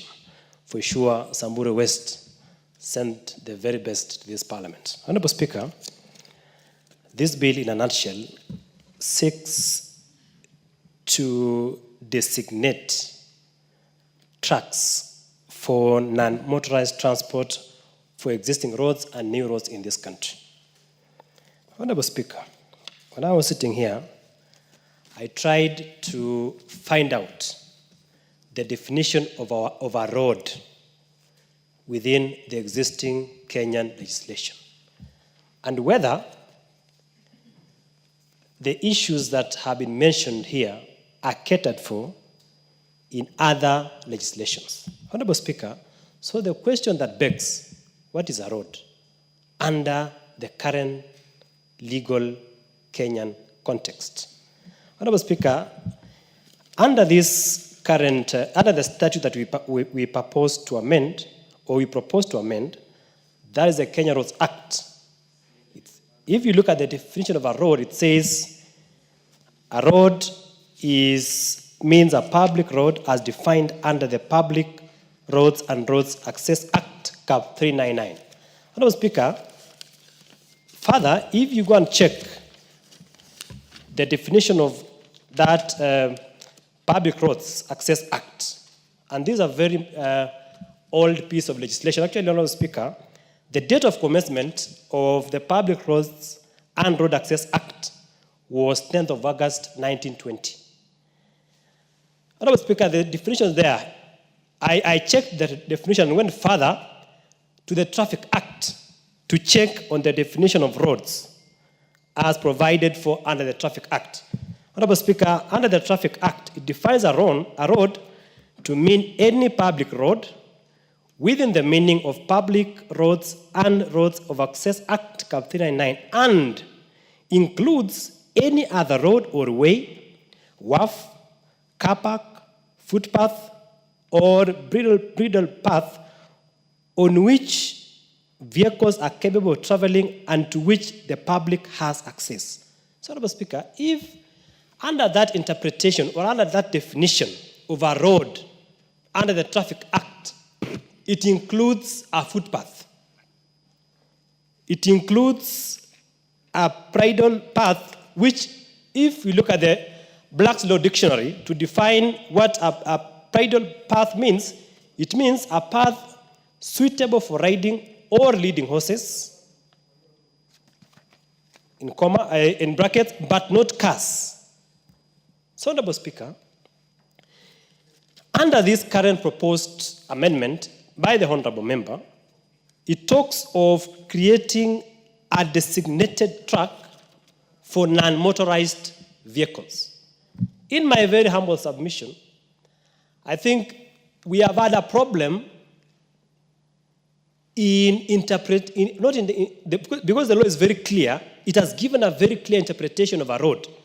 We have had a problem in terms of enforcing the law when awarding tender, so that a contractor given a road must construct a road as provided for or as defined under the current legislation under the Traffic Act. So that, Honorable Speaker, when a road is constructed, it doesn't mean a road in which vehicles move over. Or, yes, it should include a footpath and also provide access or paths which provide access to non-motorized vehicles. So, Honorable Speaker, I think the problem has been in what we interpret locally or ignorantly as to constitute a road in this country. So, Honorable Speaker, as someone said, we don't have a deficiency of laws in this country. We have laws. The problem is, are we implementing the laws properly, purposively, as provided for under our Constitution? So, Honorable Speaker, but to give clarity, maybe to that provision, maybe to give clarity and proper definition to a road, then this act should be adopted or passed so that we give proper meaning and we sign a proper meaning to that particular provision of the law that has been misinterpreted for quite some time. Honorable Speaker, there are certain issues that maybe when this matter comes to the House, I'll propose an amendment. Under Clause 7 of the proposed legislation, it provides that the Cabinet Secretary may make regulations. In my opinion, we should have it mandatory and replace the word may with shall, so that the CS in charge of transport shall be mandated through legislation to make these particular regulations. Finally, Honorable Speaker, I have consulted the move of the bill. Under Clause 9, provide that the enactment of these amendments shall take effect in 15 years' time to cater for already existing infrastructure. Honorable Speaker, we cannot wait for 15 years while Kenyans suffer in our roads. We have motorcycles passing on the left side of the road. Sometimes we accuse them, but they have nowhere to pass. The road that is constructed is only meant for motor vehicles.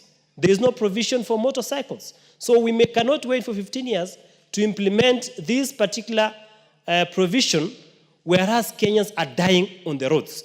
Honorable Speaker, finally, because we are touching on the roads, I wish, finally, Honorable Speaker, to thank His Excellency the President.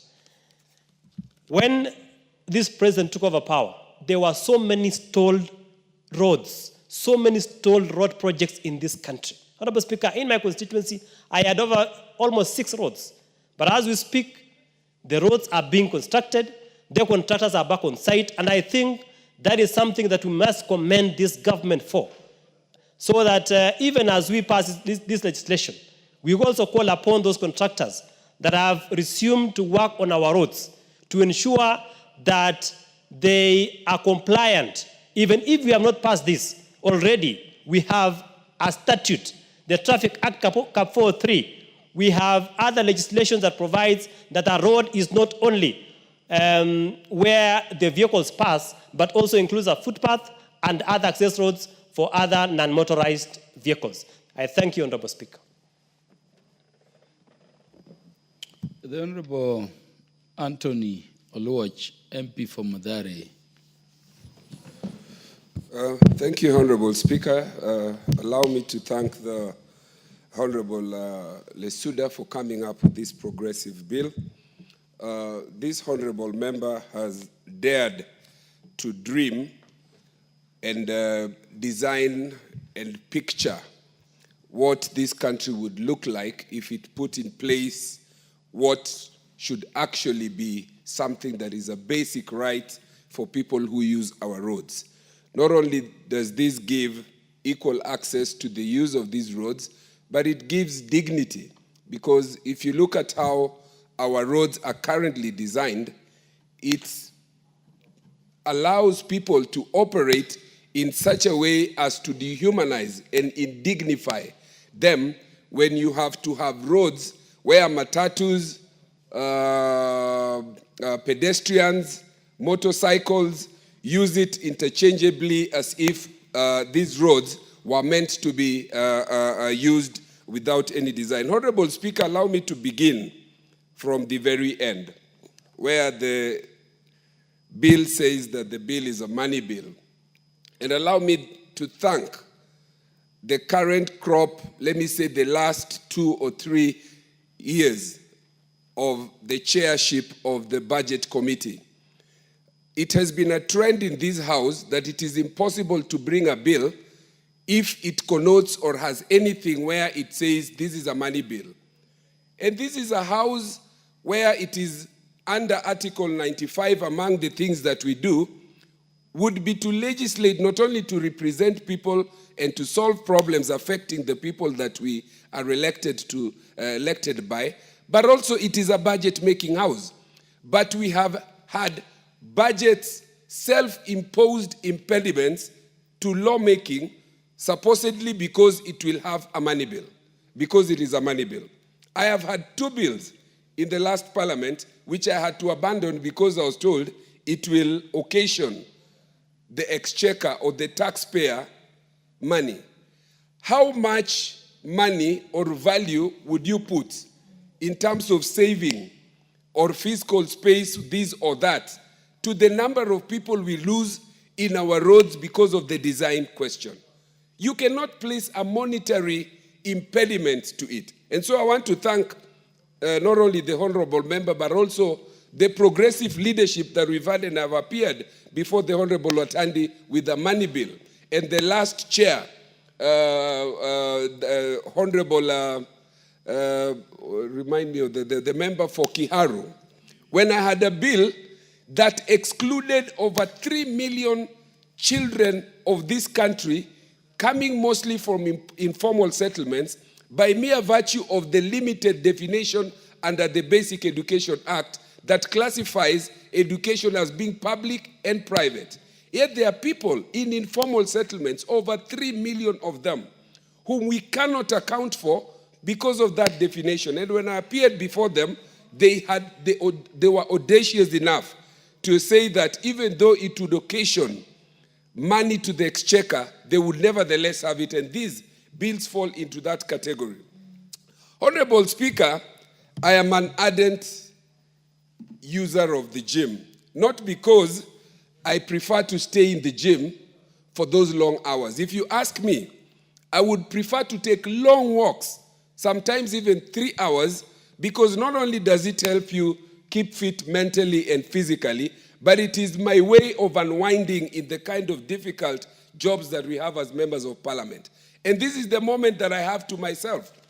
But we do not have roads that are friendly to these kind of things that you would use without risking being hit by a motorcycle, being mugged because you're carrying a phone. And Honorable Speaker, I can give you a personal experience that I had on Gong Road in one of those long walks. And that must have been the last time that I decided to take my 1-2 hours walk.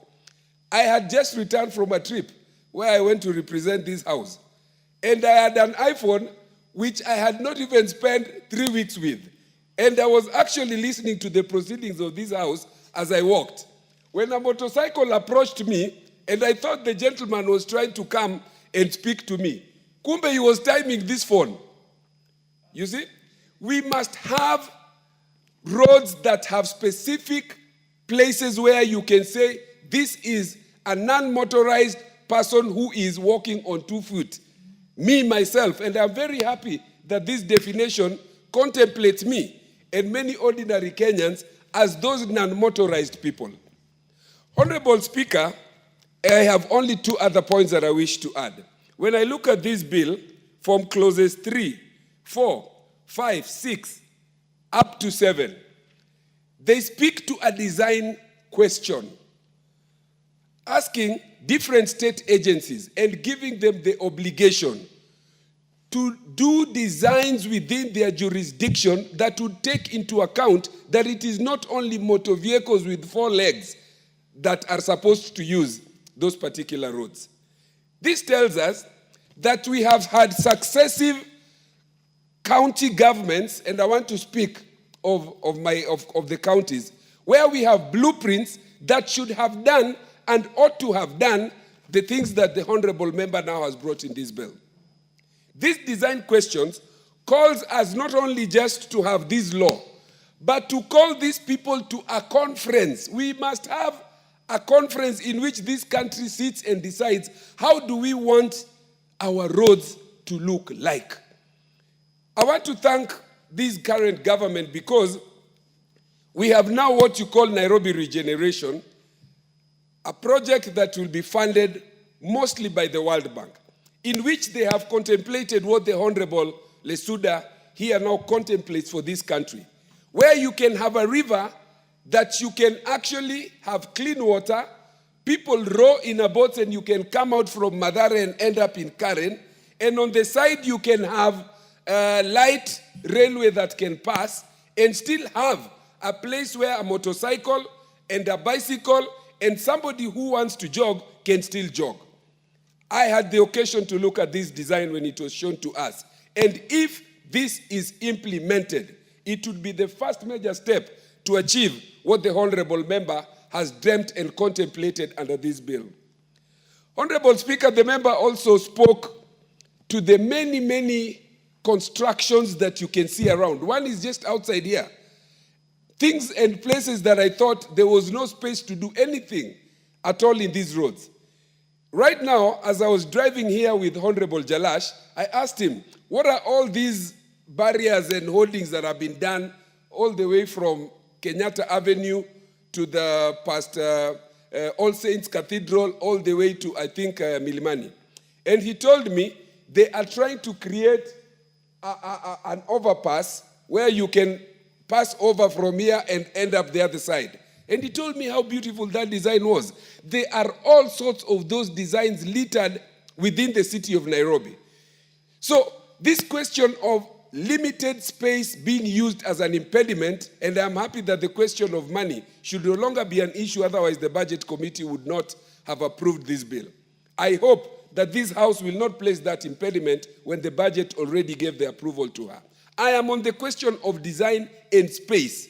If we wanted to find the space to make sure that the roads can be used by road that are motorized and pedestrians all in equal measure, those spaces, we can find them.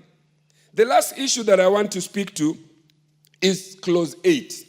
I have said that Clauses 3 to 7 speak to a design problem, and we must call ourselves to a conference as a country, both at the national and the county level, to look at these designs. Some of them, Honorable Owundo says, were being implemented and now are gathering dust somewhere. Clause 8 speaks to a culture issue where you would be talking about enforcement. We must call ourselves to a round table and ask ourselves what is our own culture as Kenyans on how we use our roads. Even if we designed these things and we should design them in the manner contemplated, we must also have a culture change.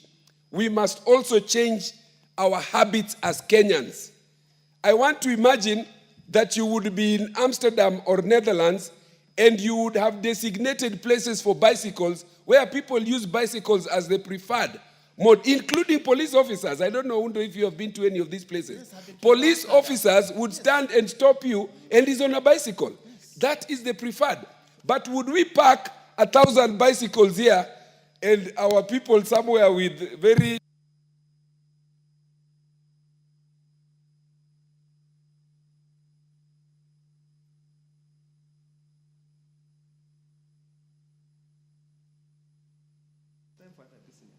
If you put those bicycles in a designated place here, if you had that kind of motorized lanes and places to put these, I am sure that somebody will find that that is a bicycle that he should convert into his own personal use by taking and going to sell. So, Honorable Speaker, for those few and many remarks, I want to support this bill, and I hope that it sees the light of day. Thank you very much.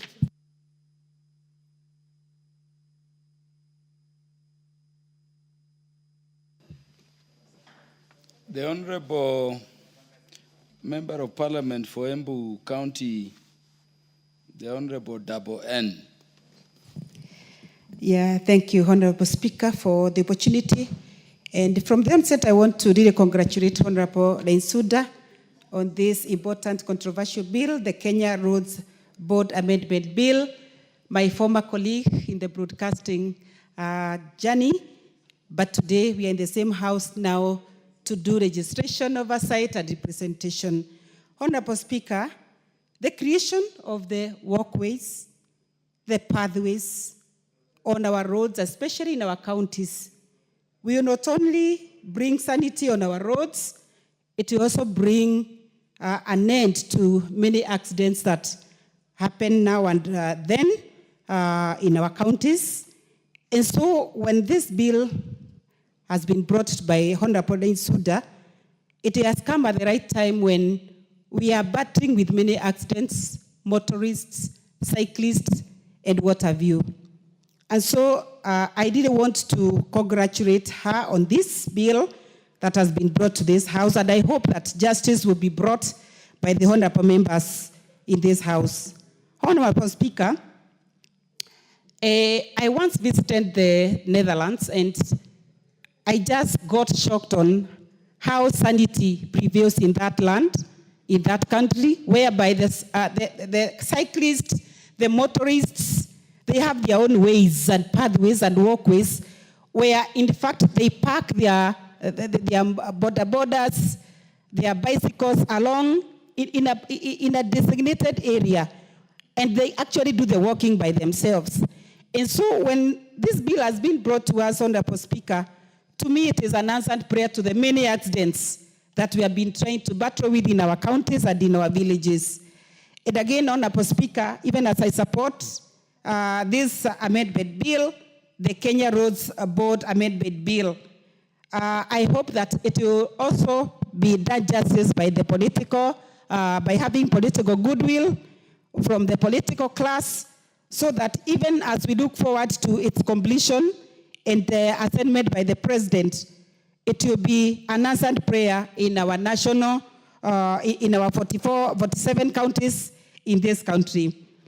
Finally, when the pathways and the walkways will be created, Honorable Speaker, it means that we will also be able to have the traffic rights, whereby when the motorist is not on move, the other people are able to take care of themselves through their designated areas.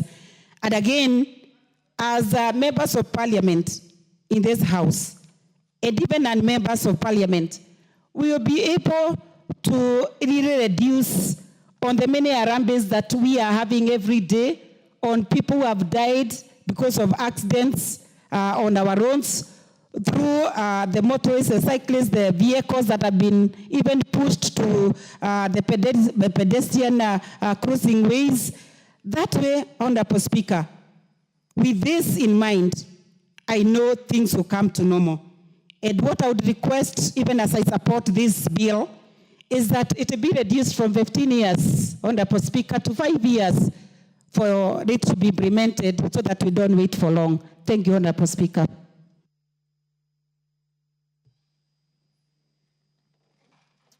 Question is, who owns the cities? The citizens or the vehicles? Let us be upstanding, honorable members. Honorable members, the time being 7:06 p.m., this House stands adjourned until Tuesday, the 5th day of August 2025 at 2:30 p.m.